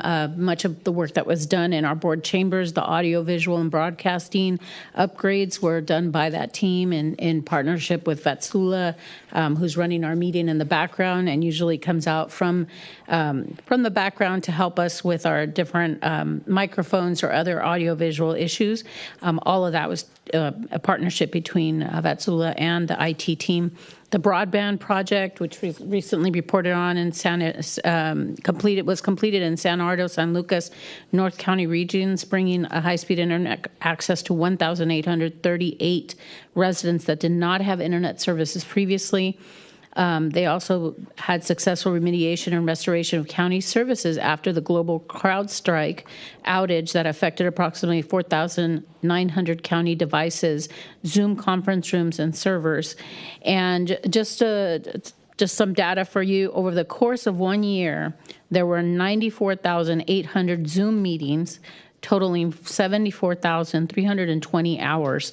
The extensive use of the virtual meetings has improved collaboration, increased accessibility, streamlined communication across teams, departments, and outside agencies. And that is all courtesy of our IT team, who test drives some of our functionality and then upgrades portions of it to meet the needs of our county departments. So those are the things I'd like to report on, and thank the IT team for all the work they do. Okay, so we'll go to board comments. Supervisor, okay, Adams, let you go first. Thank you. I am taking this opportunity to say that there is a wildfire that is 20 acres growing in Carmel Valley in the Kashawa area. It is terrain and fuel driven with potential for an extended attack. There is an immediate structure threat per air attack. One additional large air tanker is being requested for a total of 5 air tankers. An additional 2 strike teams, 4 hand crews, and 2 dozers are being requested. 2 residential structures are evacuated. The Department of Emergency Management is sending a liaison to the CAL FIRE Command Center, and that is in the Jamesburg, Kashawa area, and it is expected that there will be more evacuations happening, which is never a good thing. And the aquarium is giving away lots of free passes between now through the end of October. So if you have children or if you yourself feel like a trip to the aquarium, you can give a call and see if the tickets are still available. But every day they're doing it. That's it. All right. I'll jump in here, Mr. Chair, and just share that tomorrow night we'll be having a listening session in King City. We had a great one last week in Spreckles. It might have been a record turnout. I think our largest before was 60. We might have approached 70 at the last one. Hot button issues included the new Amazon distribution center, the issues along Harkins Road, road conditions, road and pavement repair, as well as the post office. While not a county issue, there was a request for support due to the diminished hours there. So the next one is tomorrow night in King City. I want to welcome everybody who's available to join us at the library from 5:30 to 7. Then I'll share that on Friday, I know that we're going to be holding a ceremony in Gonzales for the topping out, which is the raising of the last beam for the Gonzales Community Center. So that's a highlight and a milestone as we move towards completing that project. And the LGBTQ caucus from the state legislatures in town. So I want to welcome them as they come to town and hold a couple different sessions here. And then lastly, I'll share that Sunday will be the Ciclovia in King City. So if you're around, it's not going to be as warm as it was last weekend, no 105s. We're probably going to be in the low 80s. So come on out, Broadway. I'll be there with Mayor Mike LaBarre at 1 o'clock sharing some remarks, but look forward to seeing community out there. Thank you, Mr. Chair. Supervisor Alejo. Thank you. Everyone, it was my honor to be in Mexico City last Tuesday for a historic moment in the history of Mexico, to witness the first woman president of Mexico, the homeland of my grandparents. So it was an honor to be there as an elected official, along with dozens of other local elected officials, including Los Angeles Mayor Bass, Labor Leader Dolores Huerta, and other elected officials from across the state. I want to say that it felt there in the Zócalo, which is Zócalo Square, there were over 400,000 residents. When the president came out to speak to the people, all she had on top of the stage was dozens of indigenous women's leaders who received her, who blessed her. And so it was really a sight to see. Even when she came to salute the military, all those in uniform that she saluted were all women, things that I think none of us had ever seen in the history of Mexico. So it really shows that there's a lot of change continue to come, built upon the previous President Andrés Manuel López Obrador. A lot of progressive policies that are trying to institute the first retirement programs for the elderly, other programs that have caused more investment, foreign investment to come in. The peso is stronger than ever. It has helped more families want to stay in Mexico and not migrate because of the increased opportunities there. So a lot of hope is taking place currently in our neighbor to the south of us. But it's not to ignore the challenges. Obviously, the violence and the deaths of journalists, the recent deaths of local elected officials. It is dangerous just to be a local elected official in certain states in Mexico. And I just wanted to recognize that it's not perfect. There's a lot of work to do, especially around public safety, especially around the security of local elected officials and mayors. One was just assassinated yesterday. It was really tragic. So it just reminds us of the challenges that are there, that at a time of a lot of prosperity and economic opportunity, our neighbor to the south still faces some challenges in certain parts of the nation. So it was historic to be there, and I just came back on Friday morning. So as soon as I came back, I did join the Salinas Annual Peace March in East Salinas to Gloucester Park on Saturday, and on Sunday, of course, Ciclovia on East Alisal Street was a big success, organized by our local youth, and in the afternoon being able to speak by invitation of the family on the celebration of life of Teamster labor leader Crescencio Diaz. I'm going tomorrow to the CSAC Executive Committee retreat, which will be in San Luis Obispo, as our president, Bruce Gibson, that's his county, so we'll be there until Friday. And last but not least, yesterday, it was October 7th, and I just wanted to say we remember all the horrific massacre of innocent Jews who were killed. It was the greatest travesty since the Holocaust. And so on the 1-year anniversary, I just wanted to reflect on those 1,139 victims of that horrific massacre, and also to continue to call for the remaining 101 hostages to come home safely. Thank you, Mr. Chair. Thank you. Supervisor Askew. Well, I would like to thank all of you for attending my District 4 listening session today. If I counted correctly, I think we had about over 30 residents who came and spoke about the Broadway Family Connections Project. Having only gotten it on the agenda on Saturday. I was at an event in Seaside yesterday afternoon, spoke to a few folks. We got an email out just to let folks, because people, we've been working on this one for a couple of years now, but to see so many people show up, it really, I think, speaks to the power of civic engagement and the investment. When you invest in community and help people understand the role that their government plays, that was, I'm quite blown away. But beyond that, I want to just take a moment and acknowledge the incredible work that our facilities team has done to help bring community and public participation into that project. I want to acknowledge our Hillary Thayer, our library director of the library, Janine Paccioni, our district attorney, Elsa Jimenez, the health department, Roderick Frank, and Lori Medina from Department of Social Services, who weren't able to be here today. Just the list is so great of the folks who have really been champions to try to come together, to collaborate, to think outside the box about what's possible when we think about collaborative government functioning and how to meet people where they are and how to do that type of thinking in partnership with community, both formal community with our elected leaders who are here. We had elected leaders from the city of Monterey, Delray Oaks, Marina, Seaside, organized community partners, as well as just regular residents who showed up. For me, this is, I just have to, I'm reflecting on all of this today, and it's really quite incredible. So thank you to the community. Thank you to my colleagues for indulging my community in the civic participation process. I'm really impressed with, and I couldn't be more honored to represent such an awesome group of residents doing good work. And so, yeah, that's my quick comment. I also just say I had the honor of traveling to Reno last weekend to knock on doors and talk to voters. And the group I was with was really just encouraging conversations. So it wasn't about, trying to convince anyone to do anything, but about keeping civil conversation open.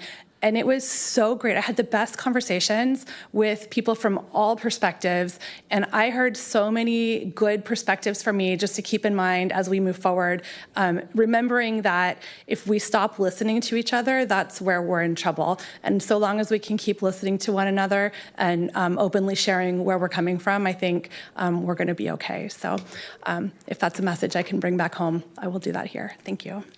Thank you. I just want to announce two events coming up this Saturday. One is the 41st Annual Open House at CAL FIRE in Aromas. It's between 11 and 2. It's on 492 Carpinteria Road. There have some fire station tours, fire and drought-resistant native plants on display, fire extinguisher demonstration, bulldozer display, enforcement and safety displays, a lot of displays. And also on that same day, there's 30th anniversary of the Prudendale Senior Center, which has actually been around longer than 30 years, but that's since they've been actually formalized as in their current legal status. It's been 30 years. It's 5 to 7 with an enchilada dinner, a silent auction, and a fundraiser for the center. I do believe all the tickets have been sold, but you can always reach out to them and see if there are any available. Also wanted just to mention that I and also Supervisor Adams were on Friday at the HCD luncheon at the Hardin Foundation. There was a little chili cook-off there. I can't remember who won that. But the one that I preferred was the one that Craig Spencer did. You hear that, Craig? Craig's was good, but it was cold, so I didn't vote for it. That was unfair. I think they should have gotten bonus points for that. We can't show up late, Supervisor. It may have been Josh, Josh I think Bowling. it was. I think it was Josh. And that was really good, and it was warm too. Yeah. So anyway, it was a good event, and the chili was very good.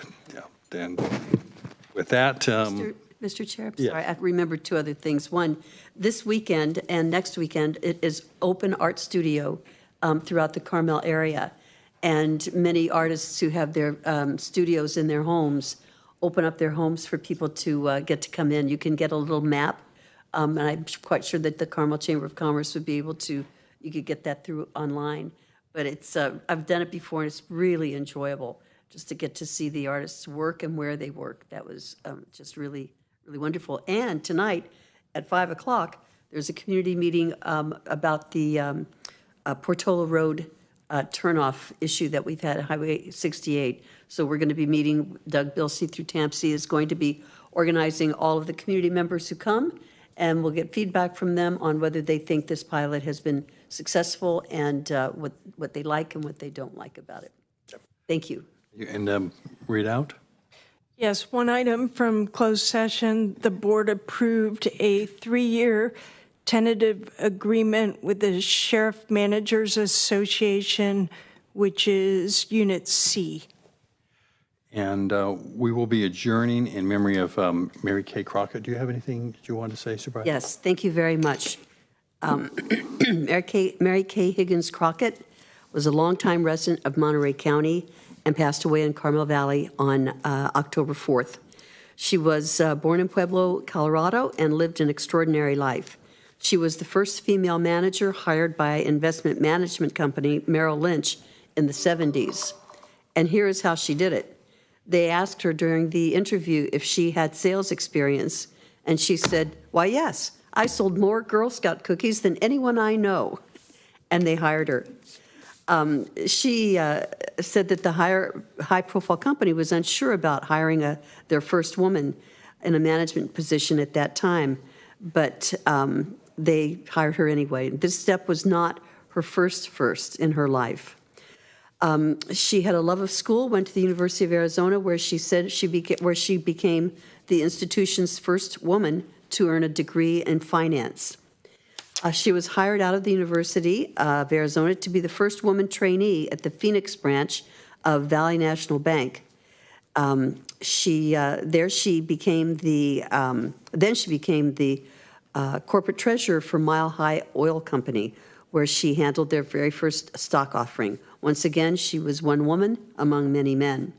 She married, had 2 children, Scott and Leslie, and moved to Africa with her husband, who was the former head of the communications department for the U.S. Government Agency for International Development.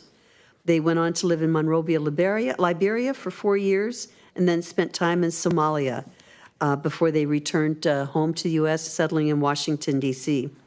Shortly after that, sadly, he passed away from cancer, so she continued forward. She began working at a small girls' school and heard about a program at George Washington University for reentry women on how to build a business plan for yourself, which she did.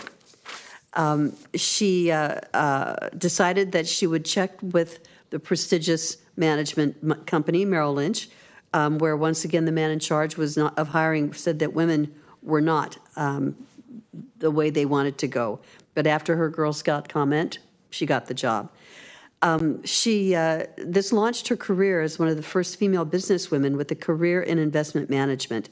She worked for Merrill Lynch in Washington for 5 years before moving to New York for management training. Once again, she was the only woman. From there, she went to Santa Ana and was assistant manager for a year before being sent to Carmel in 1978. Mary Kay served as the Carmel Merrill Lynch branch manager for 5 years and then took over a position handling personal assets. She retired in 2003. While she was working, she earned her private pilot's license, and I'm sure at this point she's flying around someplace over us. I have known her for a very, very long time. She was active in a lot of wonderful organizations on the Peninsula community. She served on the Bach Festival Board, the York School Board, Pebble Beach Foundation, Monterey Peninsula Chamber of Commerce, Monterey Peninsula Museum of Art, Leadership Monterey, Monterey History and Art Association, and the California State University Monterey Bay's Women Leadership Council. Also Carmel Valley Manor and the Casa Abrego Club. There are many women in my generation who stand on the shoulders of Mary Kay and women like her. She broke so many glass ceilings, which was not too hard for her to do because she was 6 feet 1 inch tall. But I can tell you she was simply a significant presence. She was smart. She had a voice that carried like a boom box. But she was always gracious and fearless. And she has left a lifetime mark on so many of us, especially her children, her grandchildren, and her many loyal friends. So we honor her and all that she did to help women continue to move forward. Thank you very much for allowing me that. With that, we will adjourn this meeting.